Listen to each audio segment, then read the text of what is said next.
Wann ich ein Geld hab, bin ich Käse.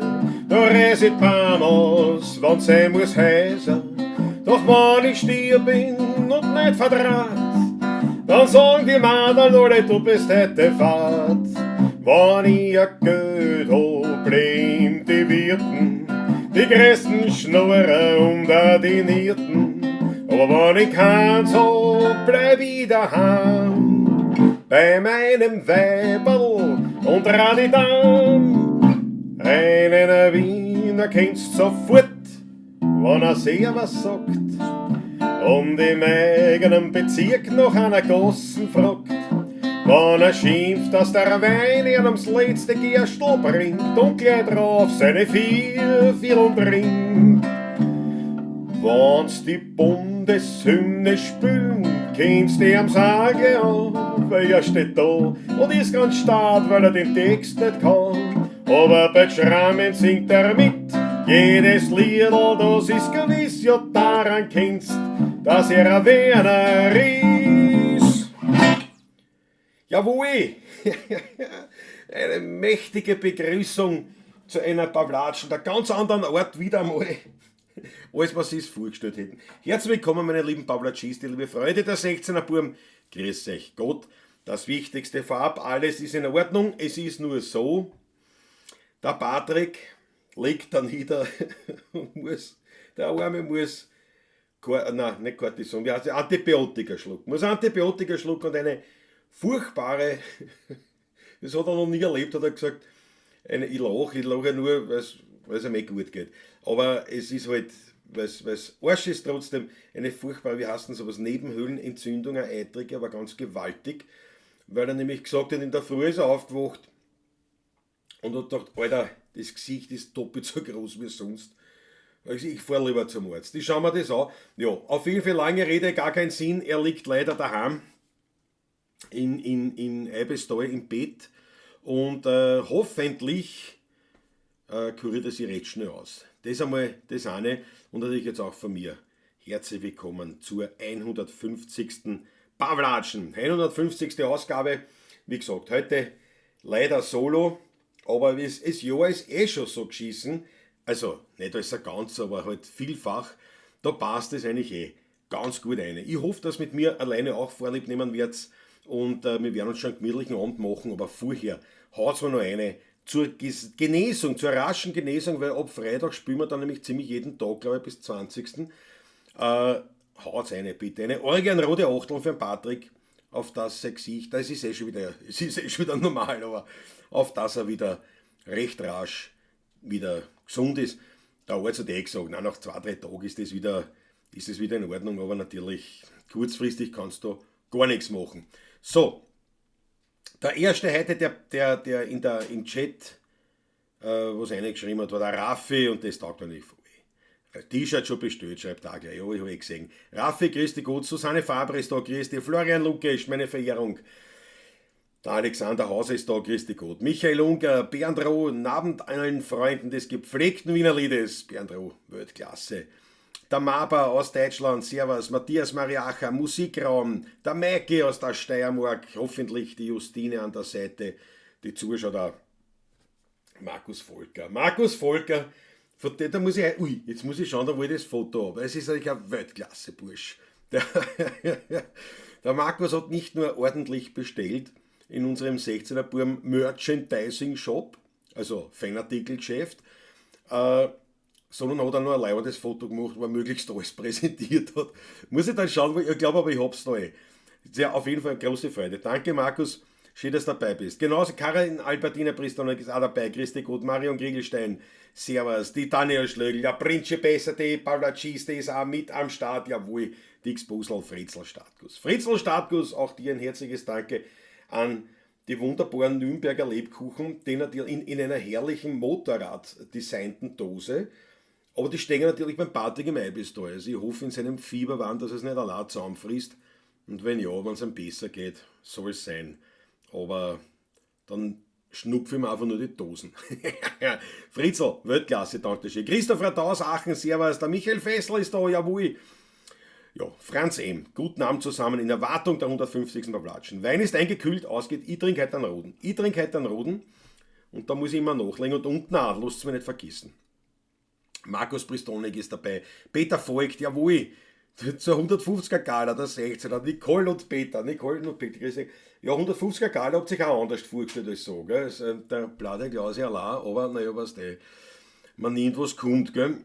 Der Ulrich, Christi Gott, Fritzl haben wir schon gesagt, die Dunja Androsch, unsere, wie kann man das sagen, unser Reisebüro. Reisebüro durch Otterkring, also nur ein paar Meter und dann gleich zum Stieper zum Heirigen. Dunja Dix Busel, servus. Harry Schneller-Fonte ist da, muss er fort. Na, tut sie nix. Eine Riesenfreude, so eine Freude habe ich. Hat sie nichts da, schau. Da, weg, nix, nein, ist wurscht. Die Technik kann mich jetzt wirklich nicht mehr aus dem Konzept bringen. Das ist... Andreas Edinger, jawohl, Thomas Franzke ist da. Servus, Kongrats 250er, ich danke dir herzlich. Iktici Dissipabels, Juhu Christi, jawohl, servus, Franz. Er hat sich da gequetscht, das ist gut, ja, das ist gut. Matthias Meyer-Acher habe ich auch schon gesagt, die Krise 1220. Krise 1220 ist da, Sizilien 666, klein in der Dunja wieder sitzen, Weltklasse, servus. Landtagsstromer Markus ist da, jawohl, ganz große Freude. Und schauen, da sind wir jetzt schon, da bin ich jetzt schon bei den Achteln. Wildcat sicher noch, super, ganz große Freude. Jawohl, schau, die Achteln, schau dir was, hört sich gar nicht auf. Ja. Ja, Daniela Schlögl ist das noch. Dann ist ja gut, dass ich die Kekse noch gar nicht geschickt habe. Kommt dann für nächste Woche noch Welt. Daniela, ja, ich den jetzt auch wahrscheinlich beim Patrick stehen und ja, wahrscheinlich ist er gar nicht krank in dem Sinn, er ist einfach nur überfressen von den ganzen Sachen. Könnte sein. So, ich hoffe, irgendwas mit dem Stream, was steht da, Stream Quality updated, das habe ich auch noch nie gehabt. Naja, hoffen wir das Beste, dass es Netz geht. Hoffen wir das Beste. Red nicht für zwei, da fällt gar nicht auf, dass der Patrick nicht da ist. Nur beim Spülen, ne? Beim Spülen merkt man schon, dass er fehlt. Ne? Ich meine, man merkt es auch sonst, weil jetzt muss man selber den Wein einschenken, ich muss die Flaschen selber aufmachen. Das sind die Dinge, das ist natürlich, das ist schon ein Wahnsinn. Ja, ja wo ich Michael Dunja T-Shirt habe und Hoodie bestellt, habe ich gesehen, Weltklasse. Christoph Acker ist auch schon da, Gott sei Dank. Christian Brechtl, gute Besserung, liebe Grüße. Christian aus Graz, ganz Weltklasse. Dankeschön, Christian. Ich weiß nicht, ob er mitschaut, der Patrick oder ob er schon im Traumland ist, das kann ich nicht sagen. Schau, Franz M., wir haben unsere Leibwand schon bekommen. Jawohl, super. Brauchen wir ein Foto. Franz M., da brauchen wir ein Selfie. Das ist eine Voraussetzung. Schau, Dubtrade, jawohl, Joe Walkaway. Hat mich riesig gefreut, dass wir uns jetzt gesehen haben. Letztens wieder. Es war ganz super. So, ich muss schauen, dass ich nachguckt. Mit den langen Haaren, gell, ist ein Wahnsinn, heute habe ich schon. Aber ja, der wurscht. Ja, Harald Hunter, da fehlt einer. Mega Pamperton, Munro ist da, Munro aus Thailand. Schau dazu, Weltklasse. Munro, servus. So, der Oberpolster ist heute auch dabei. Nein, Oberpolster ist nicht da. Christoph, brav, aber der Christoph Acker Travel fragt, heute bin ich mit meinem Sessel da. Ich habe den anderen Sessel habe ich nicht mehr. Den habe ich ja nur gehabt, weil ich ihn gehabt habe. Aber er war mir jetzt groß. Und der hat mich immer gestört. Und dann ist bei meiner Mama im Büro der Sessel eingegangen.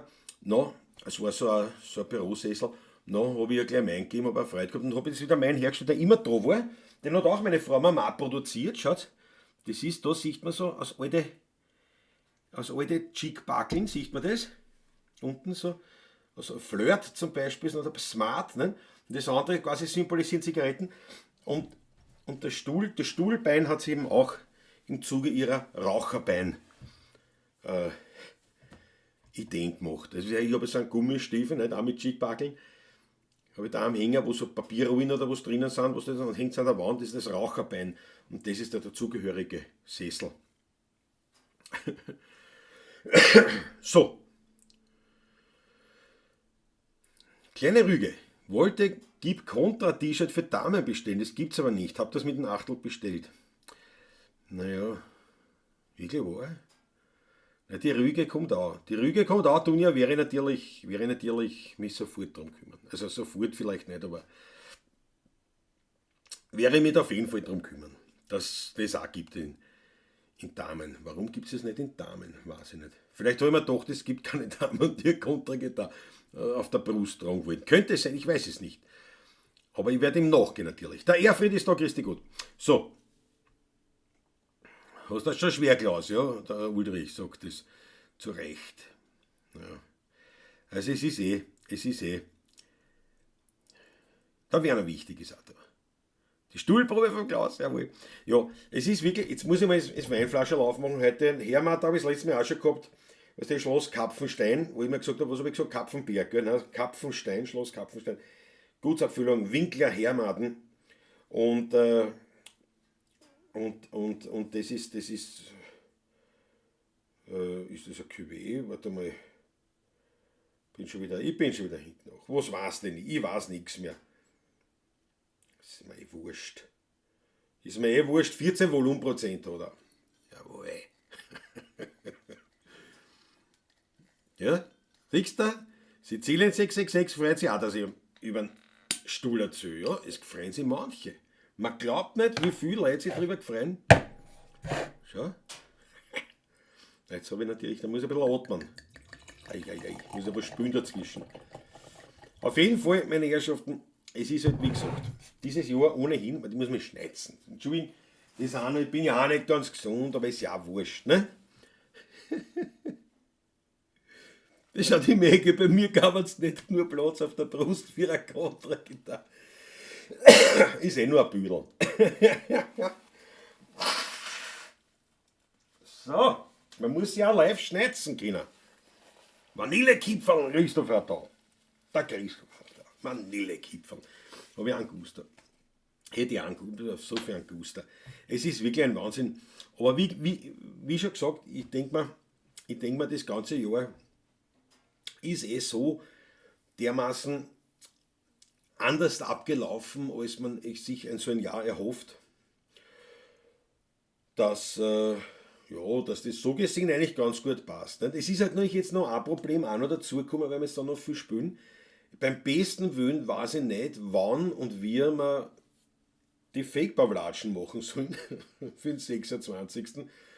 Also jetzt wird es dann schon ein bisschen eng und es ist halt viel Arbeit und sonstige Sachen auch noch daneben.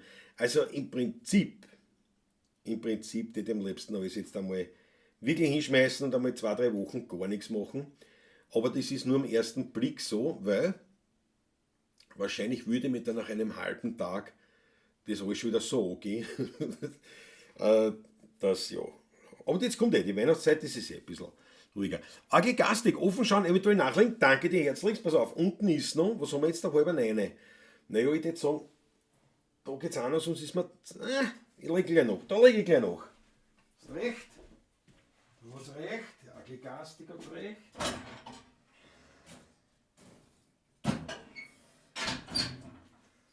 So, außerdem will man ja auch Feuer im Hintergrund sehen, gell? Aber es wird halt dann warm auch. Ne? Ja, und unten, passt auf, das hat so lieb, da hat es mir jetzt in 20 Minuten herumhängen. Da muss ich unten noch liegen. Ja, das ist ein Wahnsinn. Dein heutiges T-Shirt ist noch nicht im Shop, das ist voll leibend und die für Damen auch gern haben. Du, nicht anders, das ist das alte. Ist der Autofokus schon? Schaut sie schon.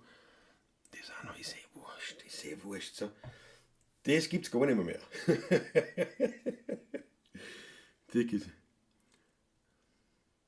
Na schau, die Susanne Faber hat die Aschenbecher schon glasiert. Sehr gut. Sehr gut. Ja, wenn du den Stuhl jetzt durch die Gegend trägst, dann erfahren wir noch etwas über deinen Stuhlgang. Danke, Marion Kriegelstein. Ein Solo-Fake-Pavlatschen zur Not, Musikraum, du rettest mir den Tag. Weil das bringt auf jeden Fall unter, ne? Wenn es beim Frühstück ist. Ja. Spielen wir alte Sendung ein so fake. Ja. Nein, meine Uridee war ja, dass ich was zusammenschneide. Also nur das ist ja mörderische Hocken, die mir die gern machen, nur ich weiß halt nicht wann. Das ist das Problem. Es ist ein Wahnsinn. Ich plane fest, ab 21. Dezember in Wien zu sein für 3 Wochen. Mega, das ist voll leibend. Ab 20. Ab 22. bin ich weg. Bin ich weg aus Wien. Jawohl. Ja, Florian Lukisch, Autofokus, habe ich sofort behoben. So, jetzt einmal. Meine Herrschaften, ich danke euch schön, dass mit mir die 150. Pawlatschen gemeinsam begeht. Mit mir Vorlieb nehmt, ist nicht allzu krumm, nehmt, dass der Patrick jetzt nicht dabei ist. Und wir werden schon einen gemütlichen Abend machen. Nicht? Ist eh wurscht. Ich meine, warum sollte man sich keinen gemütlichen Abend machen? Nicht? Das ist ja, morgen ist Dienstag, der 13. Dezember.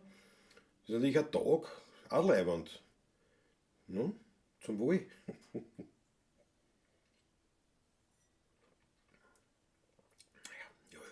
Ja.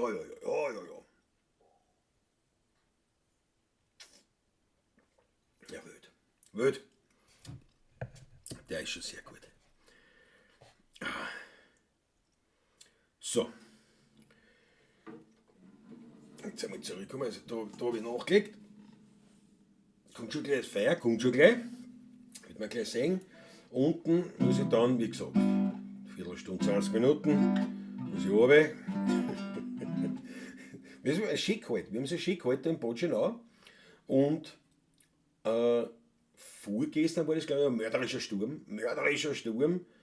Bis deppert. Da habe ich das Fenster, hat mir das Fenster fast aus der Hand gerissen, wie ich es aufgemacht habe. Das ist wirklich echt arg gewesen.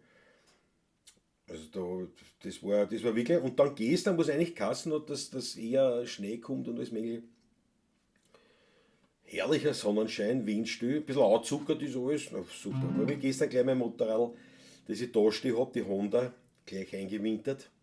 Also eingewintert, ich habe in den Tank aufgefüllt. Also einen Zusatz habe ich da in den Tank rein, nicht? So für nicht, habe es 10 Minuten rennen lassen, dann habe ich die Plane drüber, nicht? Weil man doch da putzen muss, ist dann im Frühjahr. Ja. Also jetzt sind beide Motorräder eingewintert. Was arge gastig, vielleicht könnte Patrick ein paar Lieder-Videos hintereinander rein mit Kommentaren. Da weiß ich jetzt nicht, was du meinst. Warte mal, ein paar Lieder-Videos, okay? Hintereinander mit Kommentaren.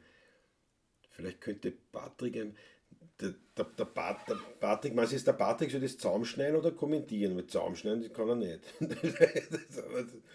Das weiß ich. Ja. Genau die 300er Sendung macht der Patrick Solo. Weltklasse, Christoph, mache ich Urlaub. Guten Abend, schau. Nur mal kurz vorbei, ich muss jemand vom Hauptbahnhof abholen. Spaziergang, beste Grüße zu den Bekannten am Hauptbahnhof. Ja.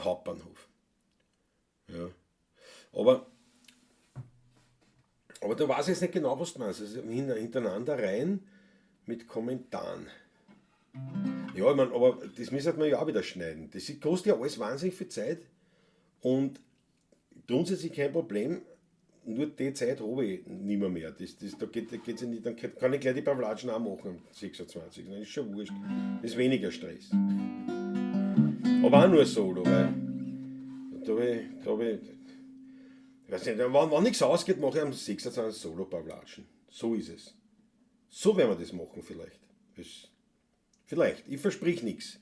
Freunde, ich verspreche überhaupt gar nichts. Nächste Sendung ganz einfach und unkompliziert. Naja, einfach, wie gesagt, aber ein paar Lieder, Videos hintereinander rein. Ja, aber die Kommentare muss ich auch aufnehmen, das muss ich auch. Und das musst du dann einschneiden. Also so unkompliziert ist das nicht. Wenn ich das richtig verstehe, was du meinst, Agglegastik, das ist natürlich die Frage, ob ich das richtig verstehe. Ja. Christopher da, was? Ungeputzt und ohne Kettenpflege, das geht doch nie, ja? Ja, ich habe mir auch gedacht, also mein Kawasaki, da habe ich ja, also man putzt habe ich gar keine, das ist einmal ganz klar, die putze ich im Frühjahr. Aber bei der Kawasaki habe ich die Ketten noch geschmiert. Da habe ich mir gedacht, das magst du noch, das schaut nicht. Und bei der Honda war jetzt viel, dann habe ich mir gedacht, Kehrer aber gemacht, aber dann habe ich gesehen, die habe ich erst geschmiert. Die habe ich jetzt erst geschmiert gehabt und bin nicht viel gefahren. Ich drüber mit der Plane Und dann im Frühjahr. Im Frühjahr dann putze ich es vielleicht. Aber die Plane ist super, weil die steht bei mir in der Werkstatt und da fällt ja doch viel Staub und so Sachen an. Also insofern. So, mach einen Lernstream, 1,5 Stunden. Wir schreiben auch so. Stimmt eigentlich, ihr schreibt so. Liegt der Patrick jetzt? Ja, ich glaube, der Agelgastik, wenn er nicht mitschreibt, dann liegt er im Bett. Vielleicht schaut er zu und liegt so da nieder und haut sich sein Antibiotikum rein. Aber wahrscheinlich wieder schlafen. Ja. Oder inhalieren oder dahinrotzen oder nach Luft dringen. Oder vielleicht hat er sich eine Flasche Wein rein. Das war eigentlich, das wird wieder ich machen. Aber weißt du, jeder ist anders. Ne?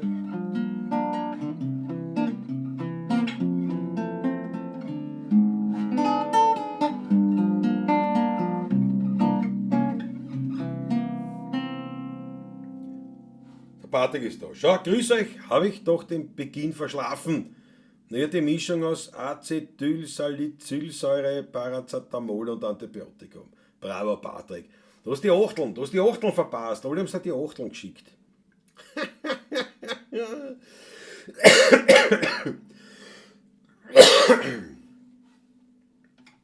Beim Wein darf's nicht fad sein. Bei einem Lied muss schön stark sein, sonst hast du nur die halbe Freiheit. Beim Plaudern musst lieb sein, beim Busseln ein Dieb sein. Tust das nicht, tut's dir später einmal leid. Das Leben ist ein Hutschen, einmal und am schnellsten verfliegt oft eine glückliche Stunde. Darum darfst niemals fad sein, kommt das Glück, musst schön stark sein. Nagels an, weil sonst fliegt's da davon.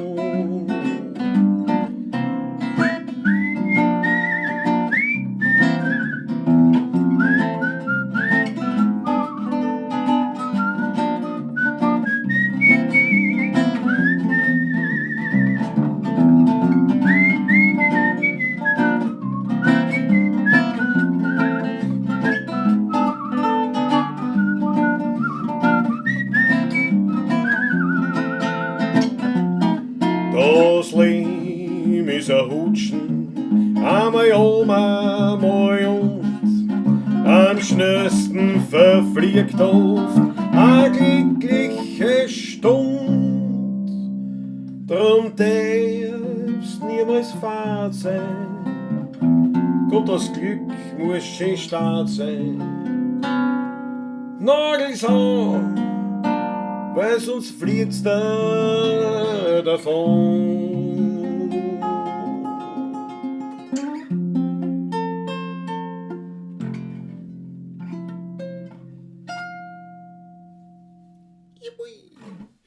Ja, Brüte. Danke, Schiffe die Achteln. Schaut der Harry schnell Fonte. Warum putzen, wenn es dann wieder liegt? Richtig, meine Rede. Genau, Christoph Acker, Patrick Rutger. Nur für ein Lied und einen Tee und dann zurück ins Bett. Ja. Jetzt kann sie Donut vorgeben, der Musikraum ist auf meiner Seite. Ich brauche die Donut. Du kannst sich mit kleinen Gassu in der Garage gemütlich machen. Bravo Wildcat, na ja, klar. Ja. Wo bin ich denn jetzt wieder? Jetzt bin ich. Schaut auf jeden Fall, danke für die Achteln. Danke für die Achteln. Du hast Patrick und ihr spielt die Sendung vom letzten Jahr und mit Chatten wie die Wilden. Das Glück ist ein Vogel, ja. Du, aber ich meine, was hältst du jetzt wirklich von der Idee?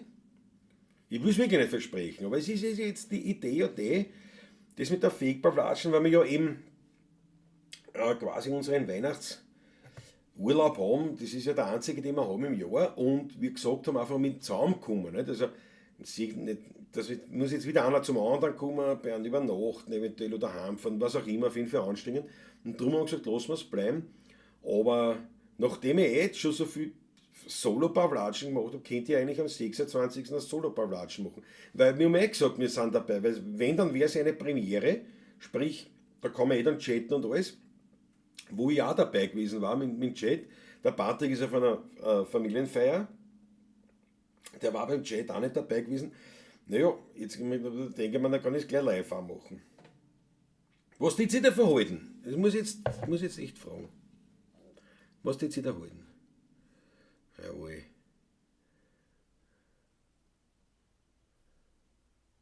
Ja genau, was hat die tun, ehrlich gesagt? Klar, so richtig gesund bist du. Nein, ich habe so ein bisschen verschnupft bin ich und erst das. Manchmal ist es ein bisschen Husten. Aber, also das war schon arg.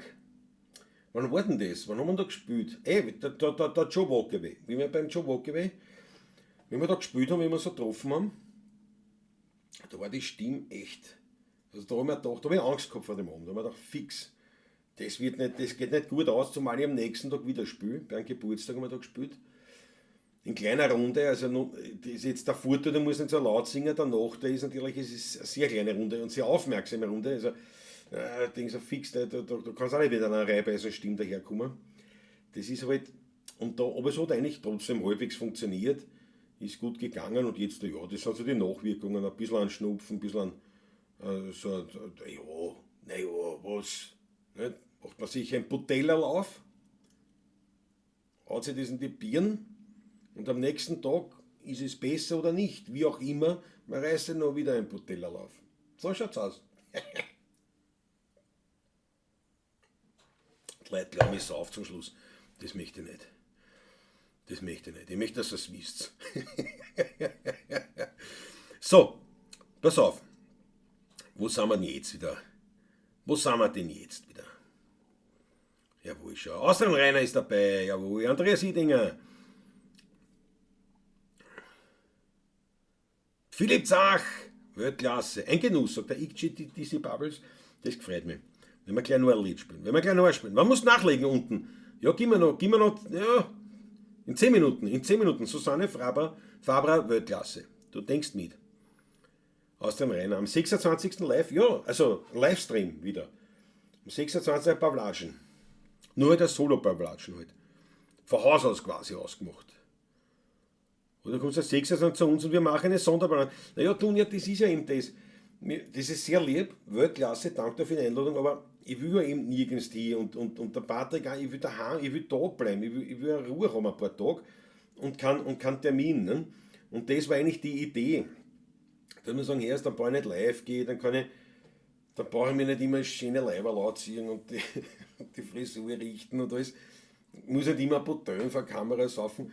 Weißt du, das war die Idee, entspannt kann ich bei meinem Kamüntee, was ich ja im Backstage normal trinke, also im realen Leben, kann ich ihm da zuschauen, mitchatten ein bisschen. Das war die Idee. Und eben nicht, jetzt dann wohin, dem 26. Ich bin ab 22. bin ich da heraus in der Klause und die einzigen Wege nach draußen führen dann nach den Kirchen zu meinen Eltern oder zu den Brüdern oder sowas, aber da habe ich quasi Urlaub sozusagen. Wie mache ich immer das? Da sind mein Munkelein und ich da quasi eingeschnitten, nicht? Und harzen wir ordentlich ein, dass es schön warm ist, legen nach, no, und machen es uns einfach gemütlich. Das ist der Plan. Aber trotzdem eine sehr liebe Idee und Angebot. Danke, Tonja. Fritzer Stadtgesmatt, das war super. Die könnt ihr aber live ist live, spazieren ist auch dafür. Mit Uschi als Handmodell. Ja, Handmodell kennt sie ausgehen. Ja. Ein Pavlatsch ist kein Gulasch. Live ist immer Beses aufgehen. Der Erfried hat natürlich da vollkommen richtige Begrifflichkeiten parat. Ein Solo-Pavlatsch, ne? Na schau, ich befürchte, dass das dann die Mehrheit jetzt eigentlich positiv aufnimmt. Nicht so viel auf einmal, da kriegen wir ein schlechtes Gewissen. Agelgastik, auf keinen Fall. Kein Fall ein schlechtes Gewissen. Live ist sicher interessanter. Wäre klar, Alexander Hauser. 26, wie wäre es ab 22 Uhr? Bist gescheit, da geht er schlafen.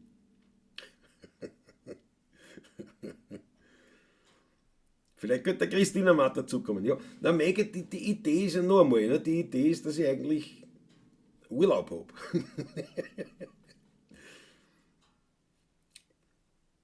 Josef Tatl, Weltklasse, Josef Tatl. Was ist auch krank? Josef Tatl ist auch krank, was ist los? Das heißt nicht in der Badewanne heute.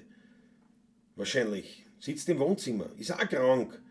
Josef, mal, haut's eine. Für den Josef Tatl, der heute, so wie es ausschaut, nicht in der Badewanne liegt. Haut's eine Orgie an rote Achteln, dass er schnell wieder gesund wird. Josef, wirst sehen, das hilft dir. Die Pavlachis, die Achteln, das ist quasi eine schamanische Fernheilung. Das haut hin. Das haut hin. So, was haben wir da noch? Dann trinkst halt Weihnachten am Kamüntee und spülst, was da taugt und aus und wir huchen zu. Ja, aus der Reine trinkt er vor der Kamera keinen Kamüntee. Du darfst aber echt in der Pavlachisterie Tee trinken. Ja, das mag ich ja so an, was du magst. Aber nein, das ist ja nur ein Schmäh. Ich trinke ja keinen Tee. Jetzt nimmt's mir nicht so ernst bei so Sachen. Da muss man doch wissen, dass das ein Schmäh ist. Aber der Patrick misst ja den Finger hin, ist nicht da. Ja, Matthias Mariach, aber was der, wir wollen das irgendwie trotzdem durchziehen. Ja, All My Stuff, ja, Nummer 150 wieder Solo. Schade, aber trotzdem. Kein Montag ohne Pavlatschen. All My Stuff, ja, das ist eh. Aber ich habe schon gesagt, so wie das Jahr angerannt ist, passt eigentlich, ist das eigentlich wunderbar signifikant. Das ist sehr traurig. Nein. Pause machen wir keine. Und warum machst du dann nicht einfach eine Weihnachtspause? Steht euch zu, sind alle mit den eigenen Weihnachtsverpflichtungen beschäftigt. Ja, weil man gedacht hat, machen wir nicht. So, ein paar Zielgroschen von seinen Mutzi. 5 Euro von der Wildcat. Wildcat, Weltklasse, danke da. Ich hoffe, der Patrick sitzt daheim und hat den Finger kommen. Ich hoffe, den Finger kommen. Wildcat, danke dir. Muss ich schon nachlegen, hier unten? Da sieht man schon, gell? Ja, der brennt schon. Josef Tatl im Bett. Im Bett liegt er. Was schaut die Achteln sind für dich, Josef? Hat seine Bullfahren für alle erkrankten User, ja genau. Ja. Du willst mir blöd schreien, ich fahre nicht raus, Christoph Acker. Das war wieder was, habe die Ehre. Dann Weinflaschen, dann Kamüde. Also Ideen habt ihr heute, das sagt's einmal. Hast du wieder eine rote Lebensmittelfarbe, die eh nicht gut ist. Du kriegst eine Hagebutte, füllst du ins Weinglas, mehr kein Mensch. Es ist ein Wahnsinn mit euch. Ihr müsst doch mitkriegen, dass das Sarkasmus war. Ich trinke doch keinen Tee. Bleibt am Boden der Realitäten. Schau, Fritzl, statt du den Finger komm. Dank der Fritzl, du hast ein bisschen mitgedacht da jetzt da. Wie den Martin Apfelsaft auf Whiskygläsern getrunken. Und ja, das mache ich nicht. Aber Whisky ist eine gute Idee. Schwimmt, heißt keine Runde in der Badwanne. Na, heute keine Badewanne-Runde für den Josef Tatl. Ja genau, letztes Jahr haben wir auch mal gehabt, ein paar Blasen, Patrick waren wir da, da hat es Tee und Plätzchen gegeben. Ja. Naja, aber da habe ich wieder heimfahren müssen. Und der Patrick, weiß nicht, war auch krank oder irgendwas, ne? Also aber so krank, aber dass ich halt zu ihm gefahren bin, so irgendwie war das. Da haben wir einen Tee getrunken. Hier Solidarität und weil ich mit dem Auto fahren habe müssen, was schon wurscht war dann, gell? Und ja.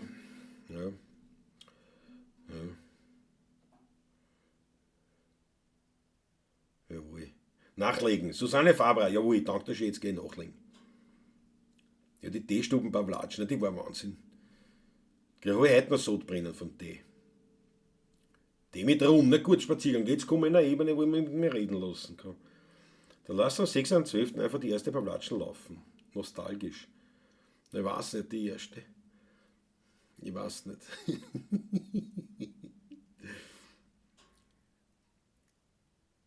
Badwann-Latschen, jawohl. Genau, Weltklasse. So, pass auf, jetzt spüle ich eins und dann geh nachlegen. Ja. Jetzt spüle ich eins, pass auf, das ist Dunja und Michael, die haben das glaube ich nicht gekannt, wenn ich mir das richtig in Erinnerung habe. Und das haben wir gespielt, wie wir da diese Nachtwächterwanderung durch Ottergring gehabt haben. Dann nachher beim Stiepert, das hat ihnen gefallen, das Lied, und das haben sie gar nicht kennt. Deswegen euch besonders gewidmet, aber natürlich allen anderen. Pavlachisti, das war nicht schlecht, oder? Pavlacisti. Karl Hodener, schau nie mit Tränen in den Augen.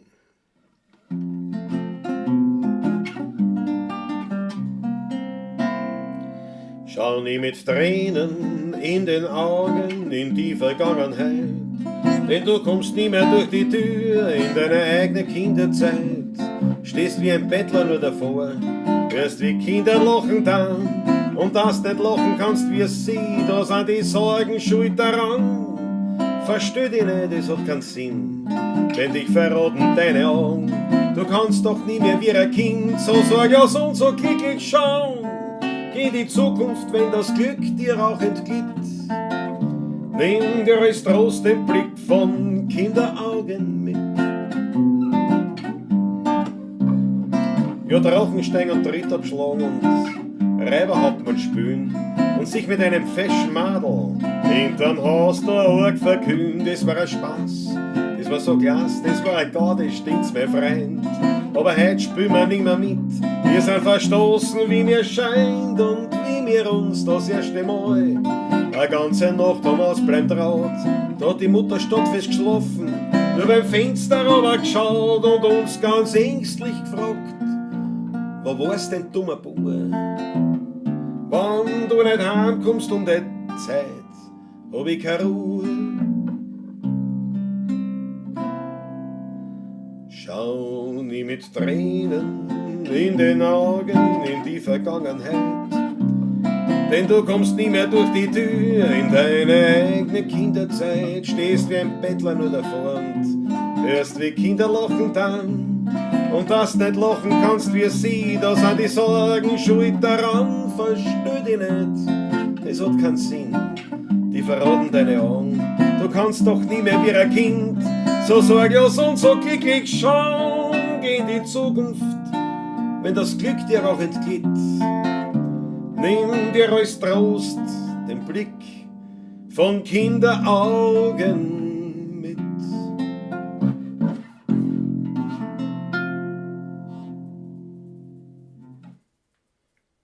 Schau nie mit Tränen in den Augen. Ich finde eine wunderschöne Nummer. Leider relativ unbekannt. Vom Hodener Karl. War eine wunderschöne Nummer. Zugabe und der Ofen ist aus. Nein, machen wir gleich. Was haben wir da? Haben wir irgendwas Wichtiges verpasst? Natürlich haben wir was Wichtiges verpasst, aber was sehen wir? Ja. Schau, jetzt ist ein Fliegen. Jetzt ist ein Fliegen herinnen. Schau, ich schon diese Bubbles. Leiwand, sagt der Raffi, sagt auch Welt. Der Straßenarzt ist da, jawohl. Morgen dann auch bitte noch B zum neuen Bypass. Straßenarzt, pass auf. Huizacker sagt auch. Ausnehmend schöne Lieder, Harald Hunter. Grazie mille. Wunderschön, sagt die tun ja anders. Pass auf, bevor ich jetzt, also während ich runtergehe jetzt da, in die Stube und Holz in den Ofen reinhau, haut ihr eine, wenn so lieb seid, für unseren Straßenhans eine rote Achteln, weil morgen neuer Bypass bei der Pumpen. Haut's eine bitte. Rote Achteln für den Straßenhans und ich bin gleich wieder da. Ich trinke noch einen Schluck.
Hast.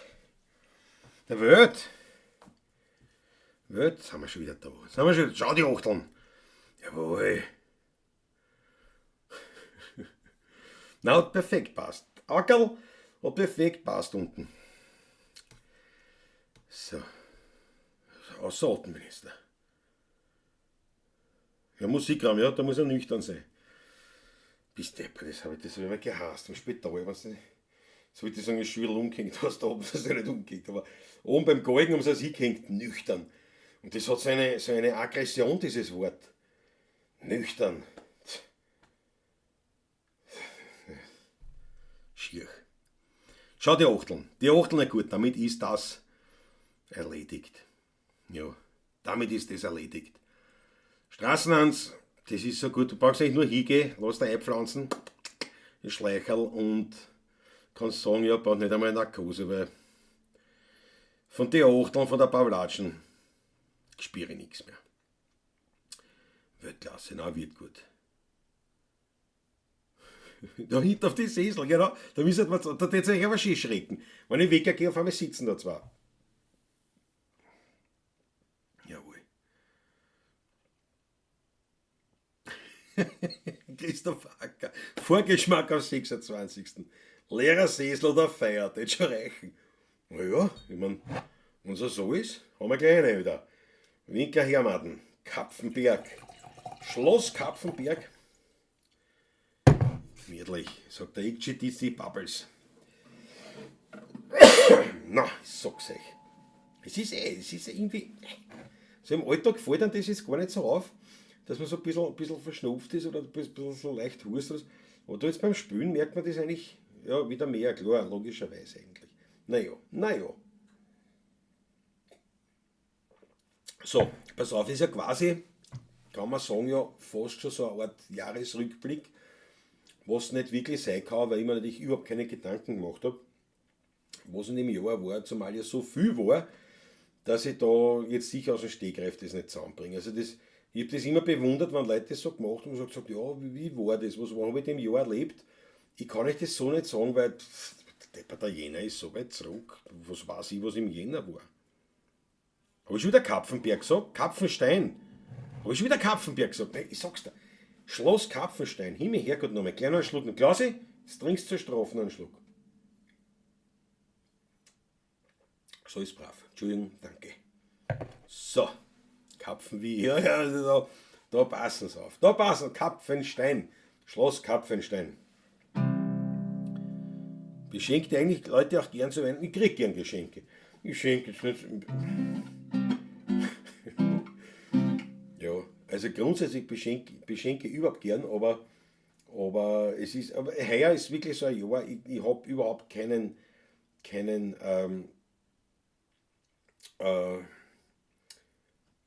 überhaupt keinen Modus für Weihnachten. Null. Ich habe mir zwar gestern schon so ein paar Mal gekauft, in Hochnenkirchen. Aus Hochnenkirchen, gleich von da. Das ist noch höher wie Schling. Das ist noch höher. Aber ich habe überhaupt keinen Weihnachtsmodus. Ich bin da überhaupt nicht animiert. Wird schon werden. Wird schon kommen. Man nicht. Zu Ostern wieder. Was sollst du machen? Auf jeden Fall, diese Jahresrückblickgeschichten tun mir ein bisschen schwer. Und daher gleich meine Frage an euch. Was war denn jetzt rein. Na, sagen wir so. Was habt ihr für Erinnerungen an besondere Situationen in der Pavlatschen? Frage Nummer 1. Also was ist euch in Erinnerung geblieben, wo sagt, das war zum Beispiel legendär. Ich müsste nicht sagen, wann das war, aber so die Situation mit ein paar Stichworten, um was ist da gegangen, was euch wirklich, oder jetzt demjenigen direkt, was einer richtig taugt hat, wo du gesagt hast, das ist mir bis heute in Erinnerung eine Weltgeschichte. Nummer 1. Nummer 2. Ist euch am meisten in Erinnerung aus dem Jahr, was sozusagen nicht direkt in der Pavlatschen war, aber quasi in einem Zusammenhang, also bei einem Live-Konzert oder bei irgendeiner anderen Möglichkeit, wo man sie vielleicht gesehen hat oder oder wo man auf einen anderen Pavlitschistlinger getroffen ist oder sowas in die Richtung. Also ein Erlebnis quasi aus der Pavlatschen, ein 16er Erlebnis abseits der Pavlatschen, wenn man so will. Und die dritte Frage, merkt euch das, ja? Die dritte Frage, was ist eigentlich so aus diesen Pavlatschen Zeiten das Lied, was dich am meisten beeindruckt hat? Also nicht jetzt dein Lieblings-Wiener Lied, sondern was ist das Lied, was du gesagt hast, das habe ich nicht kennt oder habe ich vielleicht schon kennt und Und jetzt sehe ich es ganz anders, jetzt taugt es mir erst richtig oder jetzt taugt es mir nicht mehr, seit ich das vom Klausi gehört habe und von Patrick. Oder welches Lied, also was hat euch an musikalisch dann beeindruckt? Das würde mich jetzt dann wirklich interessieren. Seid ihr nicht mehr beim Kaffee, das ist ein Wahnsinn. Vanillekipferl und ein Glühwein. Der Dopplermeter ist abstandsbreiter zwischen sich. Matthias Mariache, das war natürlich wild. Das war natürlich wild. Aber das ist natürlich auch schon wieder, müssen jetzt schon wieder 2 Jahre her sein, ne? Eigentlich, oder 3 Jahre her sein. 20 bis 22, nicht? War diese Lockdown-Geschichte und ich glaube noch in 20er Jahren haben wir das noch gemacht, bitte mal. Aber ja, der Dopplermeter war, das hat mir selber gefallen. Dopplermeter war der Abstandshalter zwischen den 16 war sicher ein Highlight. Finde ich auch. Matthias Mariacher, das finde ich auch leibend. XXL, der Ausrutscher vor dem Kamin unten. Ja, wie einer kann ich bin einhatzen. Richtig. Die Unterhaltung auf höchstem Niveau. Ich habe einen Clip davon erstellt. Musikraum, warte mal. Die Unterhaltung auf höchstem Niveau, was war denn das? Ich habe einen Clip davon erstellt, ich kann mich da sogar erinnern. Aber nicht mehr an den Inhalt, das ist natürlich auch tragisch. Was war das geschwind? Die Unterhaltung auf höchstem Niveau. Ich kann mich erinnern, dass das war, aber ich weiß nicht mehr was. Die Maggie, mit Qualtinger gibt es einen schönen Sketch über Weihnachtseinkäufe. Travnicek, ja, na gut, ja.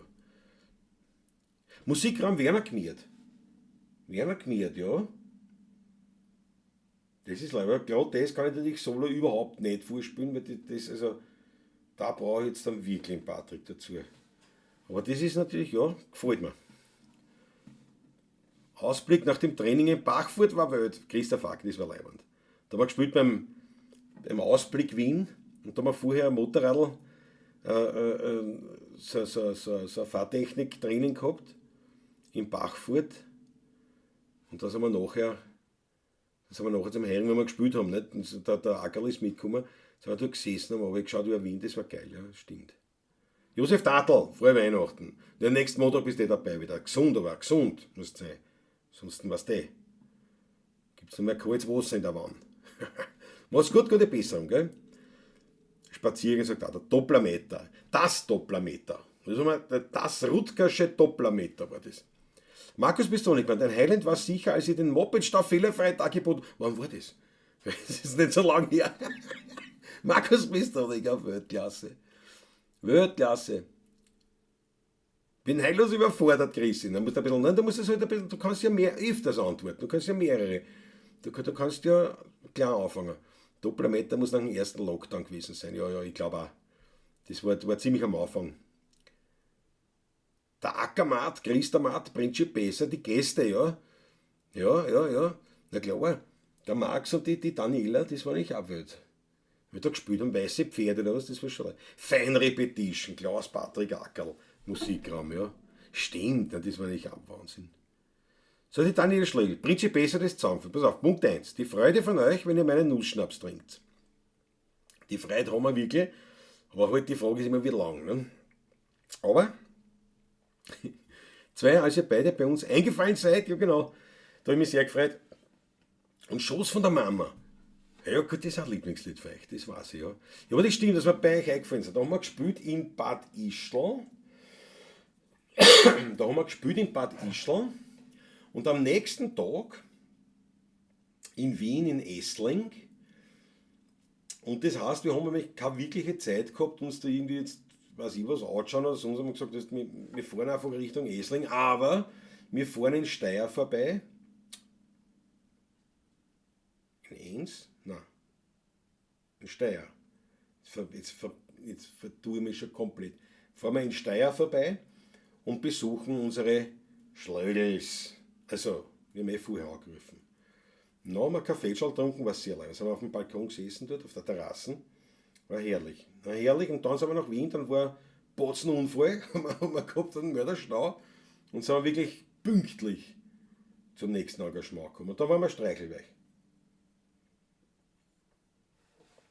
Aber es hat mich auch sehr gefreut, jawohl. Schuss von der Mama natürlich eh. Ich bringe es zusammen. Also stimmlich vor allem. Aber wir sind eh unter uns. Ne? Kopfverlag hat Knie aufgeschunken und die Finger zwickt und aufgeschiffte Wunden.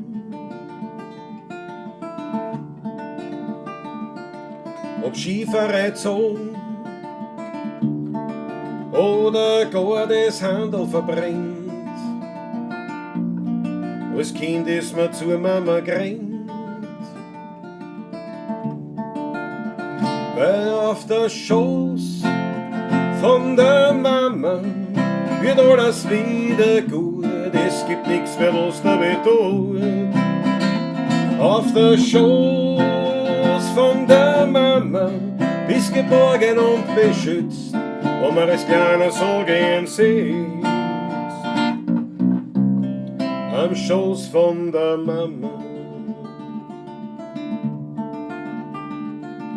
Spielzeug verloren, ein Botschen im Radl und ein Fleck in der Schuhe und ein blauer Fleck am Wadel. Ob eingeschossene Scheiben oder beim Zündeln was verbrennt. Als Kind ist man zur Mama gerannt, weil auf der Schoß von der Mama wird alles wieder gut. Es gibt nichts mehr, was da weh tut. Auf der Schoß von der Mama bist geborgen und beschützt, wo man als Kleiner so gern sieht. Am Schoß von der Mama. Ist man älter geworden, möcht man das auch gern tun. Man schaut zur Mama zu Haus, trinkt Kaffee und redet sie aus. Drucken manche Sorgen, die auch noch so schwer, bei der Mama nimmer mehr. Weil du legst dein Kopf auf den Schoß von der Mama, dann ist alles wieder gut. Es gibt nichts mehr, was da weh tut. Auf der Schoß von der Mama bist geborgen und beschützt, wo man als Kleiner so gern sieht. Am Schoß von der Mama. Auf der Schoß von der Mama wird alles wieder gut. Es gibt nichts mehr, was da weh tut. Auf der Schoß von der Mama bist geborgen und beschützt, wo man als Kleiner so gern sieht. Am Schoß von der Mama.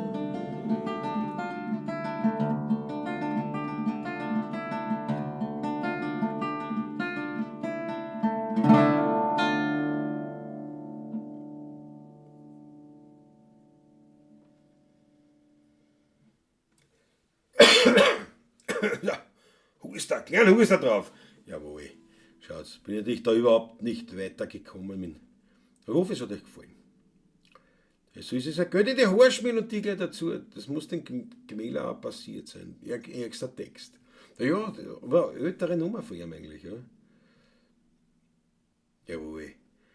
Mein Geburtstag und der 30. Was war am 30. Juli? Was war da? Der Geburtstag haben wir ja leider nicht geschafft, haben wir gespielt. Die XXL beim Fritzl Startguss. XXL beim Latsch und heuer euch live zu sehen. Und das Wiener Lied generell in der Weltklasse. Ja. Na, das hat mir auch voll getaugt. Also Fritzl, heuer haben wir uns ja gleich zweimal gesehen. Das ist ja ein Wahnsinn. Ne? Einmal bei Aschaffenburg beim Ralf von Swondracek und dann nochmal in Wien. War wirklich wild. Und beide Male konnten wir beide zwei auch mit dem Motorrad unterwegs sein. Ne? Und in Wien war der Ackerl sogar dabei. Oder war das der Ackerl? Ja, freilich, der Ackerl. Waren wir auf der Doppler hinten um. Da hat der Fritzl Startguss alles ausgefasst, was Wiener Umgebung betrifft, motorradtechnisch die Dopplerhitten und die kalte Kuchel und beim Heimfahren. Da seht ihr, ich bin ja ein ich bin ja vielleicht nicht deppert, aber meistens schon. Wir sind heimgefahren, dann so durch den Wienerwald, da in der Laben und so, wo der Patrick gewohnt hat. Ne? Und ich habe gesagt, erst pass auf zum Ackerl, der hat die Karawane angeführt und gesagt, wenn du mal irgendwo eine Tankstelle siehst, kein Fehler, fahr zu, dann tue ich auftanken. Und dann hat er ihm gesehen, da gibt es eine kleine Tankstelle, so eine Selbstbedienungstankstelle, also ohne Hitler und irgendwas, und gibt es da. Na, da sind wir stehen geblieben, ich tank voll und wir stellen uns dann auf die Seiten dort hier, rauchen eine, nicht? Kommt so der Besitzer dort so vorbei, dann man kommt ein bisschen ins Plaudern, nicht? Schaut sich den Motor an und sagt, komm, zu mir, die zeige ich was, nicht? Wir gehen bei mir in die Garage rein, der Fritzl Startguss, der Ackerl und ich waren da. Na, und der zeigt uns da uralte Motorradeln und was er da gerade restauriert und was weiß ich, eine Weltklasse. Und das hat ihm irgendwie gefallen, dass wir da so gestanden haben und uns das gleich gesagt, wir kommen so ins Plaudern und gehen wieder an. Und ich denke mir die ganze Zeit erst, der kommt mir so bekannt vor, aber ich keine Ahnung, wer das ist. Weiß ich nicht. Keine Ahnung. Aber er kommt mir sehr bekannt vor. Und dann wir gehen so aus und dann sagt er, ja, und erst wenn sie mal wieder kommt in die Gegend, was der, und dann schaut es rein, wie man da Wirtshaus auch, ne? Und ich schaue so zu einem Wirtshaus hin und denke mir, fix. Sag ich, erst, wie heißt das Wirtshaus? Sagt er, Schilling. Sagt er, na Alter, das gibt, wo sind denn wir? Sag ich, Laben. Sag ich, ja, wir kennen uns bis von die 16er Buben. Der Patrick hat da gewohnt. Ja, ist das nicht der Patrick hat da gewohnt. Ja, richtig. Du bist mir auch so bekannt vorgekommen. Er hat gesagt, aber ich hab dich auch nicht wohin da. Also wir haben uns kennt und das Wirtshaus, habe ich natürlich auch kennt, aber irgendwie von der Seite und mit der Tankstelle überhaupt nicht auskennt. Aber es war total witzig. Aber das sieht man auf so einem naja. Aber das war so ein Erlebnis unter anderem auch. In Fritzl, jawohl, genau, das war Weltklasse. Das war Weltklasse. Und dass wir uns da zusammen. Die XXL-Pavlatschen, meinst du, die lange, ne? Die 8,5 Stunden. Die haben aber nie wieder eingeholt. Die haben nie wieder eingeholt, ja. Du und ja anders, ja. Ja, das haben wir nie gespielt. Wenn ich mein Leben so betracht, es war nicht immer ganz leicht, ich hab's erreicht. Ja, das die Christel Prager hat das immer gesungen. Wird sie jetzt auch noch singen wahrscheinlich. Das haben wir nie gesungen, aber das ist eine schöne Nummer, ja. Feinripp-Geschichtel, der Patrick der Arme. Mit der Bundesheer-Unterhose, mit der Feinripp-Unterhose, mit der langen Weltklasse. Der Feinripp war sicher ein Hit. Der Lachfleisch, als sich Patrick den Klaus als Engel vorgestellt hat. Warte mal, den Lachfleisch kann ich mir erinnern. Was, da hat sich der Patrick mir als Engel vorgestellt? Naja, das kann schon sein. Ein Lachfleisch, ja. Da haben wir ein paar mehr angehabt. Die Eins habe ich schon wohl. Was habe ich verpasst? Wo ist Patrick September morgen? Der Patrick liegt im Bett. Der Patrick liegt im Bett mit einer Nebenhöhleneitrigen, wie heißt das, eitrige Nebenhöhlenentzündung. Der hat sich eine gerade à la Bonheur die 1er Garnitur an Antibiotika und hofft das Beste. Am Freitag spielen wir wieder. Und dann spielen wir dann nämlich jeden Tag. Die Feinripp Edition. Also ich merke schon, die Feinripp, Matthias Mariach, die Feinripp war ein Highlight. Gastauftritte vom Zonko, ne, sind wir auch nicht mehr dazugekommen dann, ja. Aber komm, das schaffen wir dann nächstes Jahr. Unterhosenmodel Patrick Ehre, ja, Weltklasse. Mopedstau nicht beim Leitner, beim Lentnerkordel. 3-mal die Puppen runtergefallen, Highlight von. Das stimmt, das war echt. Beim Lentnerkordel Frühschoppen, eben, das war der, wo der Fritzl Startguss dabei war. Der Ralf von Swondratschek ist dazugestoßen, der Landtalstromer war da, der Andreas Christener war da, der Christoph Acker war da, die Maike und die Justine waren da. Dann waren noch zwei, wo ich den Namen nicht weiß, die waren auch, sind auch Pavlatschisti gewesen, die sind auch gekommen. Habe ich es vergessen, weiß ich jetzt nicht. Aber auf jeden Fall ganz offen. Und wir spielen den Mopedstau und ich verhaspel mich komplett mit Text, aber ich bleibe im Rhythmus und ich singe. Ne? Aber es war halt so, dass wolltest du die Pappen, sag einmal. Sag einmal. Ja, jetzt ist es aus. Entschuldigung, ob mit der Siri schimpfen müssen. Na, und ich sing, glaube ich, in jeder Strophe habe ich gesungen, dass mir die Puppen runterfällt. Also das waren 4 Strophen in 5 Strophen komplett wiederholend aufteilt. Und das war sicher Highlight, ja. konnte vom Brennraum rüber und kannte kein Wienerlied. Habe aber dann die Eiffeltouren, die Einsamkeit vor mich hingesungen. Christoph Radau, das war Weltklasse. Das ist Weltklasse.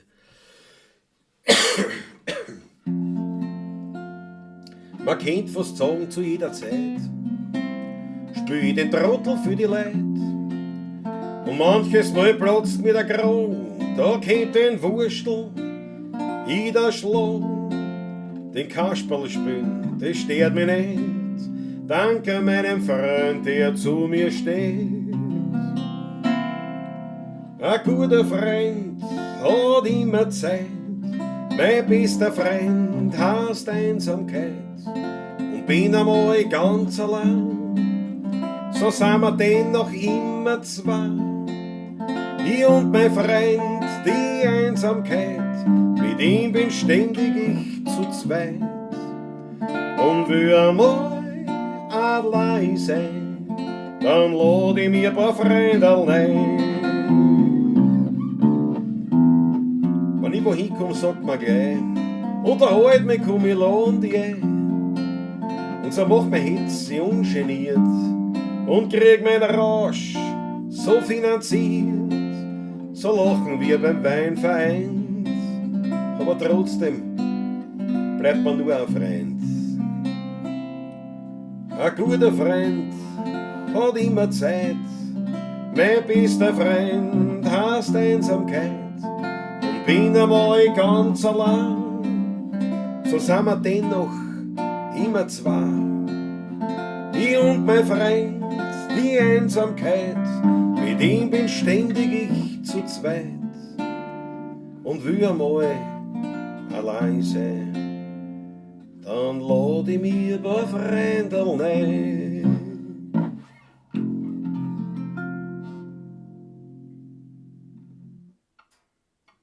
Jawohl, Kurzfassung, Christoph Radau, das gefreut mich viel auf jeden Fall. Der Lemone war mein Leid, danke nochmal, ja, mega Bemferten. Die werden wir irgendwann sicher zusammenbringen wieder. Abseits der Pavlaschen, Harry Sprechstunde mit Klaus, das war leiwand, das hat mir auch gefallen, ja. War eine geile Geschichte. Kann man sich noch immer anschauen. Harry Schneller-Fonte, am YouTube-Kanal gibt es eben die Harry-Sprechstunde, ganz leibende Gespräche und unter anderem hat er sich auch mich ausgesucht. Also ich glaube, ich war der Erste von der Reihe sogar. Jawohl, Spaziergang muss los. Gute Fahrt zum Hauptbahnhof. Vierte gut, schön, dass du dabei warst. Bis nächsten Montag, jawohl. Mir geht das sagen, wir haben es erlebt. Mein Gott. Genau, am Musikraum sagt der Spaziergang, der Zug hat bestimmt Verspätung. Schau von die Achtleine. Die geht gerne die Spätausgabe mit dem gegenseitigen gut zureden bis früh weiterzumachen. Das war die, glaube ich, die XXL-Pavlatschen. Ja, genau. Wo jeder dann irgendwo geschrieben hat, na komm, jetzt die Viertelstunde packen wir auch noch und so. Ich cheat diese Babys. Also zwickt's mir improvisiert hast, ja. Wie du und Patrick während dem Spielen einen Lachanfall gekriegt hast. Ja, das war halt. Mir gefallen alle Lieder. Na, Weltklasse. Weltklasse. Gestern vorher Mittag. Aber das kann ich aber noch immer nicht, das ist ja klar. Gestern vorher Mittag dran. Gestern vorher Mittag dran. Na, okay, ich kann es eh nicht. Ich kann den Text auch nicht. Kann ich auch nicht auswendig jetzt da. Zwickt's mir, immer nicht dran. Zwickt's mir, immer nicht dran. Zwickt's mir, ganz wurscht wohin.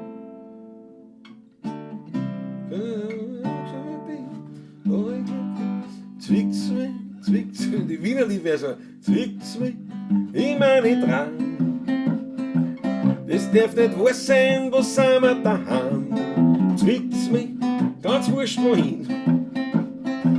Ich kann's nicht glauben, ob ich auch gesoffen bin, aber ich glaub, da hilft kein Zwick. Kennt man nicht vielleicht irgendwer eine Bicken? Danke, jetzt ist mir klar. Es ist wahr, oh es ist wahr.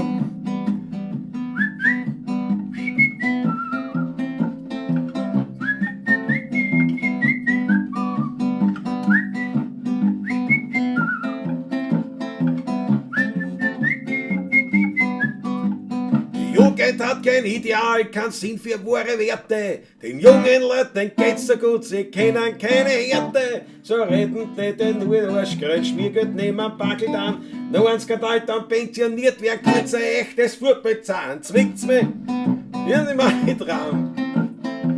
Ich kann's nicht, wo sind wir daheim? Zerwickt's mich, ganz wurscht wohin. Da hab ich auch gesoffen bin, aber ich glaub, da hilft kein Zwicken. Kennt man nicht vielleicht irgendwer eine Bicken? Ptsch, danke, jetzt ist mir klar, es ist wahr, der Gefix, es ist wahr. So, Improvisation die zweite. Thomas Steurer ist dabei, Bruderherz, jawohl. Bisschen was Gutes und das berühmte Schauspieler stirbt, das spielt ja die guten alten Filme. Ja, das stimmt aber ich meine, es ist halt ja.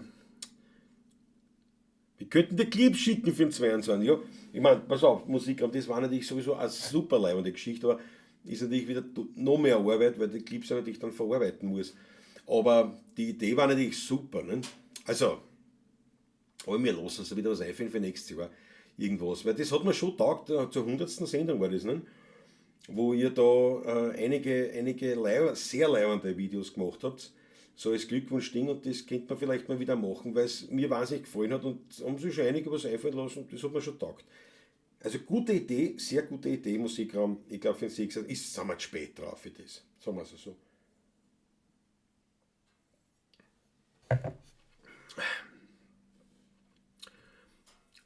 Patrick hat in Lerben gewohnt. Ja, der hat.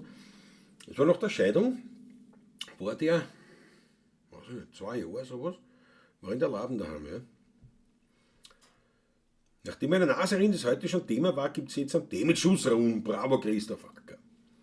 Mein Geburtstag am Montag. Unter 30 Juli halte ich meine Ausstellung. Ja, genau. Genau die Ausstellung, ja. Ja, das glaube ich schon, Raffi. Weltklasse. Ja, Fritzl. Ja, das an der Tankstelle war leibend, ja.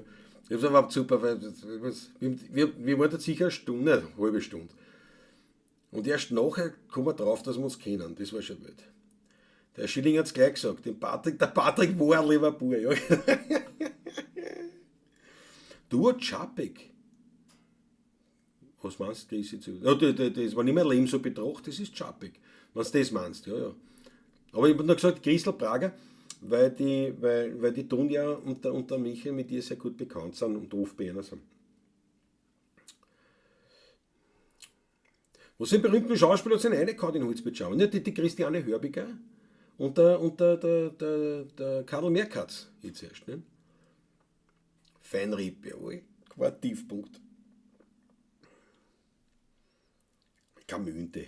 Die Marion Kriegelstein, lass nichts aus. Wenn Kamünde, den du nicht trinken müsst. Nein. So viel Rum kannst du gar nicht reinschieten. 119. Pawlatschen, die legendäre Requisitenshow. Na, das sagt mir jetzt gar nichts. Krise 1220, das ist spannend. Die 119. Pawlatschen, das sagt mir gar nichts, aber das war leider, da kann man nachschauen. Aber die legendäre Requisitenshow, was haben wir da für Requisiten? Oder war das die Feinripp-Pawlatschen? Feuer glüht nur noch. Der Septembermorgen. Ja, können wir schon ins Nachlegen wieder. Können wir schon ins Nachlegen, da hast du schon recht. Da hast du schon recht, unten geht's noch. Schau her. Schauen wir gleich nach. Ein Scheitel. Ruf nein. So. Jawohl. So, Dale. Katz ist wieder. Schau die Achteln. Ich habe jetzt vor kurzem ein Lied gehört. Zimmerkugel habe ich nicht und die dazu mehr brauche ich. So, das singt auch die Barbara Christel gern. Die ist auch sehr schwungvoll. Kann ich nicht auswendig. Zimmerkugel habe ich nicht und die dazu, mehr brauche ich nicht. Ja, kommt nicht? Wenn wir wieder zusammenrucken müssen, singen wir das wieder. Gleich wird es kalt. Du, aber kalt wird es da wirklich nicht. Da ist schon warm. Und vor allem, wenn du den Ofen und dich im Bugel hast. Zum Lachfleisch, ebenfalls 119. Jetzt muss ich wirklich nachschauen, Lachfleisch. Aus Tarokanien, kommend, erster Einstieg, lieber Grüße Georg. Georg Scheurer ist dabei, jawohl. Bartek stellt sich während des Liedes der alte Handschuhmacher Klaus als blond gelocktes Engel vor. Das war das, jetzt habe ich das. Das Ganze gipfelt in dem Satz von Bartek zu Klaus, stell dir vor, das passiert auf der Bühne. Da kannst du nur mehr angehen.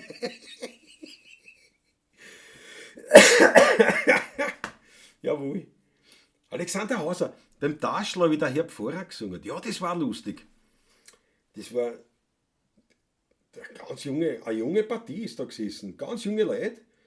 Und einer davon war ein Pfarrer oder zumindest war schon fertig, war schon geweiht oder war kurz vor der Weise, wurscht. Also war ein Geistlicher, katholischer Geistlicher, ein junger Bursch, mit 33 war, genau. Hat an dem Tag Geburtstag gehabt, in 33 oder in 30, genau weiß ich nicht. Und auf jeden Fall haben wir das waren seine Freunde, ich sage jetzt mal so die Jugendgruppen, irgendwo so aus der Pfarr wahrscheinlich, und die haben ihn zum Geburtstag quasi dorthin überrascht. Nicht? Also, weil die waren schon ein paar Mal bei uns und es hat ihm gefallen.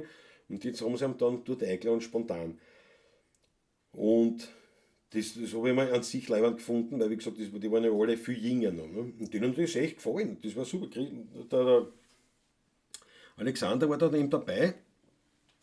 Und alle haben es gefragt, haben sich nicht vertan, weißt du, da werden halt Wiener da gespielt und so, naja, deswegen sind wir da.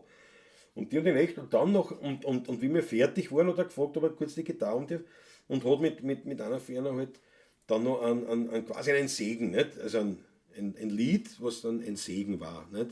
In Form von einem Lied, hat er dann noch gesungen, das war irgendwie total leibend, weil er sich so bedankt, dass das war so leibend und so toll und so super und das war der ganze Eirige und der Wein und der Taschler und die Leute und die Musik und hat dann quasi nochmal so ein kleines Lied gespielt. Das war leibend, finde ich auch, ja. Sehr nette Erinnerung. Klaus kann den Armbrust-Text genauso gut wie Armbrust selbst. Ja, gut, aber das weißt du. Was weiß ich nicht, wann ich das ist. Klaus nachlegen, keine Feier. Ja, habe ich schon gemacht. Ich bin so weit hinten nach. Muss ich ja schneller durchfahren. Genau. Alter Geider singt aber nicht mehr Lebensüber. Ja, singen nicht viel. Ja. Joshi Speisel war schon eine leibende Geschichte. Genau, nicht? Da sitzt Eglin da. Der Michel, ne? Die liebe Prager Christel ist unsere Mama. Jawohl, die Christel.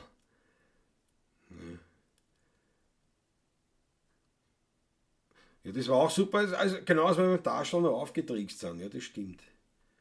Am falschen Tag.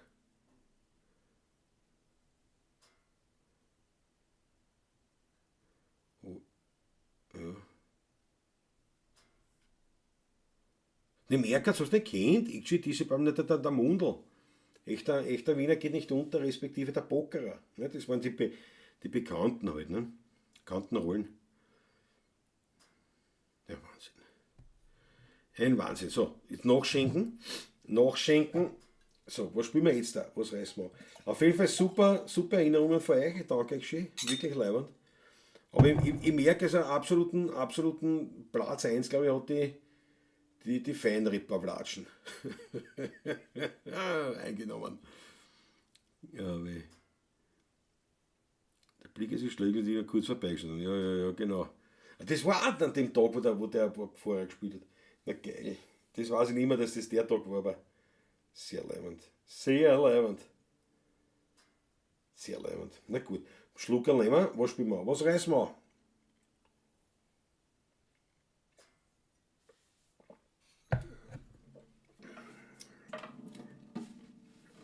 Sieht so schon gesungen?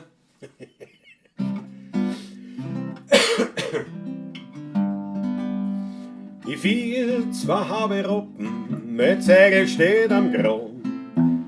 So wie die zwei Tropen, wir's nicht bald gesehen haben. Ein Peitschen, na das gibt's nicht. Und Jesus nur nicht schlagen. Das höchste war schon Alter, sonst reißen's mir den Wohn. Vom Lamm zum Lusthaus Vorriss in 12 Minuten hin. Da springt man keinen im Galopp, da geht's nur rüber, trupp.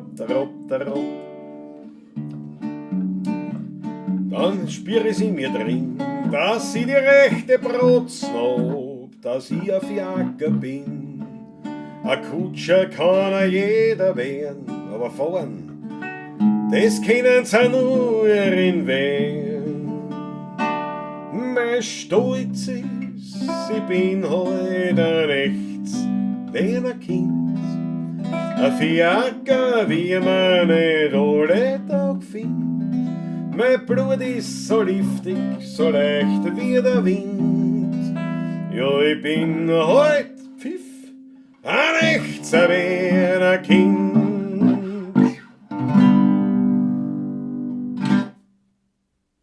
Jawohl, auch wieder Kurzfassung. Hörberger kleines Weltkultur, genau. Die Feinribotter Jackerl verdrängt das nicht, das kannst du nicht verdrängen. In die 16er Buben in Dessous. So kann man es auch sagen, ja. Patrick, stimmt nicht du? Was sagst du, Christopher, da? Habe ich komplett ohne irgendwas, habe ich das zusammengebracht. Hupfinkatsch und Schlagerwöhn. So, jetzt pass auf, jetzt sage ich, aber jetzt muss ich schauen, ob ich das da mal habe. Fixteife, das sieht man da wieder nicht. Oh ja, da, ich hab's. Markus Volker, zack. Schaut sich das an. Da muss zentrieren. Jawohl. Was hat er? Das Lockdown-T-Shirt, das Heferl, das quetschte Zuberleiberl und das Kontraleiberl. Na? Und das Haberl. Und das Ganze in feinster Balance. Absolut leibernd, Weltklasse, Markus Volker.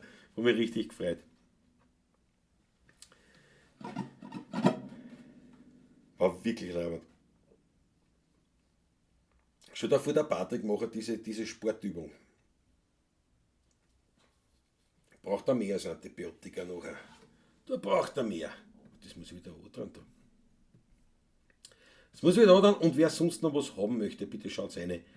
Schaut's aber rein. Ich habe da jetzt irgendwo, ist ja wurscht da. Haben wir da die Winter Collection. 16.at.shop meine. Da habt ihr, und wenn ihr noch unter dem Weihnachtsbackerl was haben wollt, unter dem Weihnachtsbaum, schlage ich einmal vor, ja, morgen, übermorgen, also bis spätestens 14., 15. Dezember zu bestellen, damit es auch vor dem 24. ankommt. Ansonsten kommt es halt später, aber ich sage noch, nicht, wenn man ein Geschenk haben will. Ich habe gesehen, einige haben schon bestellt, freut mich richtig. Wirklich eine große Freude. Ich habe viel Feedback bekommen, wie man so schön sagt heute. Ich habe viele Rückmeldungen bekommen zum Thema Shop und was man noch machen kann, was für Ideen sind. Also wirklich leibend, hat mich sehr gefreut. Und werden wir schauen, der Shop besteht und wird natürlich weiter und wird ausgebaut, keine Frage. Jawohl, alle 4 Teile vom Pokerer, Wahnsinn. Da fällt mir ein, Franz Brandwein war schon lange nicht mehr da. Ja, das stimmt. Was ist mit Franz Brandwein? Den werden wir wieder erbeilen müssen, nämlich. Der Snoop Dogg-Style fällt auch, ja. Hast schön Ofenbangel, gell? Christopher Redaus haben wir auch gedacht, das wollte ich ansprechen. Markus Volker, 1A Ofenbankerl, ja. Manfred Kraft ist wieder dabei, am 19. passt. Ja. Da schaut Andreas Christina. Andreas Christina ist dazugestoßen, wo ist der Patin? Der liegt daheim, den kannst du besuchen in Eibistal. Liegt daheim, hat sich eine Antibiotika oder Nebenhöhlenentzündung, gewaltige, natürlich ausfallen lassen. Es ist halt traurig, dass die 150. ist und wie gesagt, wir hätten halt da schon, er hätte ja gestern schon kommen sollen, nicht, dass wir schon einiges vorbereitet und eben auch die Fake-Pavlatschen. Und da wieder ein bisschen eine Jahresbesprechung und dergleichen, aber ja, kannst nichts machen. Aber wie gesagt, es erschüttert uns eh schon nichts mehr in dem Jahr. In diesem Jahr. Aber ich freue mich, dass du da bist. Andreas Christen, ich freue mich.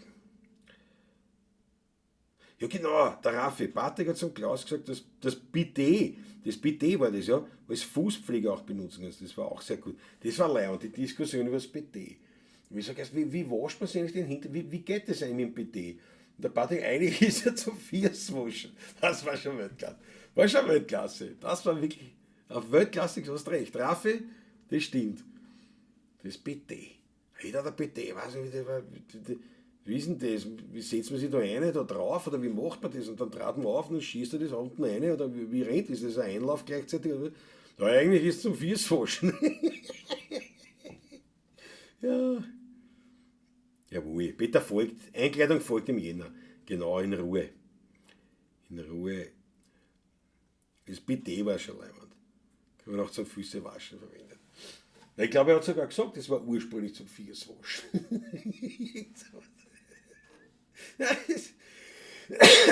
Das ist halt leibend. Das ist halt leibend. Da springt Bruder raus. Das Bidet war schon. Das war schon leibend. Na gut, passt auf. Was haben wir denn? Irgendwas ist mir eingefallen, mir gleich wieder entfallen. Ist mir schon wieder entfallen auch. Siehst du, so schnell geht's. Ich hoffe, das Lied hat euch gefallen. Was ist mir gerade eingefallen? Irgendwas. Aber jetzt ganz euphorisch, in dem Moment, das ist mir eingefallen und die Euphorie ist in mir hochgestiegen. Ich habe angesetzt, wahrscheinlich falsche Tonart. Und aus. Und ich weiß nicht mehr, welches Lied das war. Was wollte ich denn jetzt spielen? Sehr wurscht. Spiel was anderes. Spiel was anderes. Wie wir kleine Kinder waren, haben angestellt allerlei. Da war für mich die größte Freude eine Haustorleiterei. Der Hausmeister ist rausgerannt, da wischt der mich nie. Ich hab ihm die langen Hosen gezeigt, vom Haustor vis-à-vis. Ein Geckelpartie war das Höchste für mich. Leider kennst so eine Freude nur als Kleiner. Ein Geckelpartie, der was leid, der war ich. Nur wenn's groß bist, ist alles dahin. Und habe manches Mal so meine Schimpfer gekriegt, das war mir die Garde wert. Das war mir die Garde wert. Und hat die Frau Mama ihr öfters auch nicht zischt, so war das nie. Der Hausmeister war, der hat mich nicht erwischt bei meiner Kleckerlpartie. Der was leid, der war ich. Nur wenn's groß bist, ist alles dahin. Nur wenn's groß bist, ist alles dahin.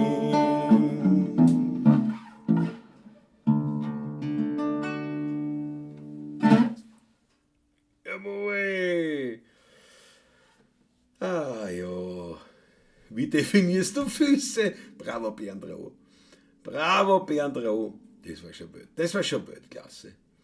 Und nach dem Bidet gleich der Übergang zur Klospülung mit Schnirlflusch. Genau, ja, das war ja, der Christamat.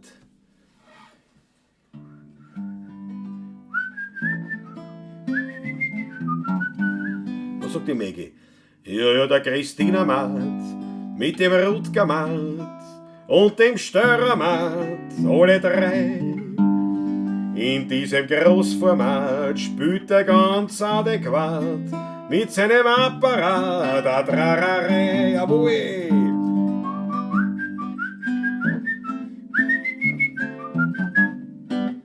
Da wird noch, warte mal, da habe ich einen Text mit, glaube ich. Ich glaube, ich habe ihn mit, weil ich bin ja vorbereitet für etwaigen Proben mit Patrick, ne? Weißt du?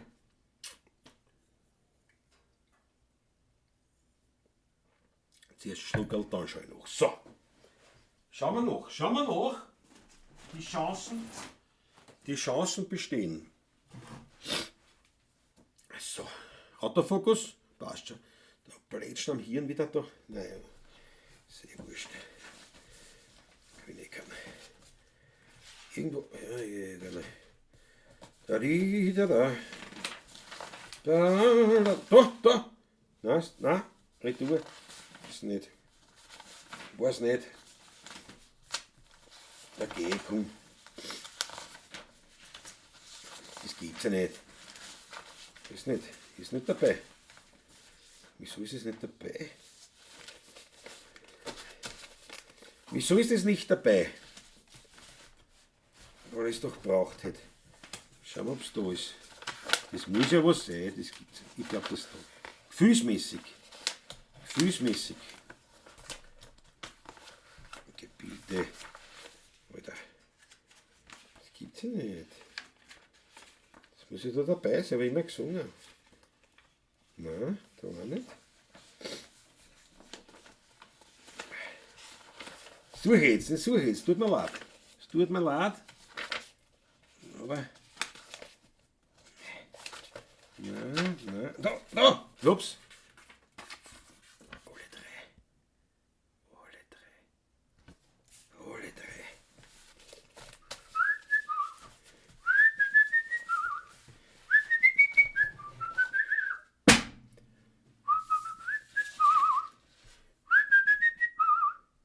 Gudrun Kilian ist dabei.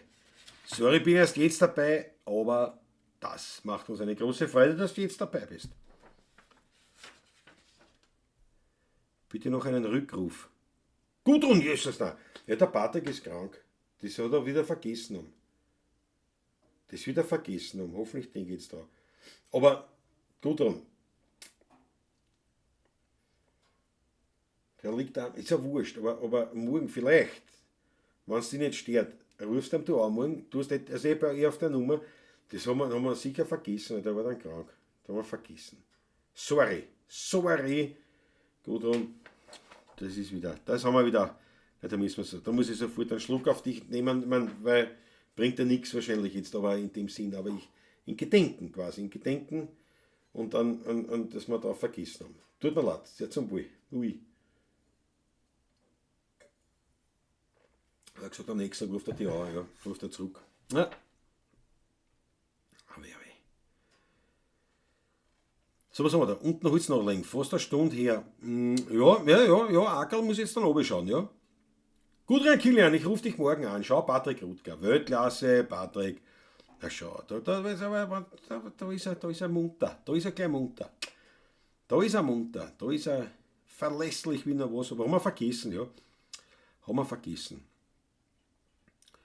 Genau die Kleckerpartie haben die Kinder bei uns auch gerade. Entdeckt ja bravo. Nicht so leibend, wenn du der Trottel bist, bei dem's leid.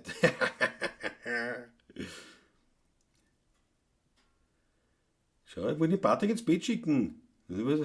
Liegt der im Bett, nein, geht? In Gerstelmaat, jawohl.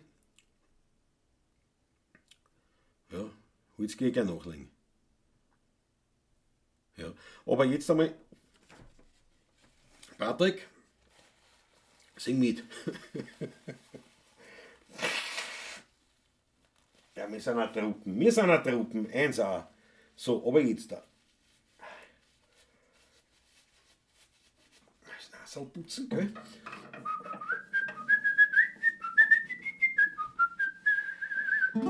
Und die Leiberfahne und die Judenhane und die Zitronenrese, alle drei. Die sind in die Stadt nicht gegangen, haben wohl einen Kugel gefangen. Dabei sind's Mühle gegangen, alle drei. Die sind in die Stadt nicht gegangen, haben wohl einen Kugel gefangen. Dabei sind's Mühle gegangen, alle drei. Und da ist der Ravanzer Hansi und der Granaten Franzi und der Schirlewickel, alle drei. Die sind zum Stoß nicht gegangen, haben wohl einen Hasel fangen. Dabei sind's Neger gegangen, alle drei. Die sind zum Stoß nicht gegangen, haben wohl einen Hasel fangen. Dabei sind's Neger gegangen, alle drei.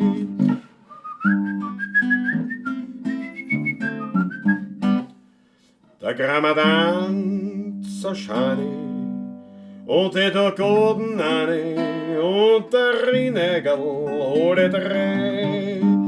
Die sind zum Hiegler gegangen, haben wohl in einen Gott anfangen. Dabei sind zum Meier gegangen, alle drei. Die sind zum Hiegler gegangen, haben wohl in einen Gott anfangen. Dabei sind zum Meier gegangen, alle drei.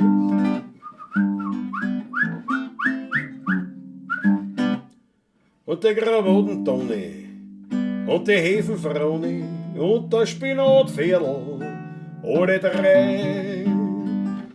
Die haben im letzten Sommer an die Moos weggenommen, Jetzt sind sie ins Häfen gekommen, alle drei. Die haben im letzten Sommer an die Masse weggenommen. Jetzt sind sie ins Häfen gekommen, alle drei.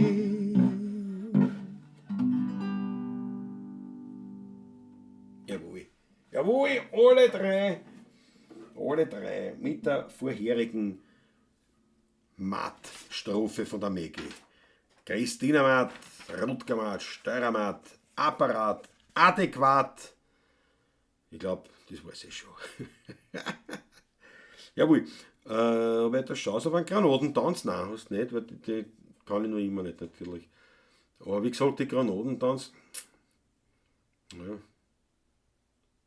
Klaus Paket an Patrick schicken, gell? Ja, leider ja, Daniela, leider ja. Ich hoffe, er hat ja von Markus, von Fritzl Stadtguss nicht die Lebkuchen zusammengefressen. Aber es macht er eh, ich glaube, das macht er nicht. Aber du weißt nicht, was der im Fieber waren, kann schon sein, dass die Dosen aufrennen. Aber gut. Ja, der Klaus frisst jetzt viel. Nicht? Okay. So, jetzt geh ich unten nachlegen. Ich muss unten nachlegen. Da liegt, bin gleich wieder da. Unterhaltet euch dabei. Der Christoph Acker gibt den Ton vorn an. Geht an mich, ja, Patrick Rutger, da ist er schon wieder munter. Das ist ja Wahnsinn. Das ist ein Wahnsinn. Gudrun, was musst du heute noch fahren? Nein, bis heute fahren, heute nicht. Heute nicht, glaube ich. Fritz, startet mit einem Aufkleber mit nichts für Weihnachten? Wieso, was ist da? Habt ihr den Aufkleber noch immer nicht gekriegt, oder was?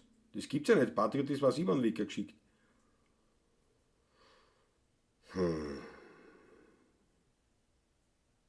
Vic Medi-Night statt Wein. Bernd Roh. Das war eine traurige Aussage. Wie soll man starten? Man kann ja so ein Vic Medi-Night, ich habe das noch nie genommen, aber man kann sich dann schlafen gehen, bevor man Bouteille geklärt hat. Ne? Bin erst gekommen, Gudrun, bravo. Da kannst du jetzt ein Achtel trinken. Brauchst ja keinen Traubensaft bestellen. So, aber was ist jetzt mit Pickerl, Raffi? Du müsst schauen, der Fritzl hast du auch nicht gekriegt, die Pickerl noch immer nicht? Das gibt's ja nicht. Also da stimmt was nicht, muss der Patrick nochmal schicken. Müsst den Patrick nochmal schreiben. Das gibt's ja nicht. Das gibt's ja nicht, weil wie gesagt, ein paar sind schon angekommen. Ja. Nachlegen unten, jawohl. Und da holt sich dabei. Lebkuchen von Fritz sind alle noch da. Passt, Patrick. Das beruhigt mich. Das beruhigt mich. Nachlegen.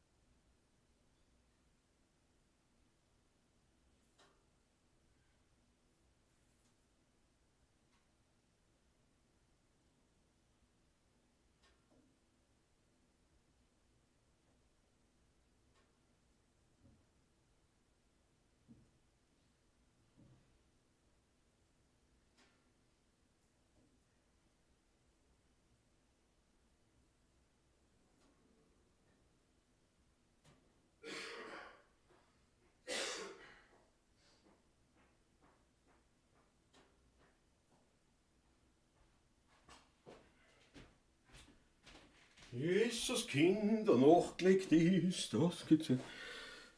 Hat der Fokus? Na, hat mich schon. Ich bin nicht mehr so. Außer Atem. So.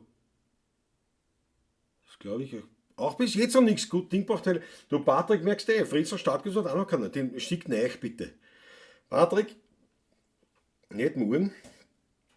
Morgen entspann dich. Warte, bin ich so, weil ich so aufgekitzt bin. Na gut, na, sagt er, die Daniela hat uns geschickt. Daniela Schlegel, unsere Brennsche besser, aber die was schickt, muss ich nicht sofort nachschauen. Weil da kann es ja gehen um. Ja, schau, Beweisfoto-Kisten. Kisten und die Adresse von Patrick drum. Das zeige ich gar nicht her. Weil das will ich gar nicht. Naja. Freue mich. Daniela, freue mich riesig. Auf jeden Fall, Patrick, bitte Was, der Raffi? Ja genau, Raffi und Startguss bitte unbedingt nochmal schicken. Nicht morgen, morgen hat er nochmal das Pulver rein, aber dann geht's schon. Feuer-Emoji, bravo Christoph Acker. Feuerflashmob. Thunder. Jetzt haben wir auf uns gestellt, ne? Bin schon da. Jetzt haben wir alle starten schon. Alle roten Achteln für unseren Klause bitte rein. Schaut da was an, da die Susanne Faber. Jetzt wird ein Tabletterl in Schlaf. Morgen werden es ab 35 lästig. Ich wünsche noch viel Vergnügen. Straßen 1. Wir drücken die Daumen und wir freuen uns, wenn wir uns am nächsten Montag gesund wieder lesen. Alles Gute. Jawohl. Patrick Rutke, schau, Aufkleber gehen morgen nochmal auf die Reise. Bravo. Ja, da muss irgendwas sein, aber das gibt's nicht. Schau, das ist kein Fall. Patrick hat die Besserung. Schau, das ist kein Fall. Siehst, das ist halt der Vorteil, wenn der Patrick krank ist, da haben die Lieder nicht. Ich hakel mich da nieder. Das kommt eine. Erfreulicherweise und alle wünschen sich Patrick das Beste. Und mir sagen es nur, nachlegen, spiel was, trink einen Tee, nachlegen. Ja, Weltklasse. Wisst ihr was, ich rauche meine auch. Ich traue mir auch nicht, dann spüle ich einen und dann rauche ich mir so. Weil der hust immer leichter. Man muss es ja so sehen, der hust immer leichter, dann geht das. Aber schon leid, und mit dem Feuer da hinten, so muss ich. Ja, wie teilt man da? Das ist gar nicht so einfach. So, da. Das ist gar nicht so einfach. Spiegelverkehrt. Und doch nicht. Nach den 2 Ds geht es mir gefühlt besser. Ne, sicher, es kommt auf den Rum drauf, wenn du es reingehauen hast. Ja, danke Gudrun. Na, was ist immer so? Solopavlatschen, okay, wie ist mit Patrick? Was hat er denn? Was ist denn? Du, nachlegen. Ja, hast du schon mal besser gesungen? Na, gesungen bist du aber nicht. Das Geifel ist auch für Klausi, jawohl. Ich mache nur einen Spaß. Raffi Adresse stimmt. Ja, der stimmt sicher. Aber wie gesagt, das wundert mich gerade das bei 2, weil irgendwer hat schon, wer hat es denn gekriegt? Ja, der Peter Volk zum Beispiel, der hat schon gekriegt, die Pickeln. Das war's, aber da hat er mir ein Büdel geschickt. Und es war sein Gedankenkoffer, wo jetzt die 16 oben drauf prangen. Wie sagt man da? Prangen. So.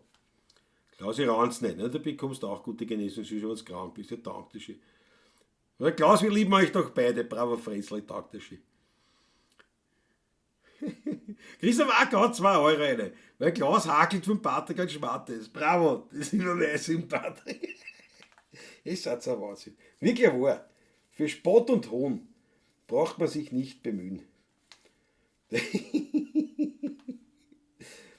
fragt dich schon so, nicht? So wie die Krise. Geh, Klaus, ihr raut's nicht. Jawohl, die Einzelnen sind namentliche Kennzeichen. Gott sei Dank, Daniela. Das ist aber eine gute Geschichte, weil damit habe ich Chancen, dass man Patrick nicht weggefrisst. Super, dass du da bist, trotz deiner Nase. Gudrun Kilian. Danke schön. Ja, du mein Nase, nein, ist alles in Ordnung. Es klingt nur, ich bin halt ein bisschen. Also ich bin jetzt überhaupt nicht kränklich oder schlecht benannt oder fühle mich irgendwie grippig. Ganz im Gegenteil. Ich habe dann gestern, nachdem da der Patrick noch nicht gekommen ist, habe ich dann ein bisschen so Hausarbeit im Freien unternommen, was halt noch notwendig war, nicht viel. Nicht? In erster Linie, wenn ich das Motorrad gewintert und habe die Schneeschaufel rausgeholt, ansonsten war nichts. Na und heute bin ich auch draußen, ein bisschen was gearbeitet so. Also für mich da überhaupt nicht schlecht, nur halt ein bisschen stimmlich oder wie sagt man da, von der Nase her ein bisschen leicht lediert, aber nicht der Rede wert. Fritzl Startgurs, die Finger, jawohl. Das weiß ich jetzt, wenn der Patrick nicht da ist, muss ich immer schauen, wann chattet der Fritzl, wenn er den Finger hebt, weiß ich, es hat einer was gespendet. Und wer sonst noch etwas beitragen will für den finanziellen Ausbruch der 16er Buben, der sei herzlichst darauf verwiesen, dass es quasi einen virtuellen Hut gibt, ein Körperl, das rumgeht. Das blendet man da ein, nämlich entweder bei PayPal oder einfach nur bei Überweisung. Anders geht es ja nicht in dieser Branche. Branche. Und wenn sie eine hat, eine Kleinigkeit für die Musi, respektive aber nur für uns, haben wir auch Hits. Manche schreiben dann immer, oder was ist ja bei so Videos, wo sie sagen, ja, abonniert oder haut was rein oder so, oder ihr unterstützt oder dann schaut sozusagen dann hilft oder dann sorgt sie dafür, dass dieser Kanal lebt. Ne? Also der Kanal 16er Buben TV lebt, ob sie jetzt was reinhaut oder nicht. Also das sei mal dahingestellt. Ich würde es nicht sagen, es ist Kapiteln, Kapellen, es geht ja nicht um große Summen, die uns da flöten gehen könnten oder würden oder einerkommen würden. Es geht eigentlich nur um das, ein gewisser, wie soll ich sagen, eine gewisse Respektbezeugung oder ich finde, es hat was. Es hat was, wenn es eine Musik gibt und dann gibt es ein Kerl, da haut man was rein, weil die Musik gespielt hat. Nichts anderes hat das damit zu tun, also haut was rein, das mich freuen. Oder natürlich auch da über einen Superchat. Auch das ist natürlich möglich. Ich danke euch jetzt schon, auch im Namen von Patrick dafür, das ist immer recht leibend. So, Spott und Hohn. Ja, Georg Scheurer, ne, das ist, Rauchen ist tödlich, hören Sie jetzt auf. Wirklich, wo ist das drauf gestanden? Na bravo. Gartenarbeit nennt man das jetzt. Naja, wenn es im Garten ist, ist es eine Gartenarbeit. Nicht? Was soll ich machen? Ich kann jetzt nicht. Na, Rosen gemacht habe ich nicht. Wer ist der Typ da links? Das mache ich auch. Links. Wo ist der Typ links? Da? Wo ist der Typ? Alter, siehst du wen, den ich nicht sehe? Ja? Oder wie meinst du? Wer ist der Typ da links? Jawohl. Weltklasse beim Raffi, genau. Hab neulich ein Schmattes überwiesen. Bravo Ulrich, danke dafür vielmals. Spott und Hund for free. Jawohl. Wir unterstützen den Kanal Musikraum Weltklasse. Gute Besserung, Klaus. Dankeschön, Dankeschön. Endlich denkt einer an mich auch. Weihnachtsschmattes wurde geschickt. Maggie, danke dir herzlichst. Jetzt ist er weg. Was für ein Typ? Was heißt jetzt, wenn Mama keine Angst hat? War vorhin eingeblendet unten. Da war was eingeblendet? Ich hab nichts eingeblendet.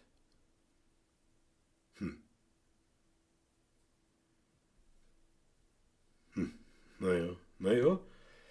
Ja, Hauptsache du hast nichts gesehen, also du hast nicht was gesehen, was ich nicht sehe, was war da ist. Verstehst? Das war ja das Schissbucki. So, jetzt spielen wir was. Bevor meine Haare haben wir gesagt, spielen wir was.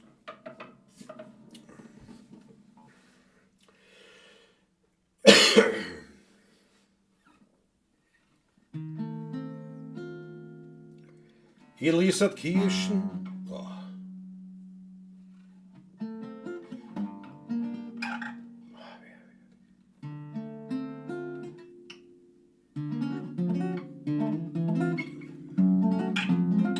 Ich glaube, ich habe es.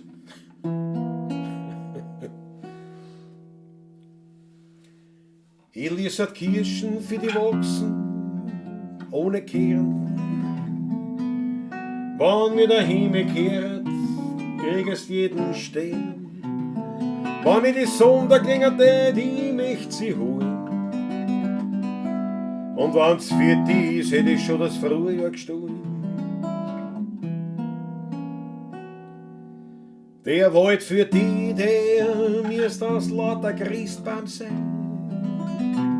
Wenn du was schaust, ist allerweil nur mein.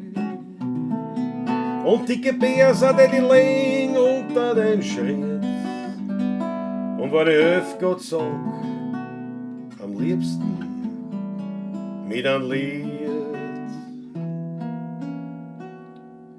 so denk über die, aber du denkst nicht an mich. Und mir tat's doch so gut, von dir ein Liebeswort, von dir einmal eine Hand und nicht allweil nur eine kalte Wand. Jetzt dreh dich einmal und sag zu mir, na komm. Elisabeth Kirschen für die Wachsen ohne Kern. wann mir der Himmel kehrt, kriegst jeden Stern. Wann ich die Sonne gingen tät, ich möcht sie holen. Und wenn's für dies, dann hätte ich schon das Frühjahr gestohlen. Der wollt für die, der mir ist das lauter Christbaum sein. Wenn du was schaust, die soll aber nur mein. Und dicke Bärse, die liegen unter den Schritt. Und wenn ich höf Gott sag, am liebsten mit ein Lied.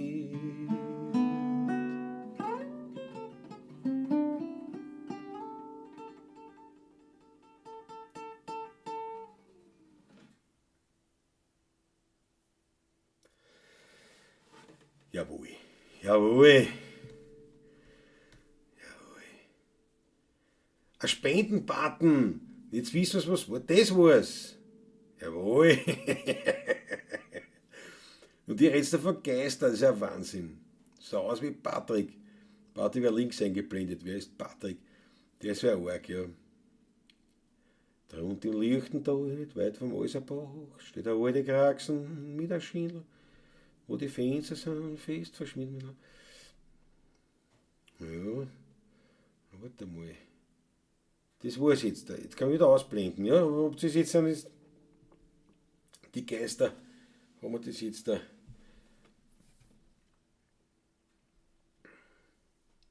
Der Maike ist auch da. Maike war schon da. Der Maike hat schon gepostet. Na, was denn? Was denn?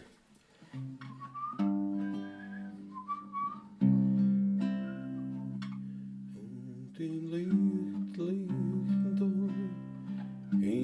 beim Alserbach steht ein alte Kraxen mit einem Schindeldach und die Fenster sind fest verschmiert mit Lack. Dort, wer's auch wissen will, bin ich daheim.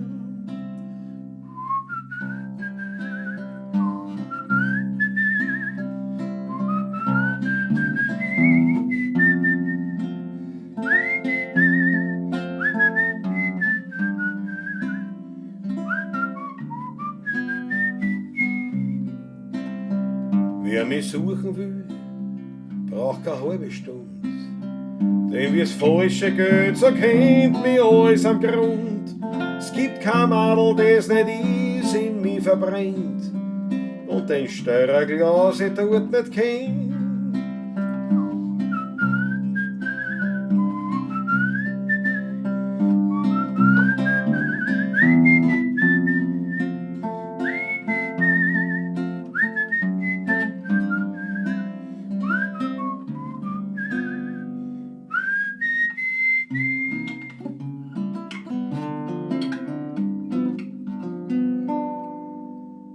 Zwischen Nussberg und Donau am Rande von Wien, da liegt ein ganz kleines Dörfchen mit kleinen Häuseln darin.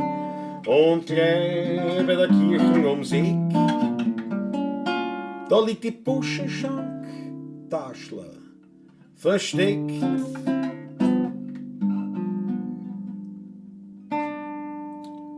Gleich neben der Kirche von Kallenberger Dorf, da liegt der Heiriger ganz still und klein. Der Wein ist herrlich und noch ehrlich.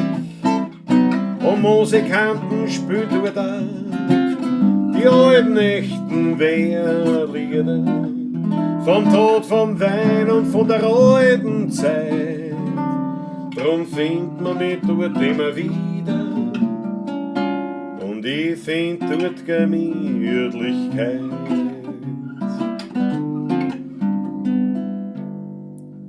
Dort ist noch nichts neu und nicht modernisiert.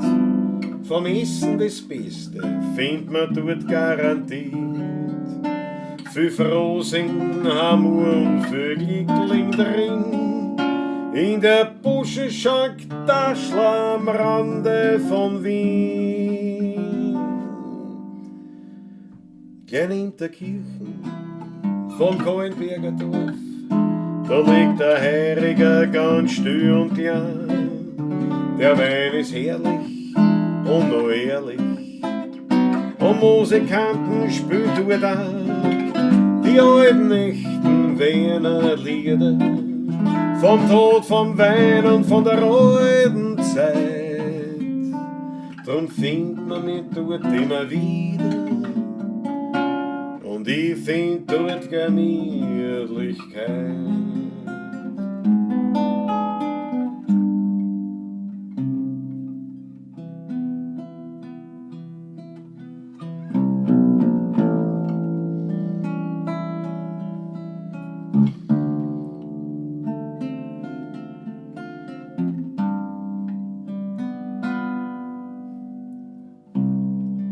Skyline von Wien, du lebst in mir drin. Es kann kommen, wer will, die macht keiner hin. Du beruhigst mich und du bist mir vertraut. Du bist mächtig, manchmal auch zerbrechlich. Skyline von Wien, du bist die schönste Wienerin. Den Neidern und Heuchlern hast du immer verziehen. Bin ich einmal fort, brauch ich kein Souvenir. Skyline von Wien, du lebst tief in mir.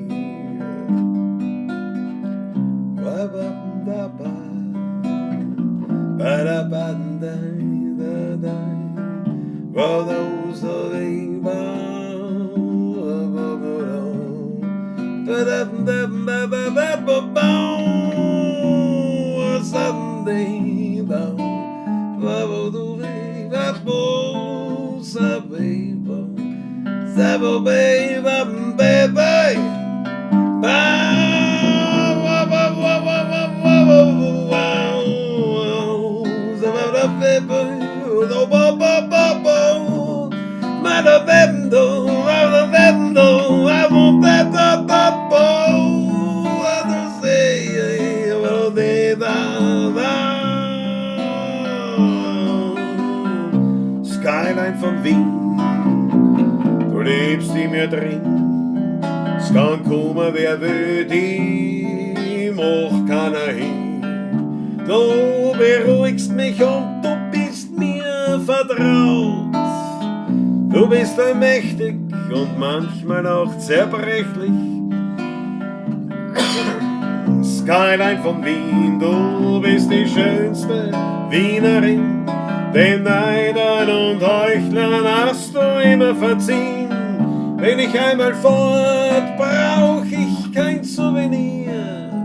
Skyline von Wien, du lebst tief in mir.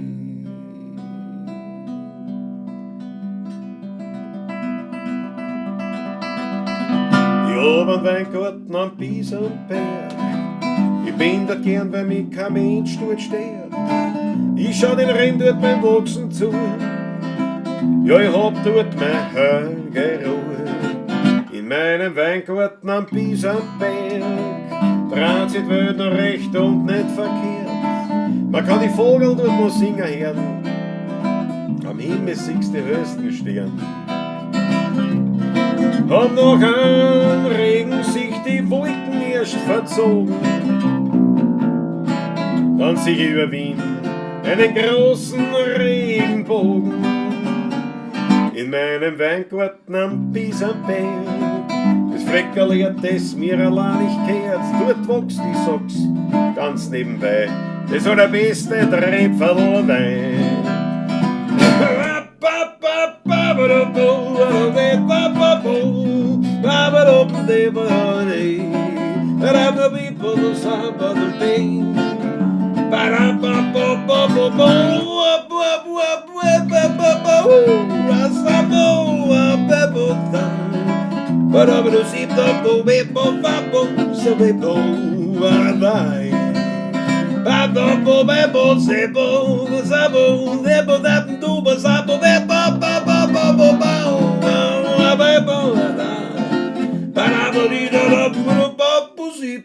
Das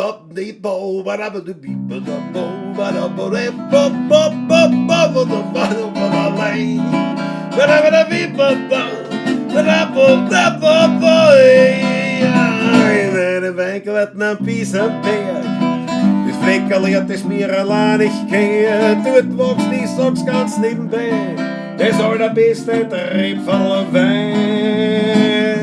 Dort wächst, ich sag's ganz nebenbei, das allerbeste Trepferlwein.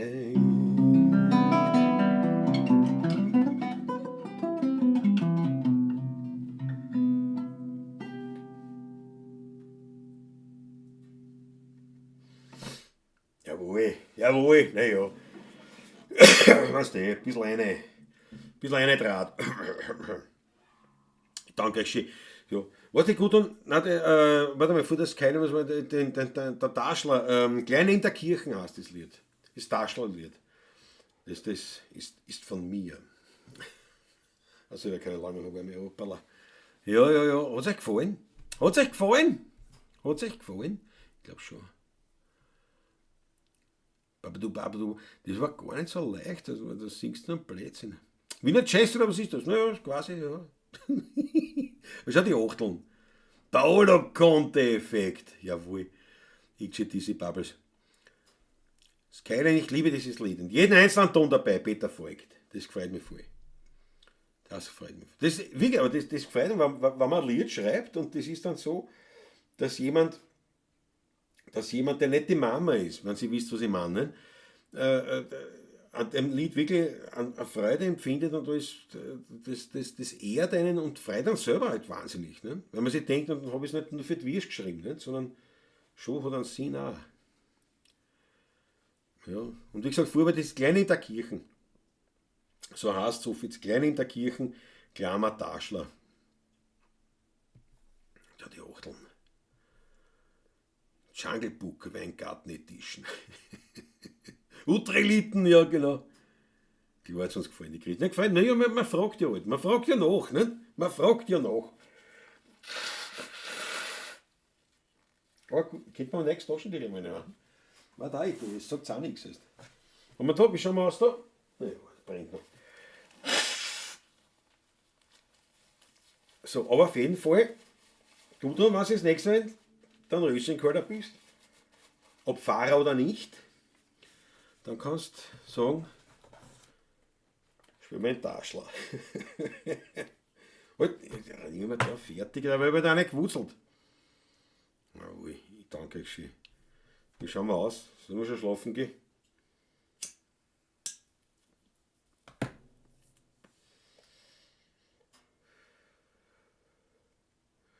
Ja, das ist jetzt mit der Kamera da, mit der Handykamera. Das freut mich dann schon, wenn es wieder heller wird und wenn wir wieder vorher raus ein paar Platschen machen. Weil dann kann ich live, dann den Ausblick zeigen. Das tut mich echt gefreut, weil du seht, wie schön ich es da habe. Wenn es nicht finster ist oder neblig oder so. Blaue Tinten, ich sage, blaue Tinten kann ich auch spielen. Aber Chris, ich sag dir was, das ist interessant, was du sagst. Es hat mir gefallen, so die Töne, aber ich mag die tatsächliche Skyline von Wien nicht. Ich meine, die Skyline von Wien, Lortauer, jawohl, Lortauer ist dabei. Die Skyline von Wien gibt es ja so nicht. Ne? Also es gibt ja viele Skyline. Wenn es jetzt egal von welcher Seite du kommst, das ist immer andere Skyline. Und ich würde jetzt nicht sagen, Wien wird immer hässlicher.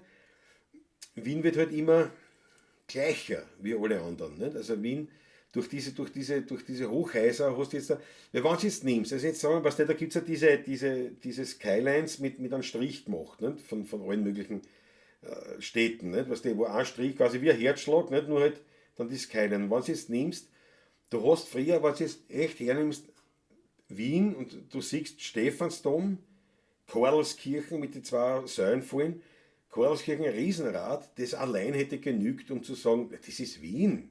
Ja? Ich meine, was heute was willst, ein Hochhaus nach dem anderen, so schaut ja jede Stadt aus. Ne? Das ist halt das. Aber natürlich in dem Lied, was ich eigentlich meine, ist ist dieses Gefühl, was hochkommt, wenn man die Skyline sieht, egal von wo man kommt, nach Wien. Nicht? Egal von wo es, am wenigsten sieht man es ja, wenn man im Westen reinkommt. Aber Südautobahn natürlich einer, aber auch vor allem natürlich vom Norden runter. Und du hast dieses Skyline vor dir. Und klar, es ist jetzt per se eben jetzt nicht mehr das, was im Frühjahr Stephansdom Riesenradl war oder sowas. Aber das hat einfach für mich immer noch einen gewissen ja, Effekt, sagen wir es so. Aber ich kann das verstehen, was du meinst. Also definitiv. Es ist so ein Fan von diesen neuen Geschichten. Bin ich mich nicht, weil es neu ist, sondern weil alles gleich ist. Schaut alles gleich aus. Auf der ganzen Welt. Alles wird immer gleicher. Wird immer gleich geschalten alles. So, Musik haben wir da nicht leer, können wir noch nicht schlafen gehen. Kennst du den zweiten Bezirk? Das ist eine Frau, naja, kenne ich schon. Nicht persönlich, aber ich kenne ihn schon. Haben wir schon das öfter diskutiert. Wirklich war es, also Gott sei Dank träge ich was. Schon vergiss ich, was ich schon gesagt habe. Mit dem Kamerakind Holz unten nachlenken. Das können wir dann probieren, Ackerl. Aber ich fürchte, das geht sicher nicht von der. Das muss in Computernähe sein, das Handy. Das ist sicher Zweitwecker. Weil das letzte Mal hat es schon beim Patrick gestockt, wie er da zum Weinkühlschrank gegangen ist. Da hat es schon ein bisschen gestockt. Das geht sicher nicht. Das geht sicher nicht. Fürchte ich, das geht nicht. Der Ausblick ist schön, gell? Daniel Schlügel war schon da, die kennen den Ausblick. Das ist wahnsinnig schön, gell? Da kann man das zum Entspannen da.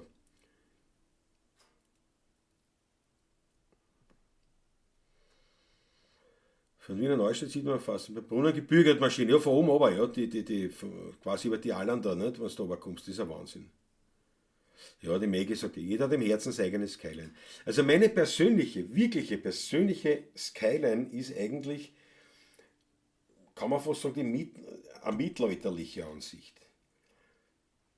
Also, wo nämlich wirklich der Stephansdom so dermaßen prägnant, einfach, du hast diese Häuser, du hast die Stadtmauer und du hast diesen prägnanten Stephansdom drinnen. Also das ist für mich natürlich eines meiner Lieblingsbilder ist ja, habe ich das da, ja, ist ja ein Bichl um. Ist ja der Augustin von Karl Hudener. Ne? Schauen wir mal, ob das da so. Und das ist zum Beispiel ne, von Karl Hudener, der liebe Augustin. Und das ist zum Beispiel mein Skyline. Irgendwie. Obwohl es jetzt klingt deppert, das ist ja nur ein Kirchturm. Ne? Das ist ja nur der Stefan. Aber das ist so meistens, das ist auch diese Historie, nicht? Falsche Seiten. Nicht? Weil da, nicht, da hast du die Dirkenlager. Sagen Sie ja, die Dirkenlager. Na, komm, tu die umschalten. Rotzpippe. Schalt mich scharf. Ja. So. Na, wieder nicht, ja. Da hast du die Dirkenlager, nicht? Und da, es ist halt. Das ist Wien und die Donau. Ich meine, das ist natürlich. So wo hat es ja nicht ausgeschaut, nicht? Die Donau waren ja mehrere Arme und so, aber das ist für mich dieser mittelalterliche Blick und der Rudener Karl hat gesagt, er hat das aber genommen oder inspiriert von so einem Kupferstich aus dem Mittelalter oder halt mittelalterliche Darstellung, muss man so sagen. So. Einer meiner ersten TikTok-Videos war gleich mit der Skyline, das war so passend, bravo Daniela. Genau, die sind gleich, genau, Chrissy. Ja, nein, sie sind immer gleich. Das kann ich zusammengestellt von den markanten Punkten einer Stadt. Genau. Und das ist halt, wenn jeder nur mehr Hochhäuser hat und ein Hochhaus, ja, wie viel anders soll ein Hochhaus ausschauen als ein Hoch? Da sind ja alle Spielarten jetzt dann schon durch. Dann schaut es nicht mehr gleich aus. Nicht? Aber ebenso ja. Skyline vom Süden, Philippshaus und Gasometer am Wiener Berg. Ja, wenn man das Gasometer, das hat ja auch was, ne? Gut, der Kohlenberg. Es geht die Fahrt am 31er weiter. Georg Scheurer sitzt im 31er, ist eine Weltklasse. Die Bilder von Canaletto, ja genau, das ist so mein, also nicht, das ist mein Wien, wie man sagen, das ist irgendwie, weiß nicht, das hat sich auch als Kind einmal wahrscheinlich gesehen. Und das hat sich bei mir eingebrennt. Das war für mich immer, das habe ich sofort so ein warmes Gefühl von Heimat, obwohl es ja das überhaupt nicht mehr gibt. So, ne? Was der Marschallhof in Kaisermühlen hat dann noch gewusst, wo man war. Ja, aber wie gesagt, das schaut schon alles neu aus. Aber natürlich, ja, ich finde aber jetzt diese neuen Häuser oder diese neuen Hochbauten, das ist ja so, das ist die Zeit, das ist leibend, dass es so drüber der Donau ist, weil das ist eben ein Gebiet, wo es jetzt noch nicht so eine alte Stadtkerne hat in dem Sinn, bis auf ein paar Dörfer, die natürlich da verschwinden durch das. Aber so wie da diese, was weiß ich, da im Dritten, da in Erdberg, da am Donaukanal, diese Triple Tower oder wie das auch, denke ich mir, Alter, was muss ich das mit in die Stadt einbauen? Fetzen deppert. Ja, aber die Gier, was so ist. Kannst da Geld machen. Und scheiß auf das, ob was schön ist, Hauptsache verdienst du Geld.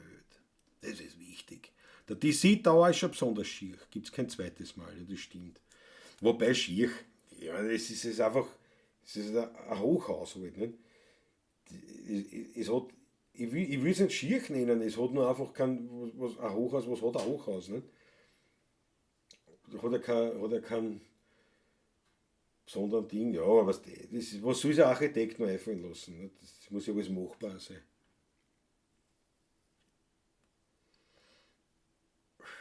Der Raffi, was ist das für ein Buch? Ja, das ist der Karl Hodiner. Oder lieber Augustin, die schönsten Wiener Lieder, die meiner Meinung nach nicht umfangreich, sondern die best zusammengestellte Sammlung von Wiener Liedern von Karl Hodiner. Das Buch ist vergriffen, das gibt es nicht mehr im Buchhandel an sich, aber es gibt da schon relativ viele Exemplare davon, dass es antiquarisch relativ einfach zu kriegen ist und auch nicht besonders teuer oder was. Also das kann ich jedem empfehlen, der Wiener Lieder haben will. Also Liedtexte. So. Und das ist nicht da, was zum Beispiel sind. Das ist nochmal so die Version vom Kupferstich oder so. Also das ist auf jeden Fall, ja, das Buch kann ich empfehlen. Es sind immer wieder so nette Bilder drinnen. So alte Skizzen und Zeichnungen. Ja. Und das ist eine schöne Zusammenstellung. Wie gesagt, gibt es nicht mehr offiziell, aber antiquarisch relativ einfach zu bekommen. Ja. So, jetzt spielen wir was. Was spielen wir jetzt da?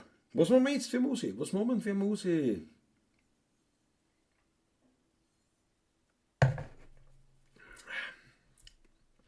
Buch weglegen.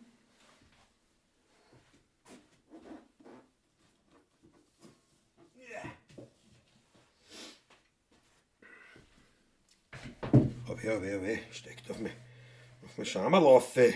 Erst. Botschert wäre ich auch schon.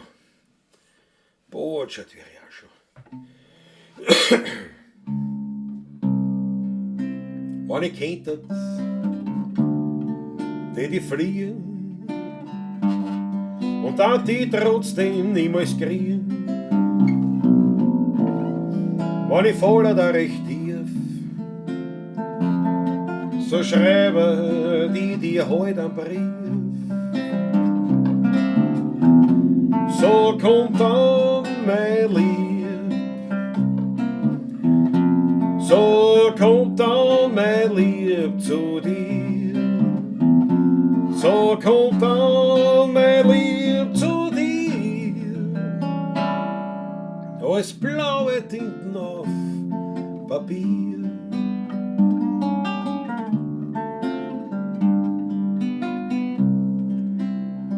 Wenn ich Geld hätte, ohne End, für die war ich niemand, den man kennt. Mein Schmäh, der ist für die viel zu tief, drum schreibe die dir heut einen Brief. So kommt dann mein Lieb, so kommt dann mein Lieb zu dir. So kommt dann mein Lieb zu dir, als blaue Tinten auf Papier.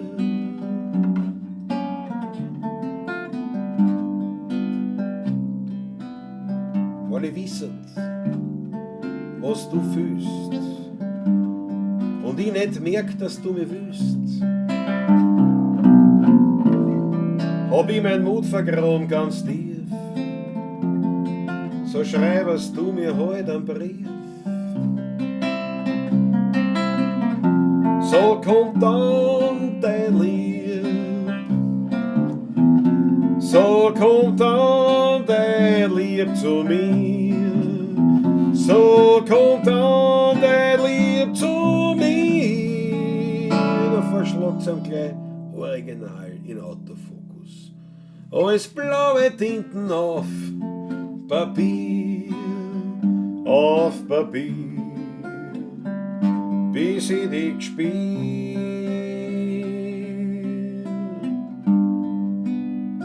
Es ist schämig, dein Freund heut zu werden.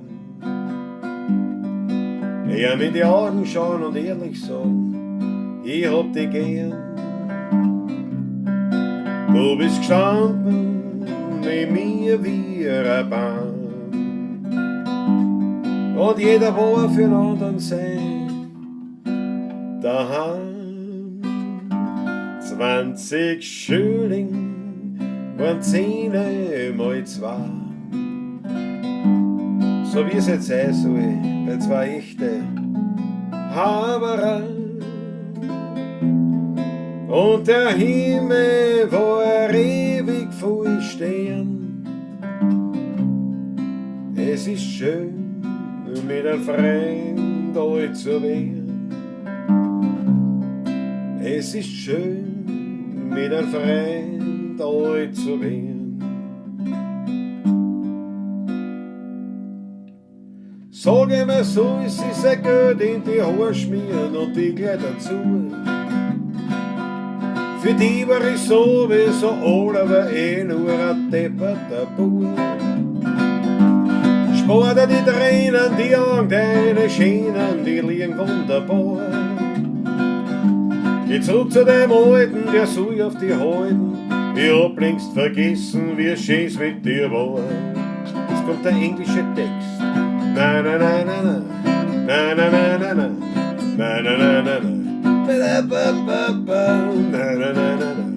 na na na na na, na na na na na. Sag mir so, es ist ein Geld in die Haare schmieren und ich geh dazu. Für die war ich sowieso alt, aber nur ein depperter Bub.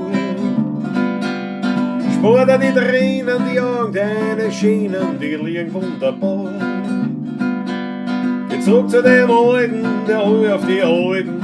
Ich hab längst vergessen, wie schön's mit dir war.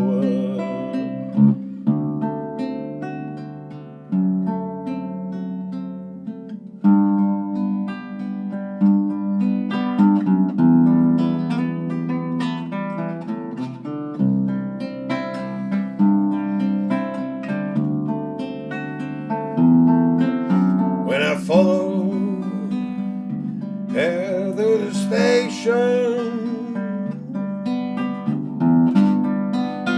my suitcase in my hand. When I follow her to the station, my suitcase in my hand.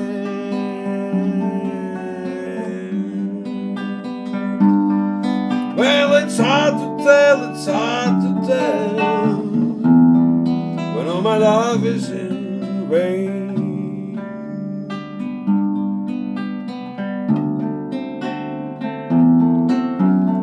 Ana rodima de espuma, Ana moesima fali, oh oh, my lame long de espuma. Waar ik vond ik een stiefkind ben. Oh, my love. Oh, my love. Avazada de José Boboé da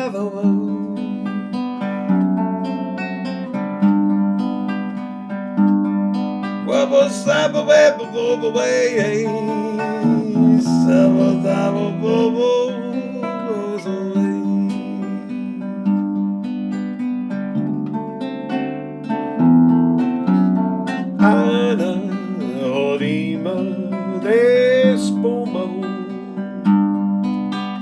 Ana muss immer verlieren.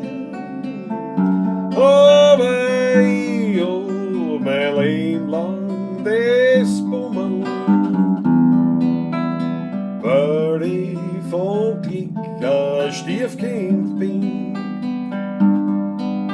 Ja, weil ich von Glück ein Stiefkind bin.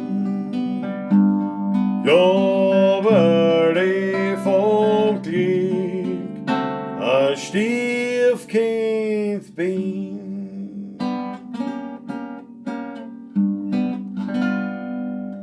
Kennen Sie die Geschichte von Franz nicht? Also bitte, wenn's nicht wissen, wie die geht, dann erzähle ich gerne Ihnen jetzt von einer Wiener Spezialität. Der Franz hat halbe Zeit und Zeit so viel am Freit und die verbringt er gern in der Natur. Da braucht er kein Benzin, fährt mit der Tramway hin und wenn man fragt, dann sagt er immer nur schräge Wiesen. Am Donaukanal ist meine Riviera, auf jeden Fall. Ich brauch keine Misslicht, kein reichen Papa. Mein Mirzoll, ja, der liebt mich so wahr. Ich bin der Franz, ich brauch kein Pflanz und kein Tamtam. Ich fahr nicht fort, ich bleib daheim und bloß am Kammer. Schräge Wiesen, am Donaukanal ist meine Riviera, auf jeden Fall. Ich bin nicht arm, ich bin nicht reich, ich möchte es aber werden. Ich hab im Leben, was ich brauch, mich freut's auch so auf Erden.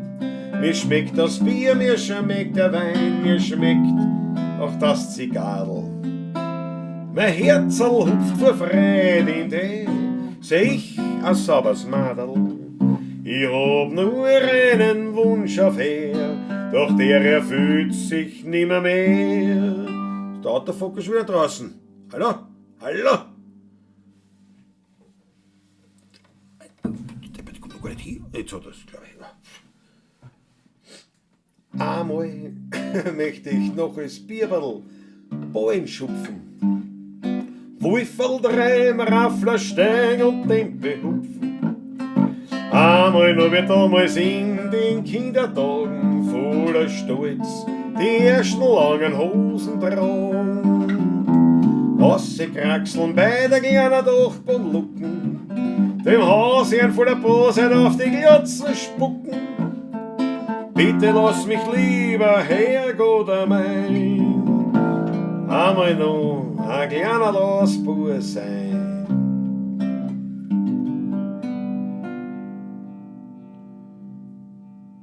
Wo vor dem Haus ein grüner Buschenwind, ich glaub, das ist falsch, ich hab das nicht die Strophe oder der Refrain, jetzt bin ich mir unsicher. Ich weiß gar nicht, wie die Strophe jetzt anfängt.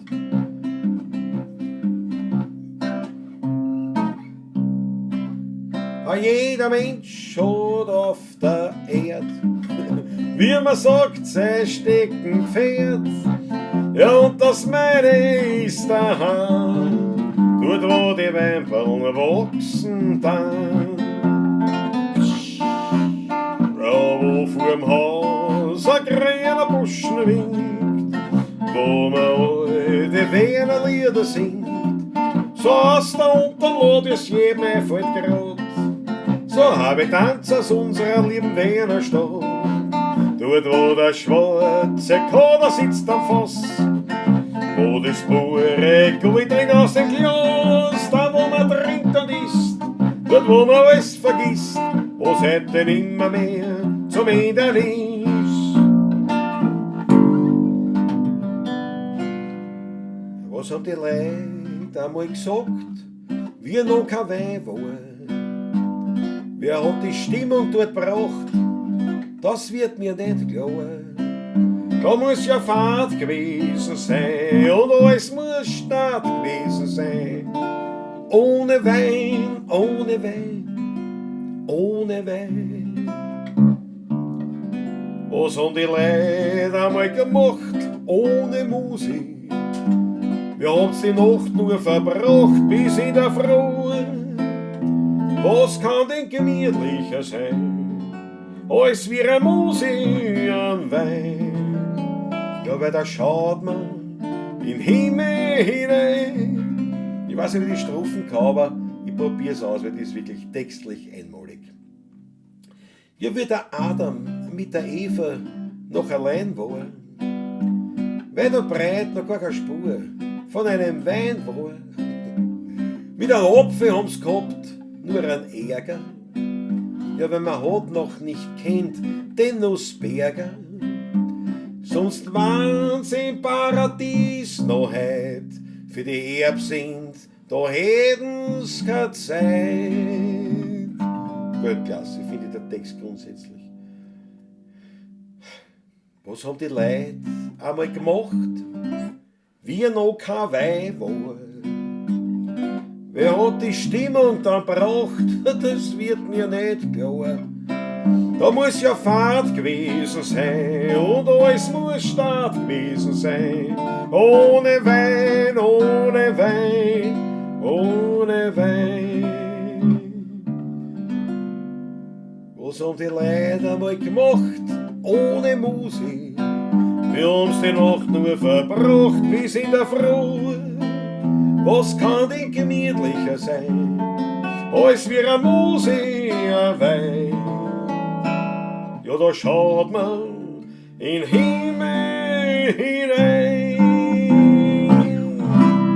Jawohl, ein kleines Medley für zwischendurch. Jawohl. Nein, okay. Und man hätte die meisten Zuschauer verloren, eigentlich durchs Medley. Zumindest zeitgleich mit Medley. Ob es mit Medley zusammenhängt, wissen wir es nicht. Was aus Heimgefuck ist, eine gute Nummer. Michael Ungert, das machen wir heute vielleicht noch. Hm? Jawohl, der Scheier. Weltklasse. Fritzl Startkurs Weltklasse. Und schau, Wolfgang Kawarzka. Aller Klaus, jetzt habe ich es geschafft. Einmal, ich habe ja gesagt, es geht. Heute noch eine Probe gehabt, eine entspannte Probe, mit den Entspannten. Ich sage, er kann leider nicht kommen, aber vielleicht seid ihr ein bisschen länger. Dann geht es ja noch was aus. Und ich habe gesagt, was habe ich gesagt? Ich werde mit einem Achtel begrüßen. Wolfgang Kawarzka, auf den Wohl, jetzt am Wohl, Post.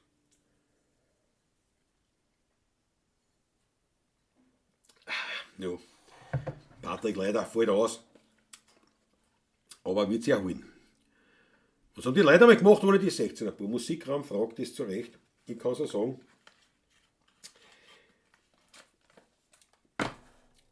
Nicht viel anders. Aber euch hat's gefallen. Gell? Die schräge Wiesen war dabei, jawohl. Meine Bahner da jetzt wenn ich die Livestreams sehe. Die Bahner, ja genau. Ein paar Wunschlieder, aber nicht. Dass der Milchmann kommt, ja. Ich rauche mir nicht, alles nutzt nichts. Ich rauche mir nicht auf, warum? Weil ich es kann. So. Patrick hat den Lebkuchen daheim liegen. Nicht einmal Vanillekipferl und gar nichts. Nichts habe ich. Erdnüsse. Müssen die erst anschauen, was glaube ich da für einen Mist mache. Nein, brennt noch.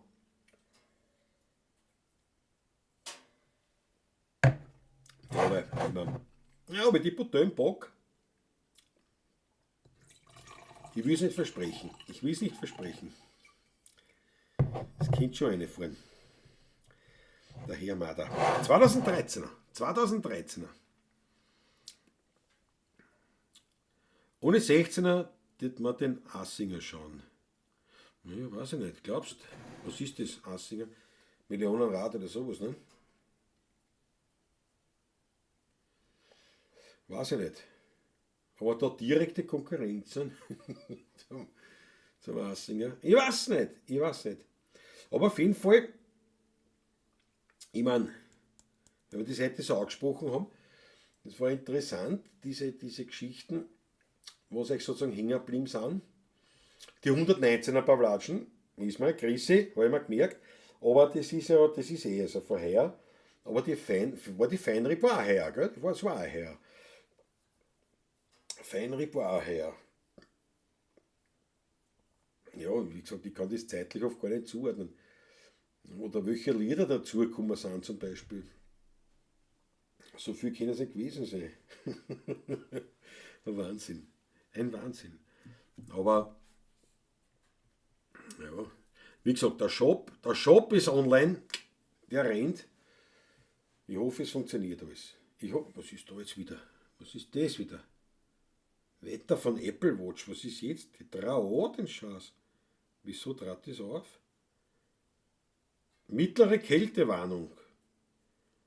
Okay, bitte, was für eine Kältewarnung? Minus 6 Grad ist ja keine Kälte. Lächerlich. Lächerlich.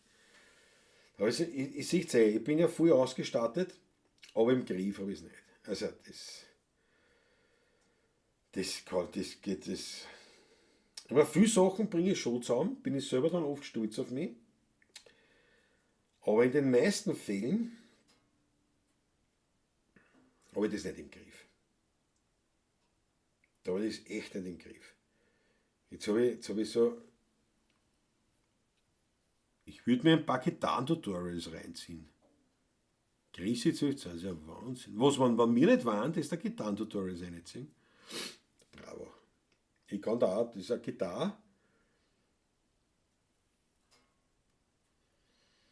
6 Seiten unten, 9 oben. Und der Rest ergibt sich eh. Ungefähr so war meine erste Gitarrenstunde. Ungefähr so war meine erste Gitarrenstunde. Du hast eine Gitarre aus 6 Seiten, oben ist E und das auch E, dazwischen sind ein paar andere Töne, die zeige ich dann noch. Und ja, der Rest ergibt sich. Das war wirklich, war ich, weiß ich nicht, 10, 11, 9, ich weiß nicht, wie alt wäre da gewesen sein. Wie alt wäre da gewesen sein?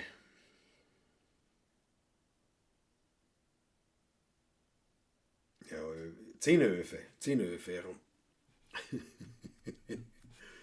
Kannst du mir das zeigen, wie das geht? Ja, ja, sicher. Pass auf, da ist der E, und das ist der E, der Oktav höher.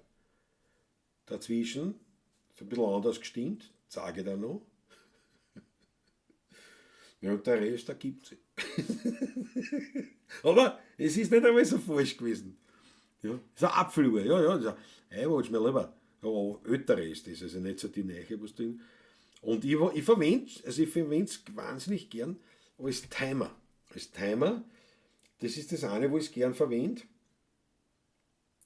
Weil du jeden Tag dehnen zum Beispiel, nicht? Dann tue ich mir dehnen, nicht? 2 Minuten in einer Ding und dann schalte ich meinen Timer da ein. Dann dehne ich bis er leid, nicht? Und dann kann ich wieder raus. Oder auch beim Kochen verwende ich es auch oft, den Timer. Verwende ich was anderes als einen Timer. Naja, ne, und dann als quasi als Fernsteuerung, wenn ich mit dem Handy da was, habe jetzt schon lange nicht mehr was gemacht diesbezüglich, aber wenn ich jetzt ein bisschen so TikTok-Videos gemacht habe oder Selfies quasi, wo das Handy aber jetzt nicht in der Hand ist, dann kann man das steuern. Das ist eigentlich recht praktisch. Aber verwende ich jetzt auch nicht viel eigentlich in letzter Zeit. Ansonsten ja nur das, was. Es ist schon manchmal rar, zum Beispiel jetzt da, dieses Shazam nicht, was Lieder erkennt. Und dann, wenn ich wo ein Lied her, das taugt, wie heißt das? Brauche ich nicht das Handy rausziehen, klicke da auf die Uhr und dann erkennt das Lied. Oftmals. Selten, oft nie. How to play Loisel Tutorial. Ja. Wirklich schauen, wie das geht. Was haben wir da? Millionenrad oder Peter Raab Millionenshow ist das. Nicht Entschuldigung, mein Gott. Da macht man so kleine Fälle und wie du siehst. Und im Unterschied ist, was ist mit Patrick? Der Patrick, hoffentlich geht es wieder gut. Patrick, alles Gute. Patrick, wir vermissen dich. Nicht? Aber wenn ich jetzt sage, statt Millionen Show, Millionenrad, kriege ich gleich wieder einen Anschiss. Nicht? Weltklasse, Grüße, Weltklasse, hat er weiterhin getan, Tutorials. Ich war 10, als ich meine erste Gitarre bekam und der Pfarrer dann als Struppen gelernt. Na, das wird ungefähr im gleichen Alter gewesen sein wie ein Fritzl. Ohne die 16er Burm und den Pavlatschisten wäre das Leben sehr farblos. Das war lieb. Das ist aber lieb, dass du das sagst. Fritzl, das ist eine Weltsache. Weltaussage. Und wisst ihr was?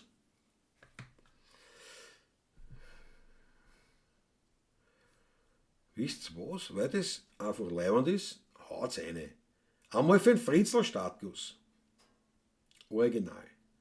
Obwohl der Patrick noch die Keksfirma hat. Meine. Und meine Motorraddosen. Haut's eine arge rote Achteln. Für den Fritzl Startguss. Einfach nur, weil wir es kennen. Satz gut. Haut's eine. Das mir taugen. In Läusl. Mit der Technik umgehen können geht vor gut ausgestattet. Erkenntnis des Tages, na was heißt. Das mit der Technik umgehen können. Nein, es ist schon, ich bin ja nicht botschert. Aber es gibt einfach viele Dinge, die ich einfach im Laufe meines Lebens mir angewöhnt habe. Notizen machen aus. Ich mache sehr viele Notizen, mache ich am Computer, auf dem System oder mit dem iPad und so weiter. Ich verwende das alles. Aber es gibt Dinge, die einfach jetzt da über 40, 45 Jahre so drinnen sind, das ist die Erleichterung durch die Technik, eine vermeintliche oftmals nur, aber da manchmal doch, insofern nicht eine Erschwernis ist, weil einfach das System, das ich verwende, seit 30, 40 Jahren dann halt schon einfach eingespielt ist. Ne? Das ist oft ein Problem. Ne? In Tirol haben wir minus 11 Grad, nagelgassig, eben nicht, da reden wir auch nicht drüber. Ne? Weil ich es kann. Jawohl, für Fritz Startguss. Schau, Fritzl, deine Achteln von einer. Jawohl, ist jetzt leibend. Ist jetzt leibend. Musikraum, Christoph Acker, Maggie Pemberton, Lortauer, Florian Lukesch, Franz M. Grissi, 12,20 und der Peter folgt. Haben eine die Achteln. Für den Fritzl. Fritzl und der Raffi hat noch 8, zieht noch nach. So, na gleich spielen. Was ist, wenn wir den Läusl spielen auf gut Deutsch, haben wir gesagt, ne?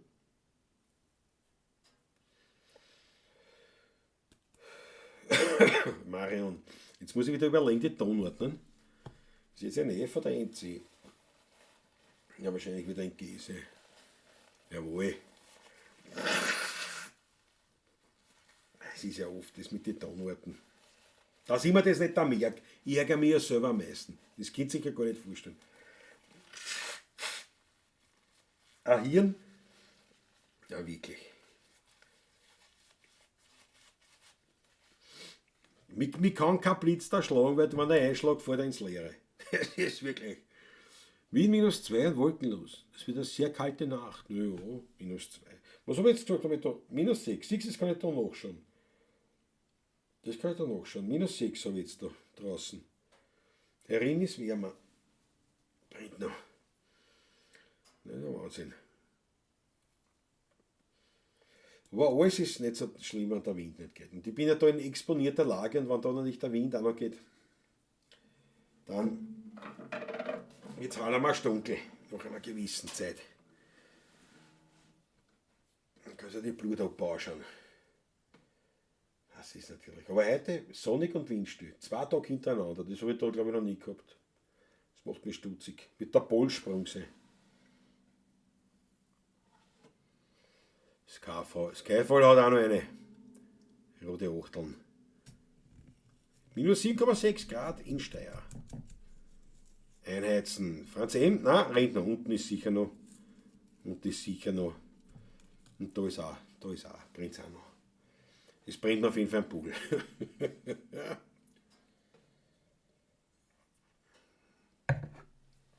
So. Pass auf. Erste Variante in G. Stimmt sogar. No? Und ich sage, ich merke mir das nicht. Läusl ist in G, merkt sich das.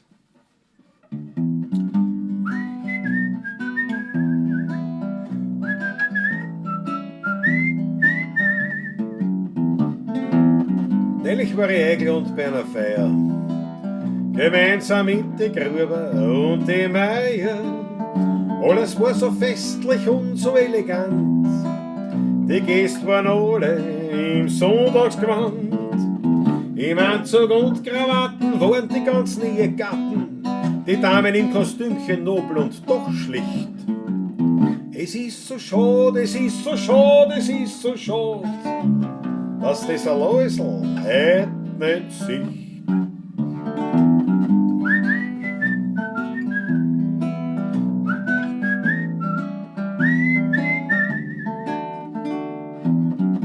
Am Anfang war die Stimmung noch ein bisschen flau, aber dann ist es Essen gekommen. Na und schau, kaum waren die Händeln und die Fleischlagerln serviert, da hat sich keiner mehr geniert. Alles hat sich gestürzt auf die Schnitzel und den Erdäpfelsalat. Nur dass der Läusel nicht dabei war, ist wirklich schade. Es ist so schade, es ist so schade, es ist so schade. Allein schon wegen dem guten Erdäpfelsalat.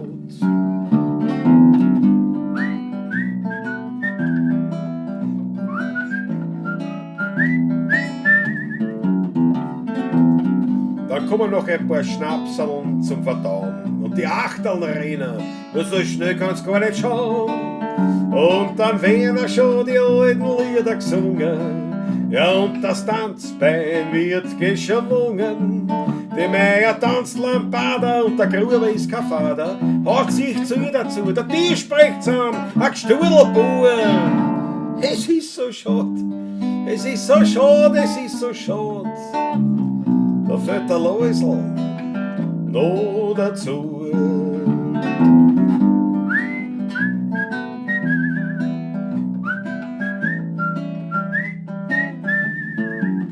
So ist dann gegangen bis in die Morgenstunden. Das hätte der Läusl sicher leibend gefunden. Ja, das eine, das sag ich euch. Dem Läusl seine war die schönste Leich, ja. Es ist so schade, es ist so schade, es ist so schade. Der Läusl ist tot.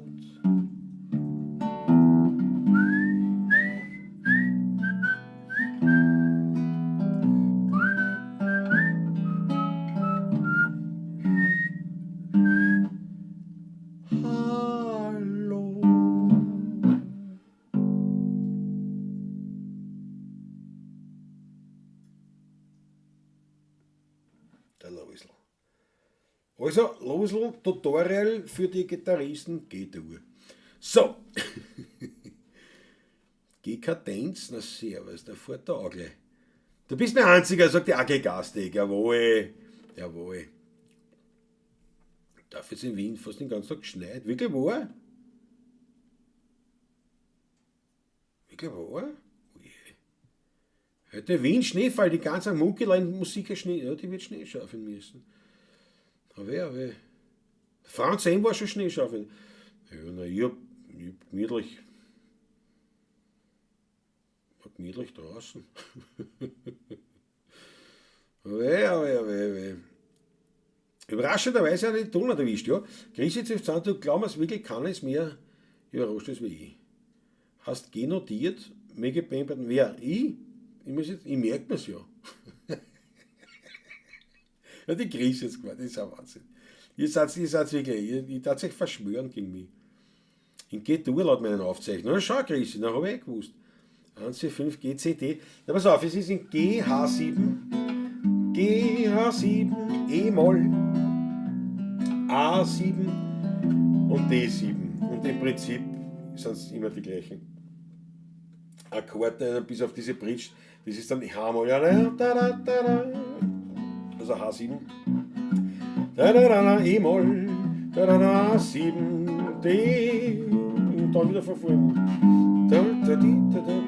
Also GH, also es ist kein 145er, ne? Das passt nicht. Sogar D7 Klaus traut sich was, ne? Was heißt? Da ist ein lauter 7er drin eigentlich. Mega, das ist ein Wahnsinn, die Achtel von einer. Hallophoniert ihr nicht miteinander? Wie meinst du? Also statt Umgebung noch Schnee, Gudrun. Na schau.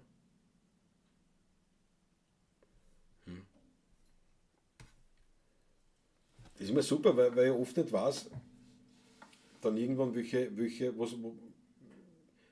was gemeint ist, ne? In die Kommentare. Weil oft redet sich schon untereinander, dann kenne ich mich gar nicht aus. Short, wie geht das, Läusel? Was? Ein Short, ja genau, das ist ein Tutorial-Short. In 60 Sekunden der Läusel erklärt. Da mache ich einfach nur ein Büdel von einem Erdäpfelsalat. Das tut es dann auch. Das ist eh kein Wahnsinn. Aber jetzt fällt mir halt ein, bei der XXXL Pavlatsch, muss man fast sagen, 8,5 Stunden, ich meine, das war schon mächtig. Das war schon ein mächtiges Teil. Ich kann mich erinnern, der Andreas Christiner hat er erzählt, ne, er hat sich das angeschaut, ne, dann ist er nach 4 Stunden, raus, er geht nicht schlafen, ne, dann schaut sich den Rest morgen beim Frühstück an, dann steht er da früh auf, trat auf, denkt sich, will sich halt zum Kaffee den Rest anschauen, die letzte halbe Stunde sieht, es dauert noch 4 Stunden. 4,5. Aber das war, muss ich ehrlich sagen, das ist schon eine harte Geschichte, weil ich mir dann so ein paar Sachen angeschaut, so im Schnelldurchlauf, da habe ich gedacht, Alter, eitel darf es nicht sein, weil am Schluss schon sehr langsam geredet. Da habe ich schon sehr langsam geredet. Aber man hat das auch gemerkt bei den Kommentaren, weil es waren ja wirklich bis zum bitteren Ende. Also hat sich dann noch, glaube ich, der Schneid Wutz hat sich auch noch eine geschalten aus Chile, oder wo er gerade war, oder Argentinien. Und da hast du in den Kommentaren schon gemerkt, da sind auch nicht mehr alle nüchtern. Das ist ein Wahnsinn. Also mir Schlagzeuger ist es sowas verwurscht. Michael Unger, bravo. Mir ist ja als Gitarrist wurscht. Das wollen nur die anderen wissen oft. Nicht? Aber ein Schlagzeug, vollkommen richtig. Da sagst du, sag mal wie viel Vierteln, ne? Im Prinzip. Vierteln oder Achteln. In der Regel. Nicht? Seit du bist, weiß ich nicht, Stockhausen-Schlagzeuger oder was. Du, aber Christoph Acker, du und Munkelein telefonieren nicht miteinander. Oh, wir telefonieren aber. Die Frage ist, ob es Schnee geschaufelt hat. Ich rufe die auch nicht an, Ackerl, nicht, und sage, und? Weiß nicht, hast du heute geschaufelt irgendwas oder Wand verputzt oder irgendwas? Das frage ich nicht. Es sei denn, du würdest mir das erzählen. Stell dir vor, heute habe ich geschaufelt. Aber nachdem ich mit meinem Munkelein, wie geht's, was tut sie, was ist so, und sie nichts gesagt hat, habe ich auch nicht gefragt. Ne? Ich habe nicht geschaufelt. Sonst hätten wir vielleicht drüber geredet, weil dann hätte ich gesagt, du, ich habe Schnee geschaufelt, du auch. Aber so, wenn für nichts kommt, ne? Ich frage nicht. Ja, so ist das, gell? So ist das. Das ist ein Wahnsinn. Freunde, was haben wir? 11. Was haben wir? Wie lange jetzt? Zwei, dreiviertel Stunde. Solo-Palatschen. Die 150. Und schon wieder Solo. Es ist ein Wahnsinn. Ja, du warst auch mit der Fritzl-Statue bis am Ende dabei. Beinhart. Ja, du hast ja durchgemacht quasi, ne? Du bist ja gleich die Hocken. Oder hast du frei gehabt am nächsten Tag? War da nicht ein Feiertag vielleicht? Weil es war bis zum Schluss waren 22. Ich glaube wirklich 22, oder? Nein, so viel können sie gewesen. Oh ja. Es waren bis zum Schluss wirklich konstant.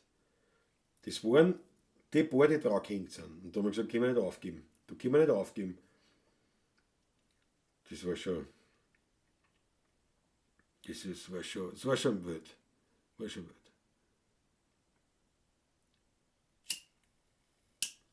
Bist du deppert. Unglaublich. Na gut, also pass auf, 150 Pavlatschen haben wir. Rückblick.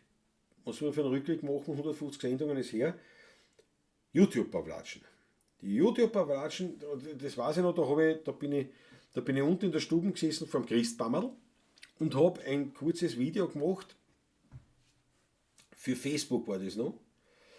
Und habe in diesem Video gesagt, dass man eben am Montag erstmalig dann die Pavlatschen, da hat es auch schon Pavlatschen-Kassen, glaube ich. Ich weiß gar nicht, ob es da, aber ich glaube schon. Also wurscht, aber den Livestream halt, dass wir den erstmalig ab nächsten Montag auf YouTube machen werden, statt eben auf Facebook. Wie viel es auf Facebook waren, ich kann es euch gar nicht sagen. Nicht so viel natürlich, ne? Aber das war, Facebook war halt der Ballon, ne? War der erste Start. Und ja, da hatte ich frei, sonst hätte ich um 35 zur Arbeit gehen. Ja, eben drum. Das war da hättest du gerade zur Mittagspause hinkommen können. Ja, Wahnsinn, oder? Ja. Ich hatte den Rentnerbonus. Warst du auch dabei, Peter Voigt? Bei der XXL Bablatschen? Das war leibend. Gratulation zum Jubiläum. Dankeschön, die Bubbles. Wenn ihr Gitarrenkurs macht, muss ich die Gitarre aus Wehren mitnehmen.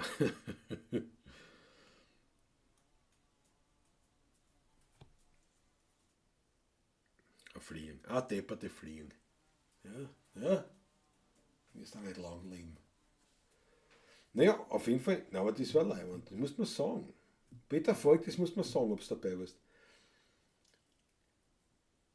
Jedenfalls das war so nur so ein kleines Video auf Facebook, so vor dem Christbaum unten. So, ja, neues Jahr, neues Glück. Oder mit nächsten Jahr, so irgendwie war das dann nicht. Dann bringen wir das erst mit den Pavlatschen oder den Livestream eben aus auf YouTube. So. Ja, und dann hat das angefangen. Dann hat es mit YouTube angefangen. Und dann haben wir da ja das stark gemacht. Das war ja unser 25-jähriges Bühnenjubiläum. Mhm. Ja, 2021. Oder? Nein, nein.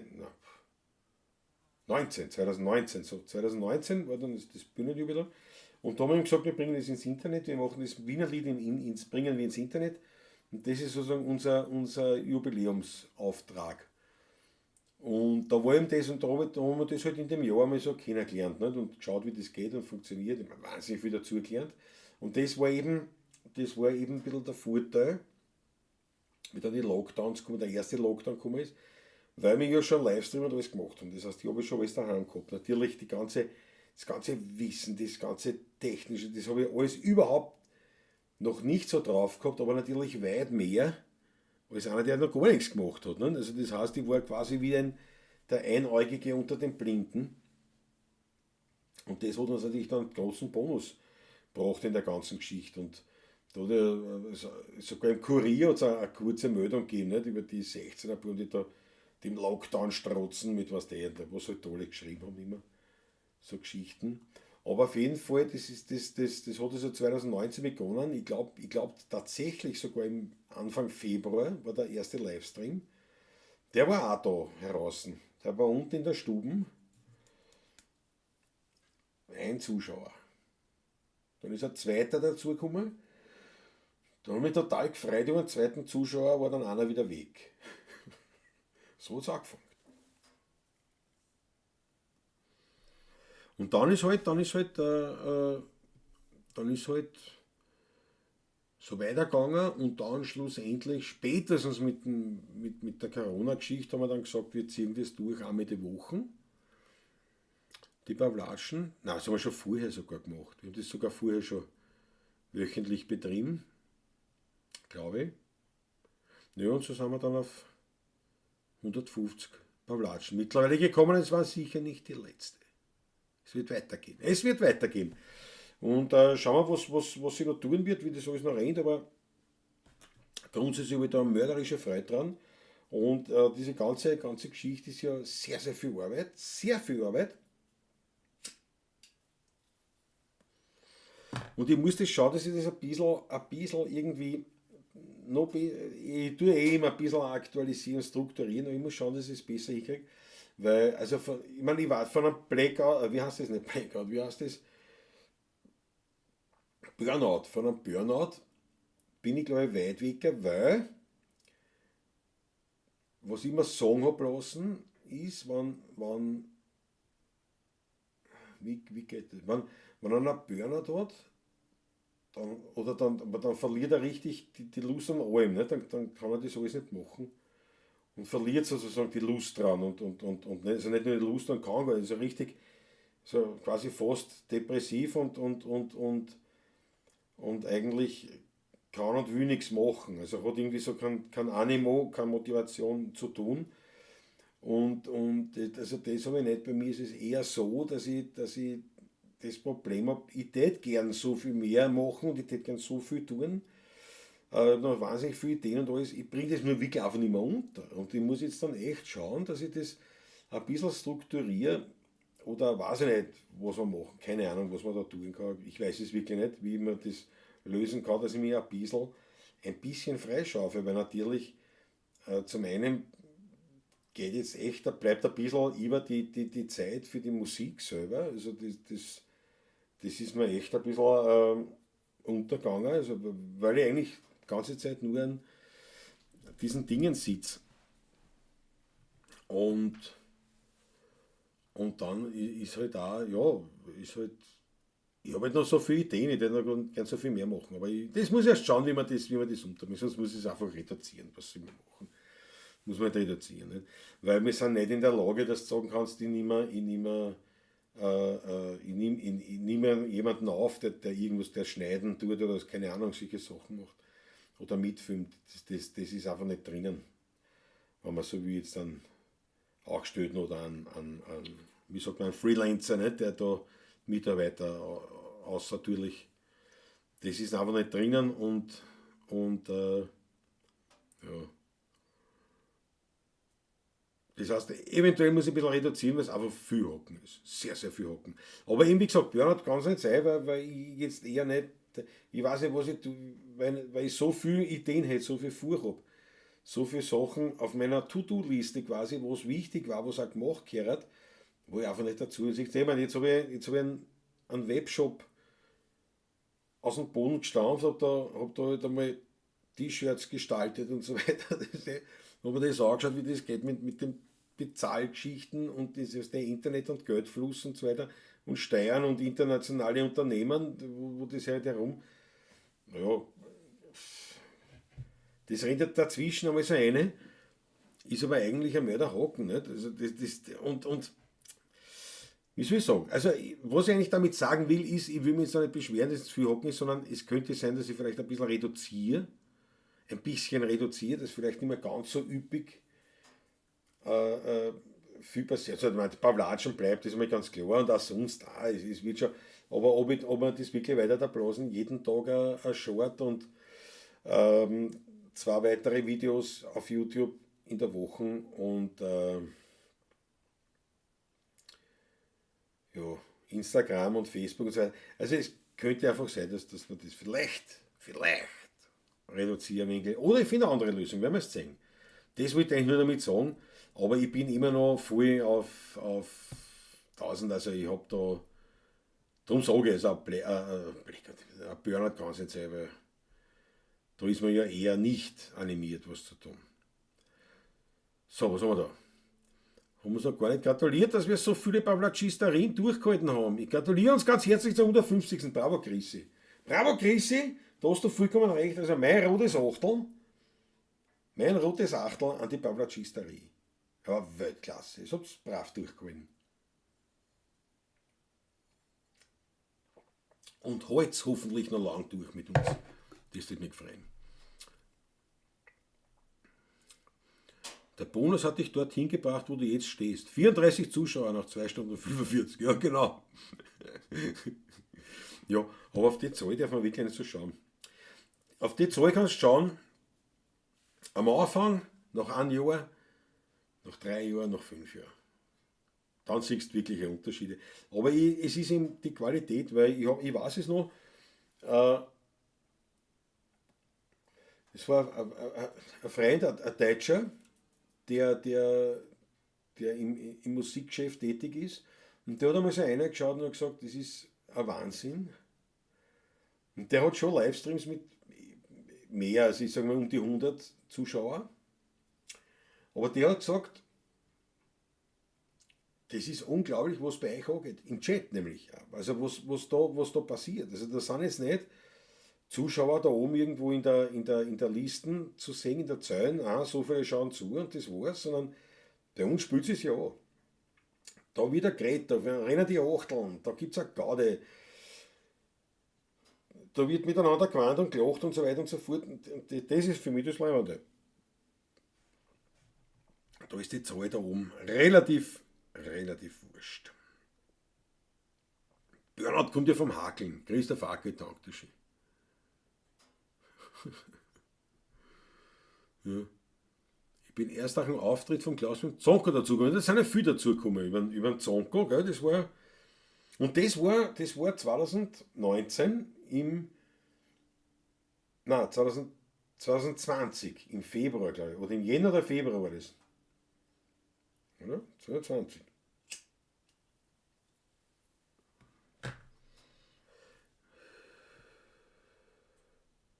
Über den Herrn Christian, der kann das und der hat auch die nötige Kreativität. Ja, kennen das viel, Chrissy, aber das musst du jetzt so auch kennen.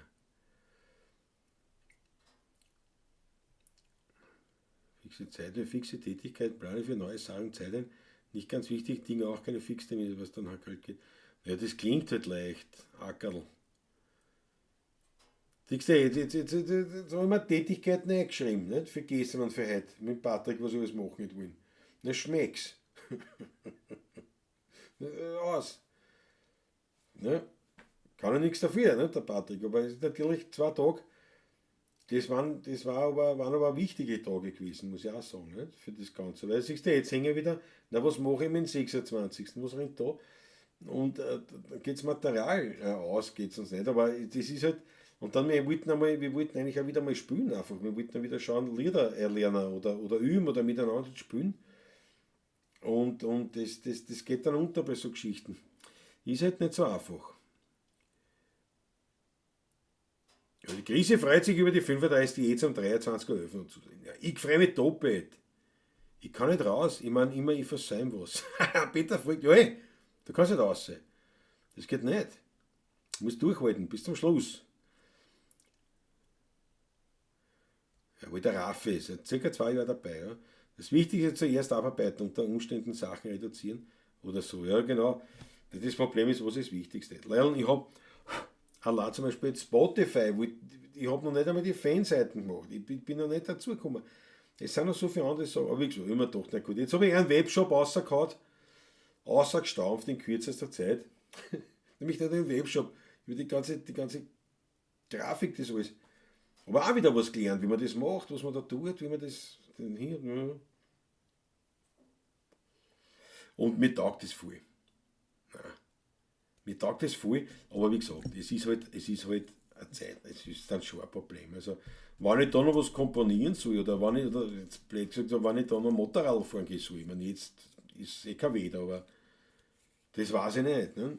Wie soll das gehen? Ich sitze die ganze Zeit nur Computer und mache da. Aber trotzdem, gefällt mir und ich werde es schon lösen. Wie gesagt, im härtesten Fall muss ich ein bisschen reduzieren. Ist dann auch so. Ja. Alles, was ich regelmäßig mache, aufschreiben. Naja, ja, aber das ist ja schon schwierig. Das war regelmäßig. Das war so wie vor Jahren einmal sind wir dann geredet, wegen einem Budgetplaner. Nicht? Also was das, daheim Haushaltsrechner, nicht? Kostenaufstellung. Und dann kommen sie immer mit dem her, du nimmst her was Einnahmen im Monat und dann schreibst du die Ausgaben, dann reichen es da. Sag ich, Alter, ich habe keine Einnahmen im Monat. Ich habe heuer die, nächsten Monat komplett andere, ist Monat drauf wieder ganz andere. Und dann kommen die Themenauszahlungen. Wie soll ich das machen? Nicht? Das ist nicht so schön, 1. bis 30. Ich habe am 1. meine Gehaltsüberweisung und dann mache ich mein Budget und meinen Haushaltsplan und so weiter. Das spielt nicht. Ich habe einmal so, einmal so. Nicht? Klar muss ich auch einen Haushaltsplan machen, aber der geht halt ganz anders dann. Ja. Ich bin noch nicht einmal alle Pavlatsch auf YouTube durch. Wirklich, schaust du alle an, Chrissy? Gibst du das? Schreib eine, willst du wirklich alle geben? So wie das aufzunehmen ist mehr Arbeit, als man glaubt. Für meine Adventkalender habe ich insgesamt 5 oder 6 Stunden gebraucht. Ja, jedes Video gefühlte 1000-mal nur angefangen. Ja, es ist jetzt so, ich meine, klar, man wird schneller und rennt alles ein bisschen einfacher. Und ich werde es ja gemerkt haben, was wir haben früher immer Lieder aufgenommen, Wiener Lieder aufgenommen und jetzt nehme ich es einfach aus dem Pavlatschen raus, weil es einfach schneller geht. Wenn wir zusammenkommen müssen und das wieder aufnehmen, und das eben aufnehmen und das Sichten von Material, das Einspielen, das Rendern, wie man so schön sagt, also dass der Computer mit dem Material dann überhaupt umgekommen das mehr ist, das kostet allein schon alles viel Zeit. Und dann eben das Schneiden. Ich meine, was ich nimmst, ich will es ein paar Latschen hernehmen und würde halt, weiß ich nicht, das Beste rausholen. Ich hole mir die Lieder raus und dann vielleicht ein paar gute Sagen oder sonst was heißt, ich muss mir es trotzdem anschauen. Das heißt, die heutige Latschen ist jetzt 3 Stunden. Das sind einmal allein schon vom Ausschauen her 3 Stunden. Nicht ganz, die Lieder weiß ich vorne hinten. Aber trotzdem, jetzt sagst du das Lied, dann kann ich es nehmen, dann, ich meine, jetzt in dem Fall sind es ja Solo-Lieder, kann ich schon vergessen. Nicht? Aber wenn jetzt dann her, es ist halt, es dauert alles sehr, sehr viel Zeit. Es dauert sehr viel Zeit. Und auch wenn man routinierter wird und schneller wird und es ist sehr, ich mache diese Shorts, ne? Das kommt ja jeden Tag ein Short raus. Und das mache ich natürlich in einem Schlag, nicht? Aber das sind halt schon, sind halt wieder ein paar Stunden. Nicht? Die ich gern so mache, aber es ist halt, bin halt begrenzt. Bin halt begrenzt. Wie sind die legendären Aussprüche aus dem Chat in meine Aufzeichnungen? Naja, das ist Weltklasse. Grüße, das ist Welt. Die legendären Aussprüche aus dem Chat kommen in die Aufzeichnungen. Einmalig. Jeder Musiker muss erstmal sehr viel investieren. Der Erfolg kommt dann später. Ja, und wie gesagt, ich glaube, der Erfolg, also wir haben ja jetzt schon für unsere Größenordnung wirklich tollen Erfolg und das gefällt mir. Wir haben gut zu spielen. Es läuft, es rennt. Und es macht dann wirklich einen Heidenspaß, muss ich auch sagen. Also das ist echt nur eine Gaude. Es kommt halt irgendwann mal halt viel zusammen wie bei jedem Menschen. Also das ist jetzt nicht Spezifikum, die armen 16er Buben, sondern das ist halt bei jedem so. Und ihr wisst halt jetzt, die vergangenen Zeiten, jetzt da in dem Jahr, waren halt für uns besonders herausfordernd. Und ja, das ist dann das ist dann noch schwerer und macht es halt dann noch schwieriger, das Ganze. Und es ist halt, ja, wie soll ich sagen, es ist halt zu beachten, dass man da nicht das Wichtige vergisst oder ich weiß nicht, wie man sagen soll. Aber wie gesagt, macht uns noch immer einen Spaß. Aber irgendwo werden wir sicher nächstes Jahr, ich muss schauen, das ist jetzt so eine typische Geschichte über Weihnachten, wo das einfach, ja, wo wir das ein bisschen überlegen werden müssen, wie wird das weitergehen, so in der Art und Weise, dass ich halt das, weil das ist ja so nicht der Platz, ne? Das ist eine One-Man-Show. Und wie gesagt, eine Social-Media-Agentur oder sonst was, der das macht für uns, das ist, also der das so macht, dass es einen Sinn hat, ist einfach nicht drinnen. Nicht? Und das muss man auch wirklich ehrlich sagen, die meisten, die diese Dienstleistungen anbieten, die meisten, vor allem so Agenturen, kleine Agenturen oder sonst was, kosten eigentlich nur Geld und machen nicht das, was geht, weil eins mit Social Media, da kenne ich mich jetzt schon ein bisschen aus. Also da kann man mich nicht so schnell, da kann man mich nicht so schnell bewundernd aufblicken lassen, weil irgendeiner mir irgendwelche Geschichten erzählt, da weiß ich schon, wie das rennt. Und dann, haben Sie das gehört? Die Fliegen macht dann Wirbel. Das ist irgendwo reingeflogen.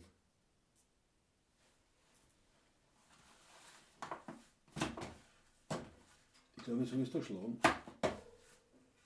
Bin mir aber nicht sicher. Oh ja, jetzt schon. Ich hab's da schlagen. Mit dem Taschentüchelbackel. Ich bin erhöht. So, setzen, der Ofen ist finster. Dankeschön. So, Prioritäten. Vollkommen richtig. Ich tue da ranzen, gell.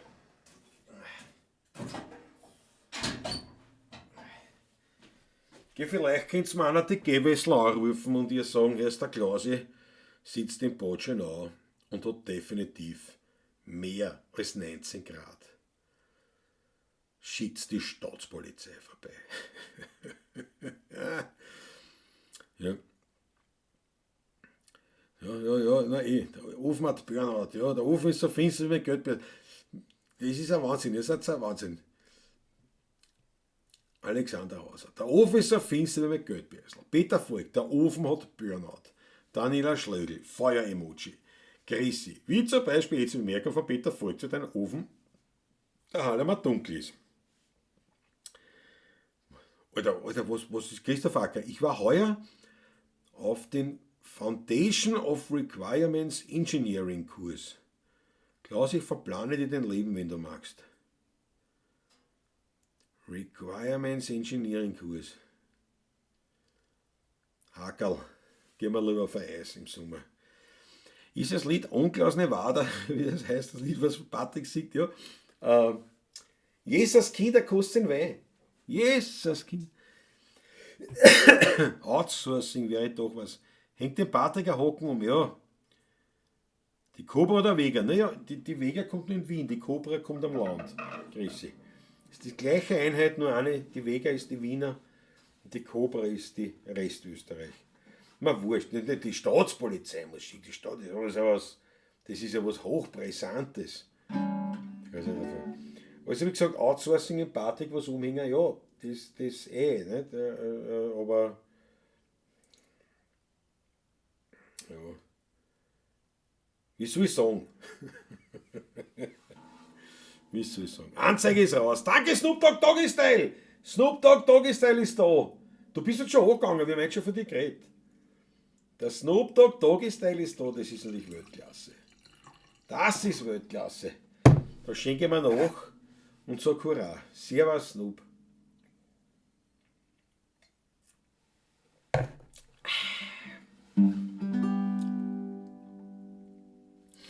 Het hab ich mein Fressbagel, hutsch sich eine in mein Wagel, ich führe euch rasse auf einen Wein. In Grinzing soll eine Klasse sein, hör mal wo ein sauberes Tanzel und vorm Tor hängt's grüne Granzel, sind wir drin, das ist doch klar, und singen miteinander im Chor. Jesus Kinder, kosten Wein, meiner Söder grobst je, schon das Fabel ist erbrocht, den kannst du zuzeln die ganze Nacht. Immer leichter wird das Sinn, wenn rischt die Melodie. Lechzing komm und häng die ein, heut will nur selig sein. Der Onkel aus Nevada ist ein fescher, kleiner Blader, ja die werden Madeln gern.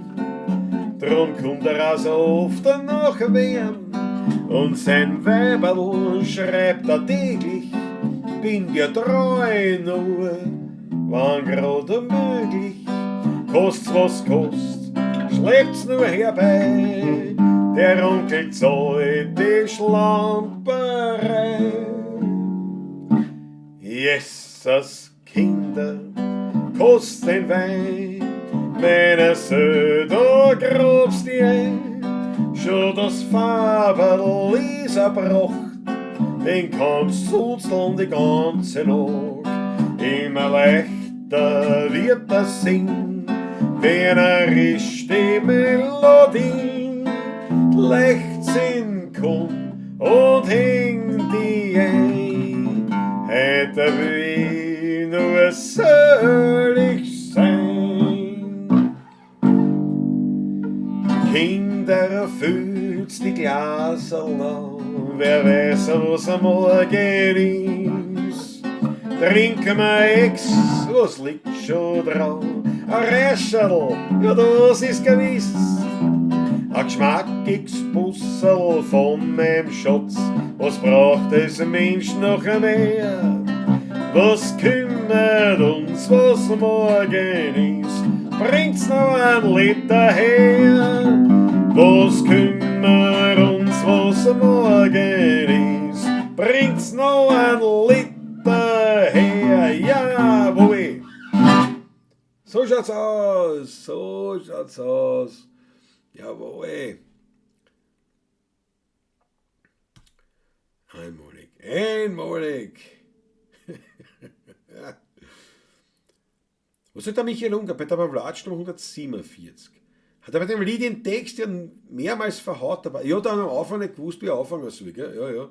Genau. Da habe ich nicht gewusst. Und da hat immer mir die Schuld gegeben. Kann überhaupt nichts. Ja. Schau, das tut da. Seit einer Stunde durch der zu. Habe aber dazwischen gegessen. Ja, aber das war schon lang vor einer Stunde. Da haben wir gesagt, der Franz Brandten war schon länger nicht da und der Snoop Dogg ist das sofort auch der Pavlatsch Hysterie angegangen. Und gesagt, na, wo ist er? Wo ist er? Jawohl. War ein 3-Tages-Kurs für Grundlagen, wie man Projekte richtig plant und visualisiert. Kann man aber auf alles umlegen. Die Kursleiterin hat ihre neue Küche danach geplant. Na bravo. Die 147 war die mit der Uschi als Handmodel. Das heißt, es hat sich wirklich da geführt. Das ist ein Wahnsinn. Das ist ja wirklich, muss ich unten auch schon nach. Wann war denn das letzte Mal unten nachlegen? Hat das einer protokolliert? Nein. Wahrscheinlich muss ich oben schauen. Erst ich habe gar kein Wasser getrunken. Ich habe mir extra Wasserflaschen hergestellt. Kein Wasser getrunken. Ich sag's auch nichts. Ne? Wein lasst es mich saufen, aber dass wir für die Nieren auch was zusammenkriegen. Das war, wenn der Patrick da ist, passiert das nicht. Passiert das nicht. So. Wasser, gell? Gesund. Jetzt so scheiß Plastikflaschen da. So. Ein Schluck Wasser. So. Genug, nicht zu viel. Nein, was jetzt. Man lernt dabei viel fürs tägliche Leben.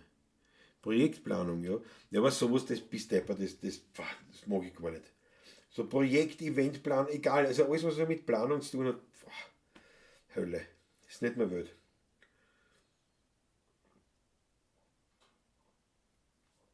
Eher erstaunlich, wie weit ich gekommen bin, aber trotzdem. Und 22:55 Uhr war ich unten. Ja, da schaue ich dann runter. Willst du inwendig verrosten, Michael Unger? Nein, aber das ist ja Wasser, geht ja dazwischen. Ich bin ein Spritzer trinker, nachdem ich da pur trinke, braucht der Körper Wasser. Ich rauche mir noch eine an. Na wurscht, dann gehe ich eine nachlegen und dann spielen wir noch was, dann gehe ich heim. Ich bin ja daheim, hoppala. So. Ich sehe viel Blabla, ja, danke schön. Ich sauf heute auch das Wasser wie ein Loch. Wenn es kühl ist, dann vergisst man oft auf das Trinken. Ja, wobei, nein, ich trinke so. Und unter Tags, ich trinke viel Wasser. Dann geht gleich die Krise. Warte, tut mir jetzt wieder, jetzt sind wir gemütlich, sitzen wir zusammen. Wäre ich wieder aufgehetzt. Na gut, gehe ich gleich. Das ist ein Wahnsinn. Das hätte mit Patrick an meiner Seite nicht passiert, weil da hätte der Patrick nachgelegt. Entschuldigung, ich muss kurz aussehen. Ich muss aussehen. Na gut, schau ich halt runter. Wie viel sind wir noch? Naja, ein bisschen machen wir noch. Ein bisschen, ist ja wurscht, nicht? Weil jetzt Cola Pass hat gut zum Rudern. Michael Unger, jetzt. Es gibt leider keinen Strafenkatalog in der Pavlatschisterie. Sowas wie Ecken stehen oder Eselsmütze aufsetzen. Oder das weiß ich nicht. Ein Wasserglasl. Pass auf, gibt's ein Emoji, ein Wasserglasl? Na warte mal. Pass auf, was haben wir? Das rote Achtel. Bier haben wir. Ja, Wasser gibt's gar keins, gell?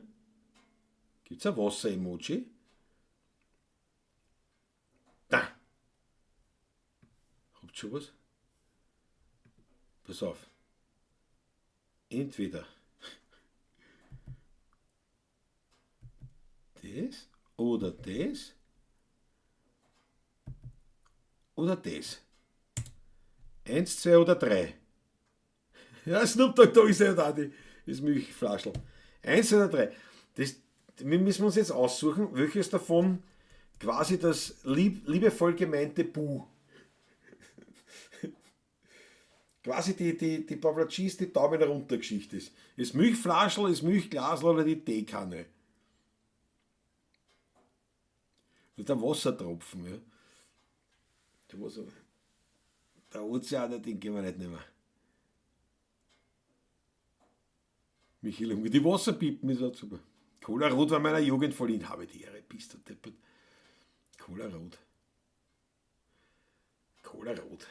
Nein, das hat mir, nein.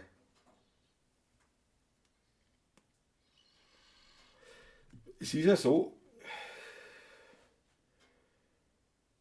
ich muss sagen, also wirklich alle herrlichen Zeiten ist einmal Cola als Limonade hat was, wobei ich ehrlich sagen muss, tatsächlich ein geschmacklich gutes Cola ist das von Red Bull, das Organics. Das Red Bull Organics, das ist ein, finde ich, geschmacklich gutes Cola. Der Patrick kommentiert, der hat ein Wasserpipen. Und der Patrick hat mir, weil ich hab keine Cola getrunken, und der hat mir gesagt, probier das Organics, hat er daheim gehabt. Und beim Patrick habe ich das kennengelernt, und das ist eigentlich wirklich, ist jetzt wirklich nicht so schlecht, ja. Aber ansonsten Cola und mit Mix als Mixgetränk überhaupt gar nicht. Also das, was war das Mixgetränk? Das einzige, was war Wodka war Rausch vielleicht oder sowas. Was sonst wüsste nichts. Cola Roder von halben, Alter. Nein, ich weiß nicht.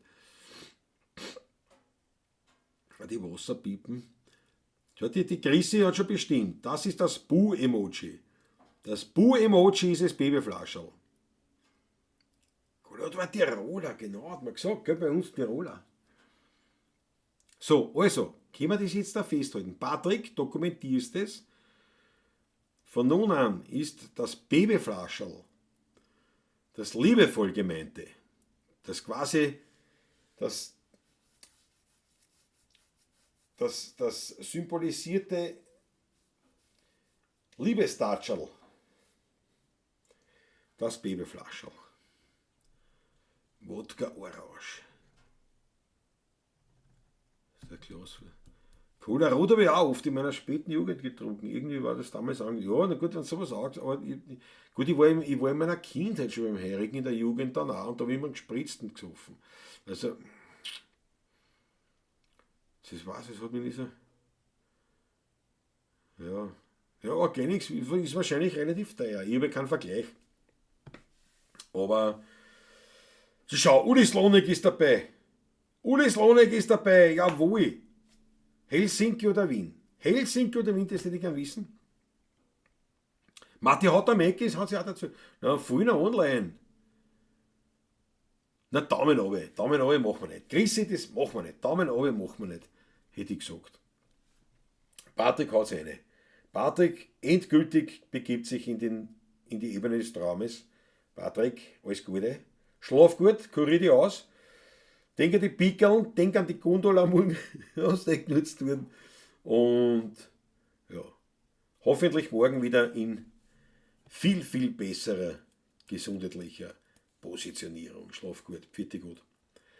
So, die Gudrun ist noch da. Was, Gudrun ist noch da? Jawohl. Das Cola ist das Original Cola. Ah ja, genau, das ist, ja. Klaus als Kind schon Reblaus, das stimmt. Aber als Kind habe ich immer Fanta getrunken. Ich war nie Cola trinken, ich war immer Fanta getrunken. Wieder mal in Wien, aber nur mehr kurz. Uli Slonek, Weltklasse. Wie gesagt, du hast es jetzt mitgekriegt. Patrick liegt daheim, hat sie eine gehabt, mörderische Bomber an Antibiotika. Und geht jetzt schlafen. Daher leider die 150. Sendung. In Solo wieder mal. Gut, dann ist da. Na klar ist da. Rotwein Cola flog das nicht aus. Bravo, diese Bubbles. Jawohl. Auch immer Fanta, Uli Slonik, ja. Fanta war Wahnsinn. Fanta, das habe ich als Kind getrunken. Cola hat mich nicht geratzt. Fanta war leibend. So, haben wir das jetzt da behirrend bitteschön, ja, dass wir die Etikette einhalten. Quasi das verbale Liebestatschel, das quasi Bu-Emoji ist das Babyflascherl. Agli Gastig schleicht sie. Spült in die Hand und schleicht sie. Agli Gastig, vierte gut.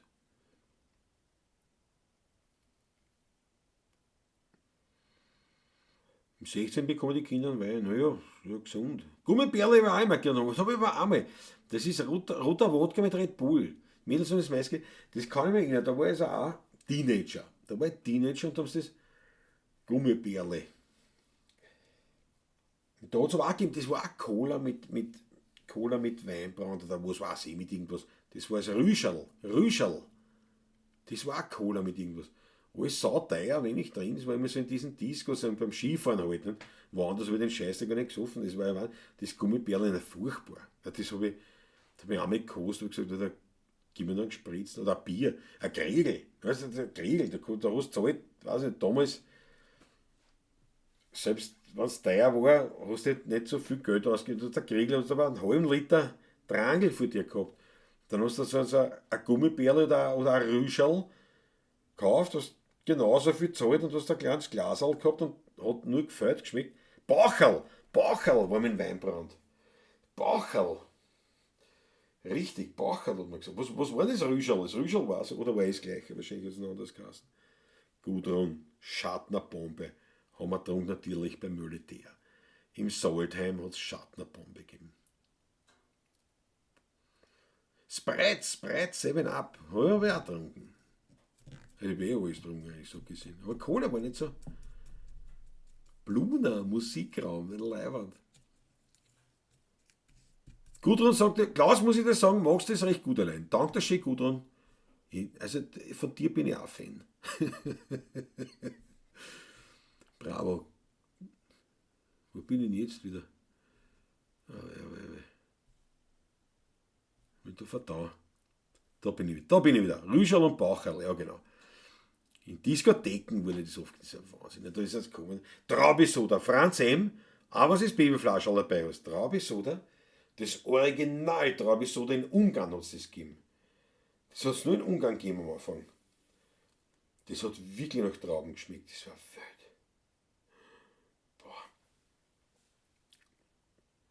Boah. Rüscherl mit Rotwein. So, pass auf, jetzt gehen wir nachlegen unten.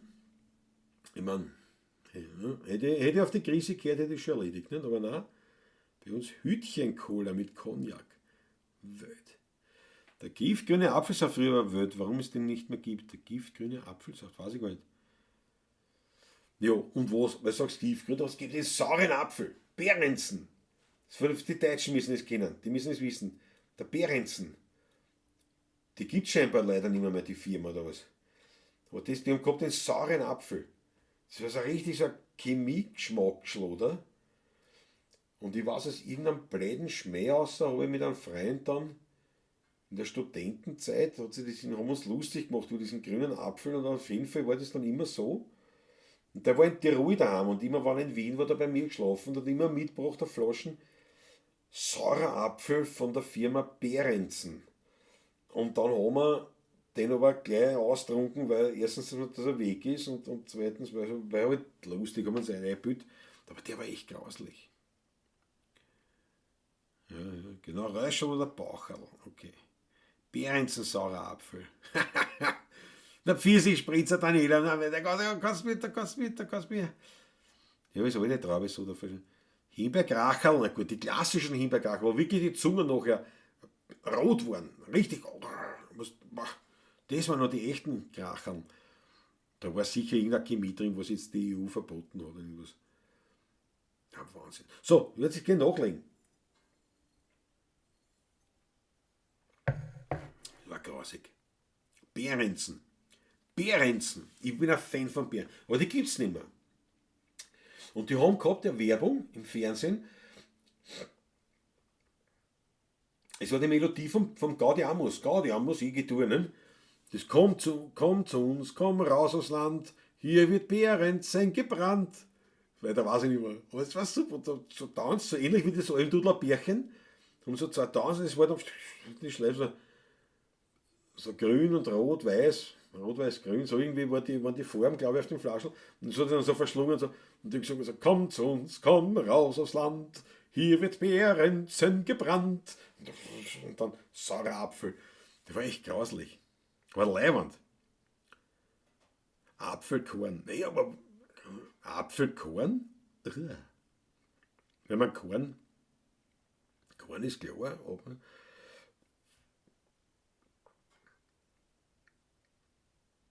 was, die Chrissy? Saurer Apfel von Beretz habe ich seit 20 Jahren im Kühlschrank liegen. Ich schaffe ihn einfach nicht.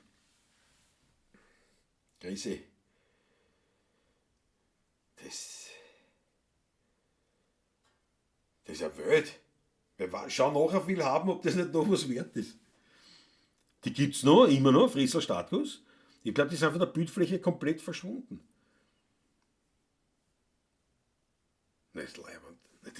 Die muss ich auch auffunken und sag jetzt pass auf, wir brauchen einen Behrensen-Ausstatter für die Pavlatschen. Ja, es war grauslich eigentlich, aber leibend, es war leibend grauslich. Es war Sies und Chemie und Ding, und nicht schön zum Ausschauen. Hat eigentlich gar nichts können, aber es war leibend.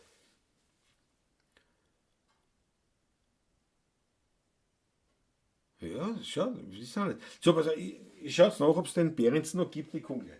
Ich leg nach, nachlegen.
Ich bin schon da. Ja, da habe ich schon ein bisschen Luft und so ein bisschen spielen müssen. Aber ist schon wieder da. Ist das Bild schief, das kann leicht sein. Kamera, ja, schaut ein bisschen schief aus. Was habe ich verpasst? Freunde, was habe ich verpasst? Für das Saftel, wie kommt das schon dazu? Ja, ich wollte einen Schnaps mit aufbringen. Klopfer, jösses, na, hör auf. Hör auf. Spaziergang ist wieder da. Spaziergang ist wieder da, jawohl. Almdudler mit Weißwein. Ja, das glaube ich, gibt es ja noch immer gegeben. Gell? Aber Franz M, gell, wir sind da eher Achteln oder Vierteln halt an gespritzten. Der Kriegel. Das Klar immer beim Schameklang-Festival. Quasi kann man sagen, ist eine Tradition. Franz M, Isabella, Patrick, Munkelein und ich beim Kaufmann am Hauptplatz und gleich mal Starobrunner Bier. Eine gutes Fresse. Jawohl. Ein saurer Radler. Ja, na gut, saurer Radler. Das trinken eigentlich viele Wirten oder Kölner. Die immer mittrinken müssen. Ne? Die tun sich dann, also ein saurer Radler ist ein Bier mit einem Sodawasser und die dann einfach das Bier strecken, nicht? Weil sonst hätten sie es nicht durchhalten.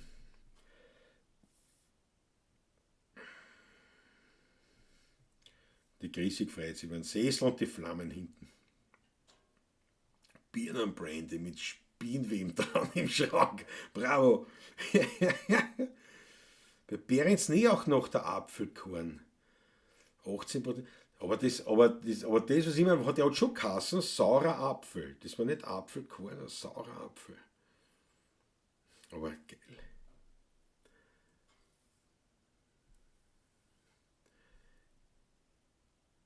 Der Ackerl vermisst den Oma-Puster. Blue Curacao mit Orangensaft. Na gut, so, naja, sowas habe ich nicht gesoffen. Oberdauern Gamsmilch auf der Zwarer Gams leiten. Aber weil du sagst, was ich zum Beispiel, da war ich damals wandern, bevor jetzt blöde Meldungen kommen, ja, ich war wandern, mit meinem Bruder, da waren wir, jetzt war ich in Kärnten, glaube ich, wo, und sind wir bei einer Hitten hin und da war das, und da hat die sogar saure Milch mit Soda aufgespritzt. Und das haben wir gedacht, Alter, das kann man jetzt aber echt nicht vorstellen. Wir sind Dusch gehabt und so heiß war und Ding und verschwitzt und da aufgereiht. Und der hat echt so die saure Milch mit einem Soda aufgespritzt auf einen Halm. Das war leibend. Das habe ich heute noch im Sommer, wenn es super heiß ist und ich richtig einen Durst habe oder so ein bisschen an Elektrolyte brauche, eine saure Milch, halber Liter. Eiskalt, ist Soda auf und dann runter. Also das zum Beispiel, ist halt kein Alkohol drinnen, nicht? Sondern Nacht. Burger King, was gibt's für Gibt's Getränkemaschinen, da kannst du so oft nachschenken, wie du willst. Sherry Cola, Vanillecola. Die urleibend. Ja, leibend ist dann, wenn sie einen Spritzautomaten haben. Ruf mich aus, wenn du mal dort warst und sagst, da gibt es einen gespritzten zum Nachfüllen. Kaufst du einen Becher oder ein Glas und kannst nachfüllen, so viel du willst. Das war leibend. Da traut sich keiner drüber von den Feigenschweinen. Leibend grauslich. Bravo, Theater, Micky. Flying Moo. Milch mit Jägermeister. Was leichte. Das gibt's auch. Na, das klingt recht. Ein bisschen schief ist Englisch. Englisch ist modern. Danke. DC Bubbles. Genau. Naja. Spaziergang hat auch Gösser in der Reißen. Flying Moo ist ihre, ja. Die erste pasteurisierte Milch in Wien war ja aus Otterkring. Flying Moose 16 Edition. Ja, das stimmt. Original haben wir gelernt bei der Nachtwächterwanderung. Und das war wirklich, das war nachher, ich habe dann eine kleine Ansprache gehalten beim Essen, ne, also vor dem Essen. Und da habe ich gesagt, war echt leibend, aber das habe ich nicht gewusst. Diese Information wurde mir vorenthalten in meiner Kindheit, Jugend und halt bis jetzt, bis zum Nachtwächtertreffen, dass tatsächlich die erste pasteurisierte Milch in Österreich, zumindest in Wien, in Otterkring gemacht worden ist. Aber ja, nicht alles, wie soll ich sagen, wo viel Licht ist, ist viel Schatten, ist ja das so. Ja. Apfelkorn, das war damals der Renner, das haben wir aus dem Wasserglasl gesoffen. Fritzl Stadtguss. Bist du deppert. Da wunderst du jetzt, dass der Arsch weh tut auf deiner A9T, auf der BMW. Durch die Jugendsünden, das geht ja gar nicht anders. In Bayern gibt es ein Getränk, das nennt sich Gasmaß. Bier dunkel, Cola, Kirschler, Weinbrand. Und das können sie sich halten. Na, das ist nicht einmal, da rieche ich nicht einmal drauf. Saure oder Buttermilch aufschweiß im Sommer. Georg Scheurer weiß es auch. Kobas scharfer Hüpfer. Das wird immer ärger. Bist du deppert? Da haben wir ein Achterl Rot. Unverfälscht.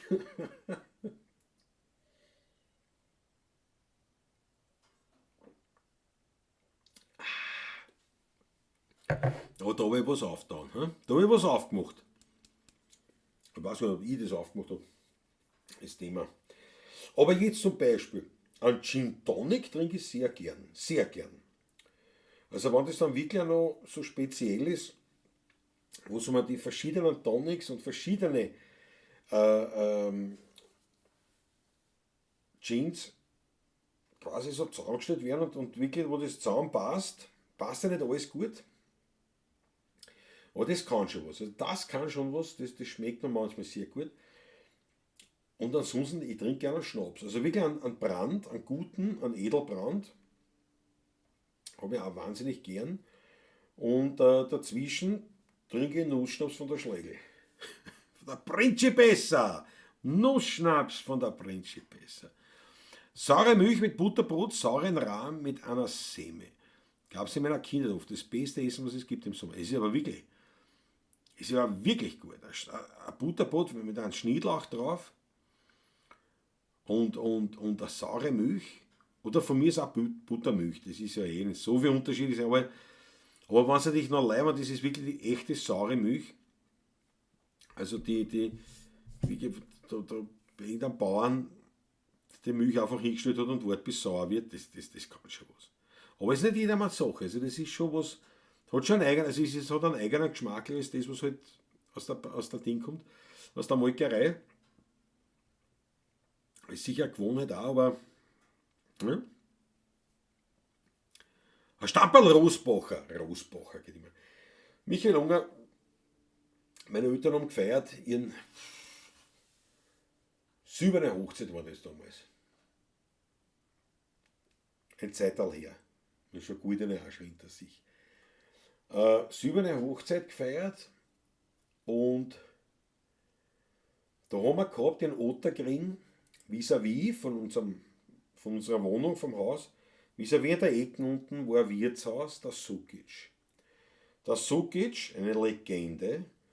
Die Frau Sukic hat bei uns im Haus, also die Sukic schon gewohnt, nur er ist relativ schon vor langer Zeit gestorben, aber die Sukic-Familie hat gewohnt bei uns im Haus.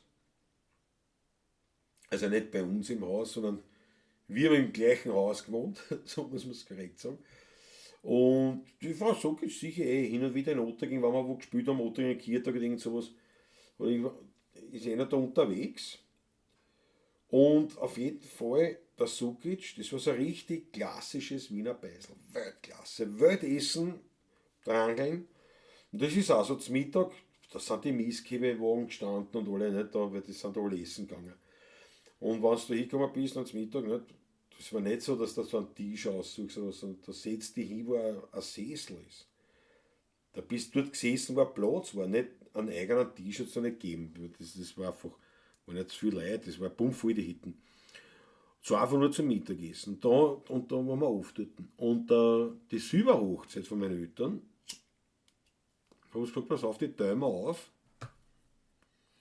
Die noble Geschichte mit der Familie, das war Kirchen, nicht? Und dann da in Neunkirchen, wo sie ja daheim sind, mit Family und alles drum und dran im weitesten Sinne, große Tafel, bla bla bla, alles wunderschön. Und für die Haberer machen wir die ganze Geschichte beim Sukic. und da war es auch so, dass meine Mutter heute noch davon redet, dass seitdem kein Rosbacher mehr saufen kann. Jawohl. Da bist du deppert. Da sind literweise Rosbacher über die Decke gegangen. Weil das ganze Lokal natürlich war gemietet für das, weil wir eben, ja, die Wirtsleute waren ja eben gut bekannt mit uns und so. Und ich kann mich noch erinnern, weil ich wäre gewesen sein, ich schätze einmal 13, 14 Jahre. Und dann habe ich sowas, 14, 15, sage ich mal so 15 Jahre. Und dann habe ich gesehen, an der Wand, so ein Schüttel, da ist gestanden, Sperrstunde 23 Uhr. Und das hat mich irgendwie als Kind fasziniert. Und ich habe mir auf durchgeschaut und gedacht, das ist 4:11. Ich kann mir echt nicht vorstellen, dass in einer Dreiviertelstunde die Hitten gerammt ist. Ne? Und da habe ich zum Sukic, zum Herrn Sukic, habe ich damals gesagt, aha, die Sperrstunde ist um 23 Uhr. Ich sage, Burle, da nicht heute. Ja, der war super. Der war echt leibend. Und eben, ja, die haben eine Tochter gehabt, die war ein bisschen älter wie ich, aber das war quasi auch zur Jugend, wo man halt aufgewachsen bin. Und da haben wir jetzt aber gespielt, ein paar Tage bei einer Hochzeit, da bei der wie heißt's, da beim Oktagon, wie heißt die Kirchen? Die Sissi-Kapellen. Also Kirchen, das ist ja alte Sissi-Kapellen. Dort haben wir gespielt bei dieser Hochzeit und da war eine Bekannte, war die Tochter vom Sukic. Also die junge Sukic sozusagen. Die war dort. Das war, finde ich auch leibend, total, es hat nichts miteinander zu tun gehabt. Wir haben uns einfach dort wieder gesehen. Total zufällig. Was sehr leibend war. In Italien haben wir den Norddeutschen mit Cola, Rotwein, Zitrone eingequakt. Jawohl! Cola, Rotwein, Zitrone. Ich meine, ich hätte es nicht gesoffen. Bevor ich den Eiskasten oder die Hausbar plündere, gehe ich schlafen. Ich hoffe, ich schaffe das heute noch. Gute Nacht und allen eine angenehme Woche. Franz M., Weltklasse, dass du dabei warst. Dankeschön, Busl an die Isabella, gell? Ich war mit Freunden vor 25 Jahren am Schwedenplatz im K&K Pilsmaut. Dort haben wir unser stärkste Bier der Welt bestellt. Ein Schwarzbier, war urgrausig und schmeckte wie pures Magi. Das ist aber ist interessant. Das wird mich auch interessieren. Aber weißt du noch, wie viel Volumenprozent das gehabt hat? Das würde mich interessieren. Aber ich kann mir vorstellen, wenn das so stark ist.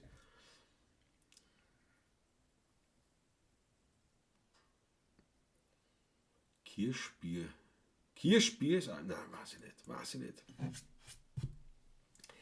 Ich meine, wenn es jetzt um Limonaden geht, da bin ich relativ offen. Bin ja auch ein Frukade-Fan. Aber wenn es um alkoholische Getränke geht, bin ich Purist. Relativ ein Purist. Wein, Bier, Schnaps, also ein Klaren. Eigene Kategorie, Nussschnaps von der Principessa. Ja, und dann ein paar Ausreißer, sowas wie Gin Tonic oder das war es eh schon wahrscheinlich. Das war es eh schon. Aber ansonsten bin ich da eher Purist. Wie in englischen Pubs die Sperrschnitt. Ich habe das gesehen. Wie ist das, wenn man so Geschichten in der Kamera spricht? Michael Unger, es kommt darauf an, wie viel du davor getrunken hast. Das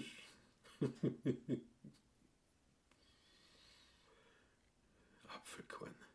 Nein, das geht. Ich bin ja, wie soll ich sagen, also kameratechnisch ist es für mich bin ich da nicht gehandicapt. Schlicht und einfach. Warum auch immer. Das weiß ich nicht, woher das kommt. Schaut da was an. Das letzte Glasl, Freunde, das letzte Glasl ist gefüllt. Ackerl, da komme ich da drauf. Aber das war wirklich, da habe ich gesagt, ich habe mir gedacht, da steht Sperrstunde, da wird Sperrstunde sein, Möwe. In München ein Eisbier um 21%, bist du deppert. Friesl. Aber der Punkt ist der, ich glaube, ich meine, ich bin jetzt ja wirklich kein Biertrinker mehr. Früher in der Studentenzeit habe ich viel Bier getrunken. Aber ich glaube, dass ich das heute echt, wahrscheinlich bin ich dann fett. Nach ein, zwei Kriegeln wieder schauen. Weil ich merke das ja heute noch, hin und wieder haben wir das so, was weiß ich, gerade im Sommer eher noch, ne? Jetzt ist es heiß, wir kommen wohin, spülen zum Beispiel, also Party spülen wir, ne? So kommen wir wohin, heiß ist, Durst, dann haben wir mal ein Kriegel rein, dann trinken wir noch ein zweites Kriegel und ich denke mir, und dann kommt der berühmte Satz in der Party, den man wieder bringt, ist was los, ich spür's schon.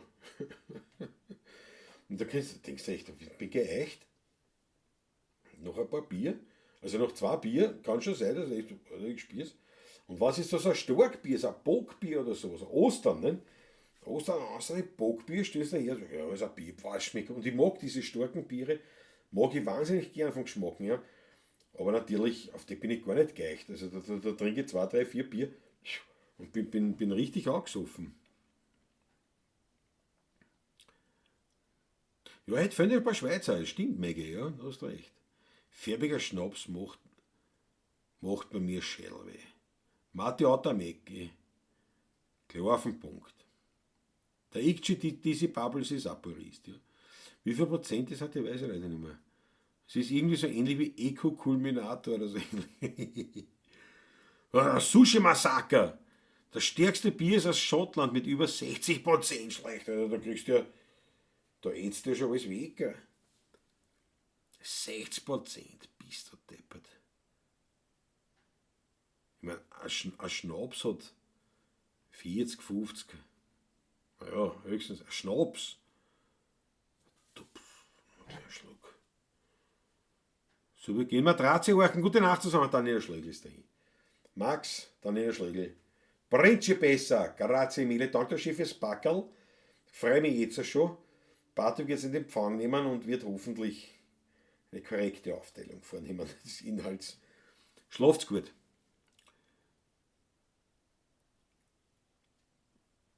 Bailey-Wein. Das sagt mir nichts. Das ist ein Wahnsinn. Das ist ein Wahnsinn. Der Mitternacht ist. Also jetzt haben wir bald 4 Stunden. Naja, bravo.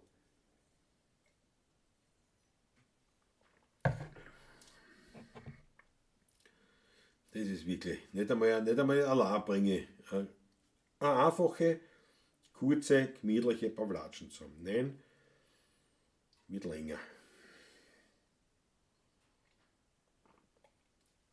Aber so ist es. So ist es.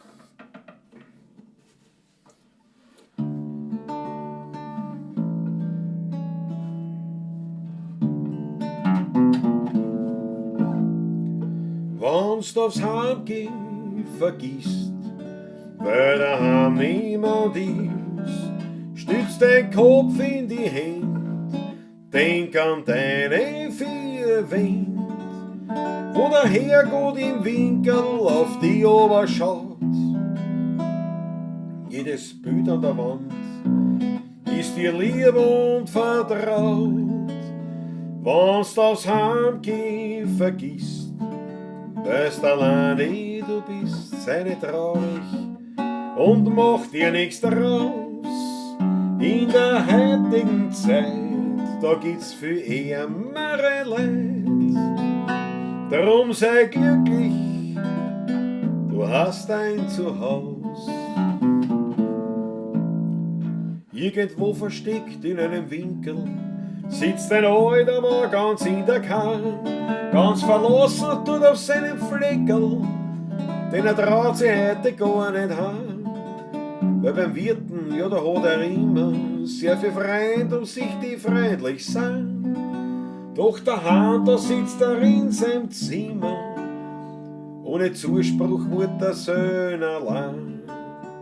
Da sagt ihm zur Sperrstunde ein Freund, der es ehrlich und gut mit ihr meint.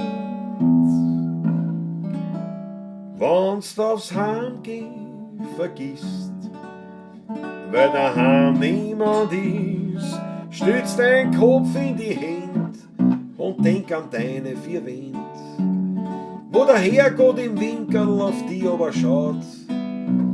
Jedes Lied an der Wand, Bild an der Wand, ist dir lieb und vertraut, wenn's aufs Heimgehen vergisst. Weißt alleine du bist, sei nicht traurig und mach dir nichts draus. In der heutigen Zeit, da gibt's wirklich viel ärmere Leid. Drum sei glücklich, du hast ein Zuhause.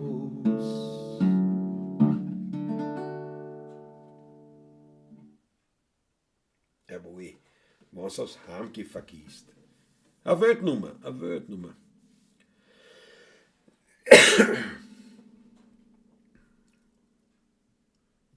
Der Achtel von eine, die Achtel von eine, danke schön. Werden die einzelnen Flaschen einer Kiste addiert, Mario Grillstein? Ich fürchte nein. Barleywein, ganz starkes englisches Gerstenbier. Ja, das kenne ich nicht. Das kenne ich wirklich tatsächlich nicht.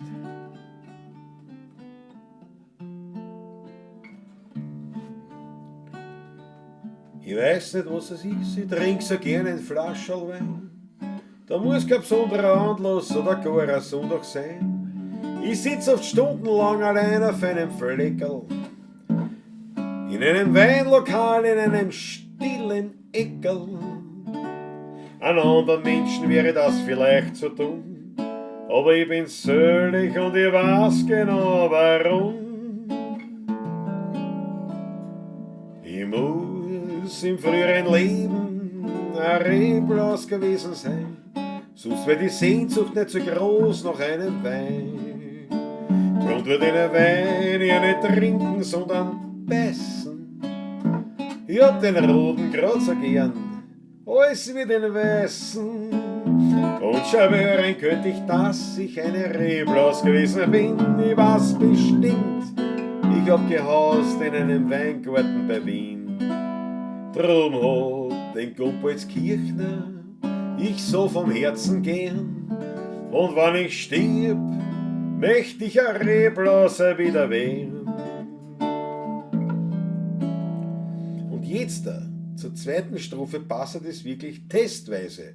Haut's mir eine originale Babyflascherl wöhn. Seid so gut. Ich hab mir schon als Kind gedacht, was kann denn das nur sein? Wenn die Mutter mir eine Milch gegeben hat, da wollt ich schon einen Wein. Ich konnte damals schon die Mühle nicht vertragen. Wir haben sie die Haare aufgestellt und umdraht war mein Magen. Nach langem Hin und Her studieren, da kam ich drauf. Warum ein Wein? Ich lieber wie eine Mühle sauf. Ich muss im früheren Leben ein Reblaus gewesen sein, sonst wird die Sehnsucht nicht so groß nach einem Wein. Drunter den Wein ja nicht trinken, nein, nicht nur ein Beißen. Ich hab den roten grad so gern, alles wie den weißen. Und schwören könnte ich, dass ich eine Reblaus gewesen bin. Ich weiß bestimmt, ich hab gehaust in einem Weingarten bei Wien. Drum hat den Gumbolzkirchner ich so vom Herzen gern. Und wenn ich stirb, möcht ich a Reblaser wieder werden. Schau, die Flascheln von eine, das taugt mir jetzt viel. Aber jetzt auf besonderen Wunsch von unserem Christoph Acker, der Revelflock. Ich weiß nicht, was das ist. Ich bin zu Frauen oft so gemein. Da muss kein besonderer Anlass oder gar ein Streit gewesen sein. Ich tu's oft stundenlang sie gehen auf einem Fleckerl. Ich könnte fast genieren in einem stillen Eckerl. An anderen Menschen wäre das vielleicht zu dumm, aber ich bin selig und ich weiß genau warum. Ich muss im früheren Leben ein Fützlaus gewesen sein, sonst wird die Sehnsucht nicht so groß nach Schamhaar sein.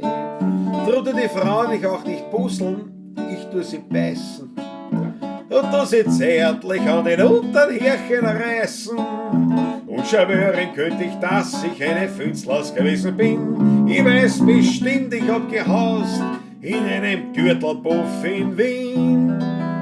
Drum hab die Gürtlerinnen ich so vom Herzen gern. Und wenn ich stirb, schau bitte schön, möchte ich ein Fützlaus wieder werden. Auf besonderen Wunsch. Ja. Einige hauen sie nieder. Ich danke für die Flaschel. Einige hauen sie nieder, aber wir hören nicht bald auf. Wir hören nicht bald auf. Fritzl, du kannst da nicht schlafen gehen. Fritzl, es ist nicht möglich, aber das Ganze 1000-mal verabschieden, solange noch live ist, da kann es nicht gehen. Da kann es nicht gehen. Da kann es nicht gehen, aber es ist nicht mehr lang. Es ist nicht mehr lang versprochen. Weltklasse. Flensburger. Eine Kiste davon ist nur für den kleinen Durst. Wer er beinahe hat. Ja, genau. Schau, die Chris, ja. Bin dahin. Den Rest schaue ich mir dann morgen nach. Noch einmal Glückwunsch zum 150. Mustermatratzen. Chris, ich danke dir vielmals. Danke dir schön. Schaut da die Flascheln. Die Babyflascheln, die sind auch wild. Wir werden es nicht oft brauchen, nicht? Weil meistens ist ja. Man sagt ja eher, wenn was leibend ist. Aber manchmal gehört einem eine Schelte und dann kriegt er die Babyflascheln. Wie kann in einem Garten hausen? Also diese Texte sind oft skurril, gell? Ja, kann man schon sagen. Jawohl.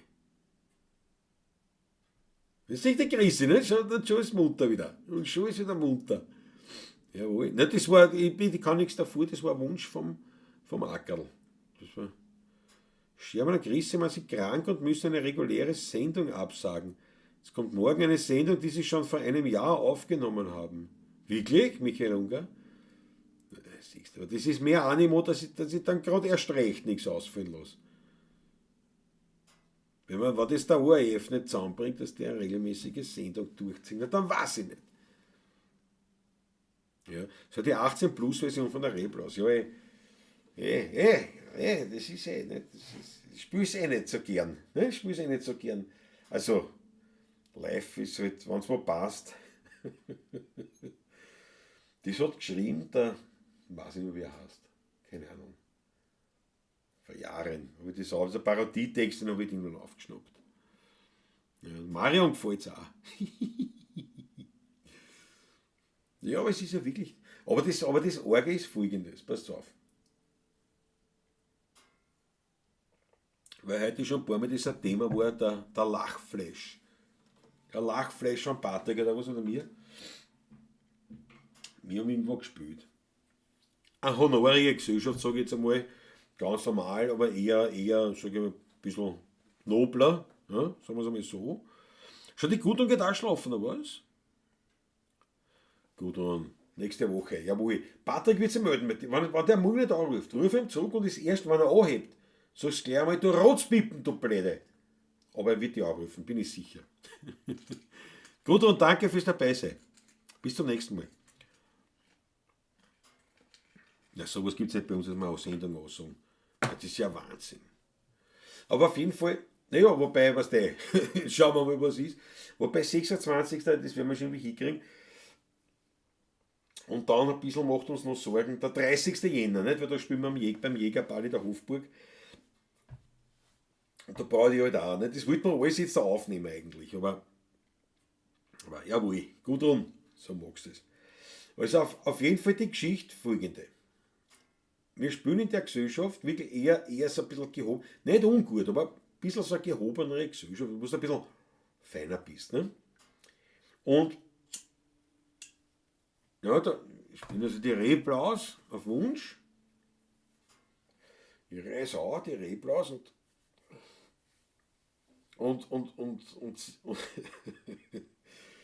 Warte, wie war denn das? Die Fünzlers ist mir nicht, die Fünzlers ist Gott sei Dank mir nicht über die Lippen gekommen, aber was war das? Welche Textzeilen war das? Genau, beim ersten Refrain, ich weiß genau, ich habe gehaust in einem Weingarten in Wien. Und bei der Reblaus, ich weiß genau, ich habe gehaust in einem Gürtelpuff in Wien.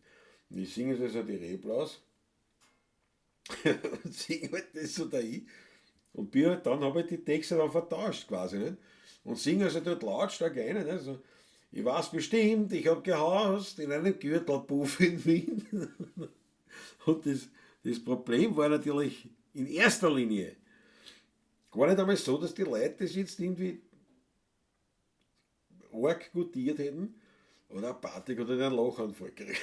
Und damit war das restliche Lied und ich war damit nur mehr im falschen Text. Also ich habe echt das war eine geistige Herausforderung, tatsächlich dann im Originaltext zu bleiben, weil der Depper, der hat so laut gelacht und so viel gelacht, und hat nur gewartet, bis ich wieder bis wir wieder versiegen in diese Richtung. Das war eine Herausforderung. Muss ich wirklich sagen. Ich diese Babel, sagt, das war leibend heute, Klaus, danke, gute Besserung. Danke da. Gehst auch schon schlafen, oder was? Was nicht schlafen gehen, ich noch 16 Uhr noch.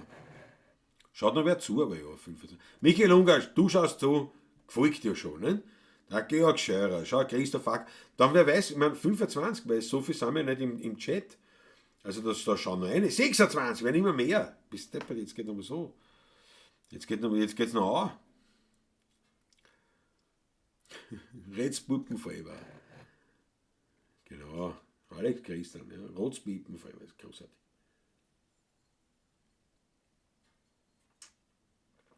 Aber es war echt. Ich habe so Geschichten noch öfters gehabt. Da zum Beispiel gibt es ja auch eine Parodie vom Benzinger Kircherl. Man drunten beim Benzinger Kircherl, nicht? Und so weiter. Und da gibt es drunten beim Benzinger Wirten haben sie um 12 Uhr erschlagen. Und durchs Mondhöhle Gasl blädern sie mit Funkstrafenwagen. Und das hat die Strophen, nicht? Diese Parodiestrophen, die singen dem das Original. Da unten beim Benzinger Kircherl hört man es 12 Grad schlagen. Und durch das Nachthölle Gassel blädern sie mit Funkstrafenwagen. Das war so ein Punkt, wo der Patrick nur mehr versunken ist hinter der Harmonika. Da hast du nur Zucken gesehen vor lauter Lachen. Und du sollst aber normal weiter singen. Wie soll denn das gehen? Spaziergang, jawohl, ihr seid dabei. Hast du die Frau angeholt vom Bahnhof? War das die Frau? Das vom Hauptbahnhof angeholt hast? Alles Christen ist auch Talent mit seiner Stimme, die er macht. Auf jeden Fall. Wie man einige Talente. Es gibt ja so viele Talente. Wirklich. So viele gute Leute. Klaus ist der Weltbursch, der Raffi. Der Raffi ist mein Freund. Aber das ist oft das Problem so mit diesen Parodietexten, wenn du jetzt oft gesungen hast. Das ist fort, ja. Wirklich, wenn du so. Und vor allem, wenn du nicht konzentriert singst. Und eben, das sind ja oft Lieder, nicht? Ja, die singst, da bist du nicht mehr 100% bei der Sache, weil du schon so oft gesungen hast, dass du dann nicht mehr voll im Fokus bist. Ne? Und wenn es auf ein Blöd hergeht, und man ist wirklich, wenn du singst, was ich im Altersheim, ne? Seniorenwohnheim, das Benzinger Kirche, das ist ein romantisches Lied. Drunten vom Benzinger Kircherl hört man es 12 Grad schlagen. Du siehst, wie die Leute alle in ihrer Jugend sind. Ja? Und durch das Mondhöhle Gassel und die singen, das ist schon so die ganze Romantik. Und dann fange ich, blädern sie mit Funkstrafenwagen. Ne? Das ist natürlich, das passt halt dann nicht. Ne? Aber es ist mir nicht immer passiert, nicht oft, aber so ist er. Ja, sie hat dort noch gearbeitet. Beim Spaß, so spazieren. Du hast keinen Reisenden abgeholt, sondern deine holde Gattin vom Spar vom Hauptbahnhof. Und das, meine Lieben, das ist auch wiederum eine Orgie an rote Achteln wert. Die paar, was wir noch sagen, haut seine Achteln. Rote Achteln für den Spaziergang speziell für seine werte Frau. Gemahlin, die beim Spar kakelt hat. Und jetzt schauen sie beide zu bei der Pavlatschen. Das taugt mir voll. Haut seine rote Achteln, ich trinke ganz dafür. Also zumindest einen Schluck auf euch. Das gefällt mir.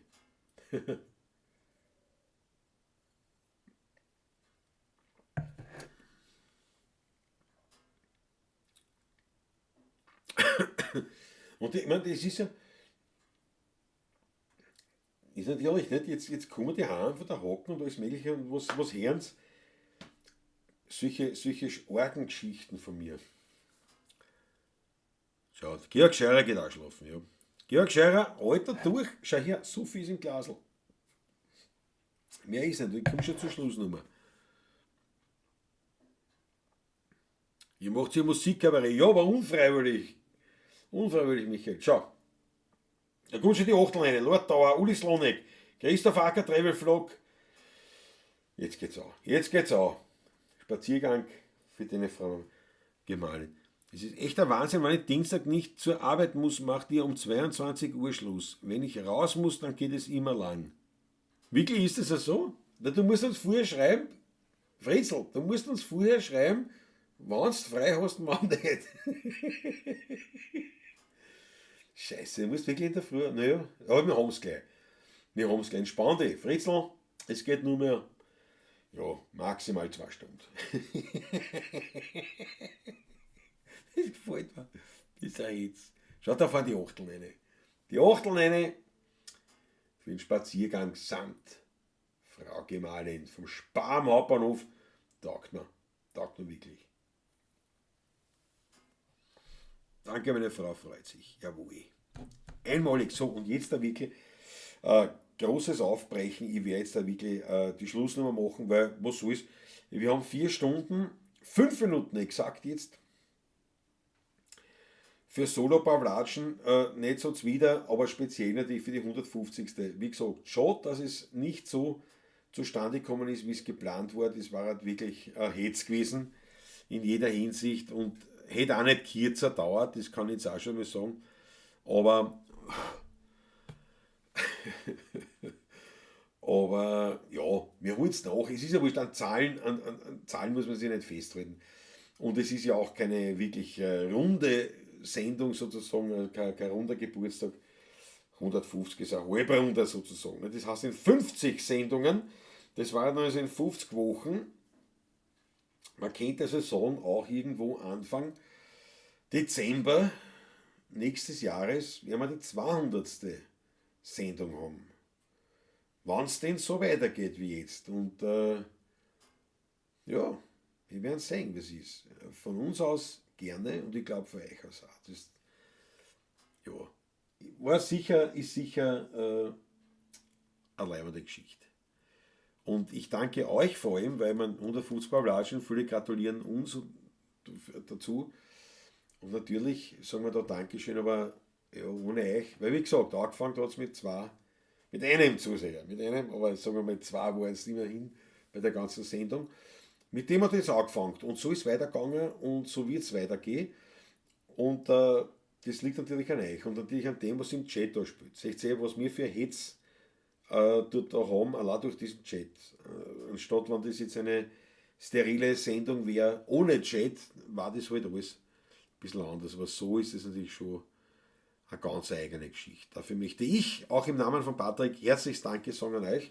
Und wir sehen uns nächste Woche am Montag in alter Frische bei der 151. Ausgabe. Und wie gesagt, da haben wir uns jetzt schon mal so viel überlegen, wenn das so weitergeht, mit dem schön durchziehen, dann werden wir im Dezember nächsten Jahres dann die 200. Folge feiern. Und das ist dann schon natürlich, das ist dann schon ein runder Geburtstag, da werden wir uns schon was einfallen lassen. So. Gut durchgehalten, Klausi, wir sind bei euch. Ich danke dir schön. Mega Pemperton. War Welt schon. Florian Lukesch. Hol dir noch eine Flasche Wein. Hol dir noch. Christoph Acker. Ja, mache ich aber offline. Ich sage jetzt einmal, so pass auf, also mit linke Hand Instrument, rechte Hand der Wein. Mit dem sage ich jetzt einmal offiziell Dankeschön, pfiat euch gut Papa. Ihr bleibt auf dem Laufenden, was den Patrick seinen Status betrifft, aber wie gesagt, schaut gut aus, dass es in 2-3 Tagen wieder gut ist.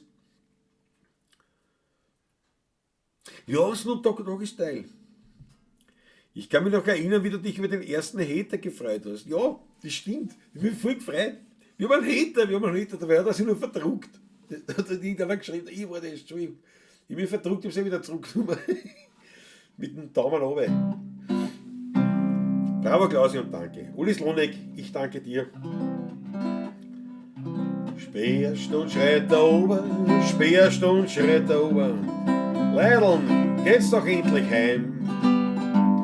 Doch mir steht nicht ein bisschen das Rasseln mit den Schlüsseln. Ich trink jetzt noch ein Flascherl Wein. Erst wenn der Milchmann mit dem Öllikal und schäbert, wird's für mich Zeit, nach Haus zu gehen. Denn sowieso bin ich vom Weindal ganz schön deppert. Alles was ich anschaue, tue ich doppelt sehen. Erst wenn der Milchmann mit dem Öllikal und schäbert, bin ich fürs Bett erst richtig schwer. Wenn er mir heute von der Zurn am Dachboden klettert, denk ich an Goethe, dreh mich um und her nix mehr. Hier wird ein Vorschlag. Ein letztes Viertel. Der Abend mit euch war wunderschön. Es hat mich gefreut. Aber für heute singe ich das allerletzte Liedl. Weil jetzt wird's fürs Heimgehen langsam Zeit. Wir haben heute gesungen und viel gelacht, den Abend miteinander verbracht. Es ist auch gewarnt worden bei manchen Lied. Wir haben was getrunken und haben was gegessen, den Alltag miteinander vergessen, doch sind wir ehrlich. Wir werden schon langsam mit. Wer wird ein Vorschlag? Ein letztes Viertel. Der Abend mit euch war wunderschön, es hat mich wirklich sehr gefreut. Aber für heute ist das allerletzte Liedl, weil jetzt wird's fürs Heimgehen langsam Zeit.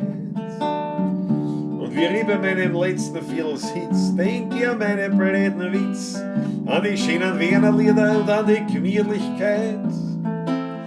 Wir haben heute paar Stunden gesungen viel, nur gegen Ende wird's langsam still. Und so hat jede Stimmung ihre Zeit. Ja, wird ein Vorschlag. Ein allerletztes Viertel. Schaut's da oben mit euch, was so leibend, das hat mich wirklich so gefreut. Aber für heute ist das allerletzte Liedl, weil jetzt wird's fürs Heimgehen langsam Zeit. Jetzt wird's fürs Heimgehen langsam Zeit.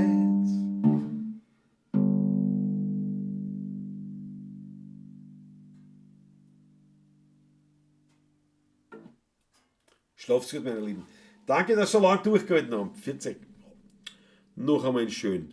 Danke, dass ihr so schön lange durchgehalten habt. Danke vielmals. Bis zum nächsten Mal. Pfiat euch, Baba.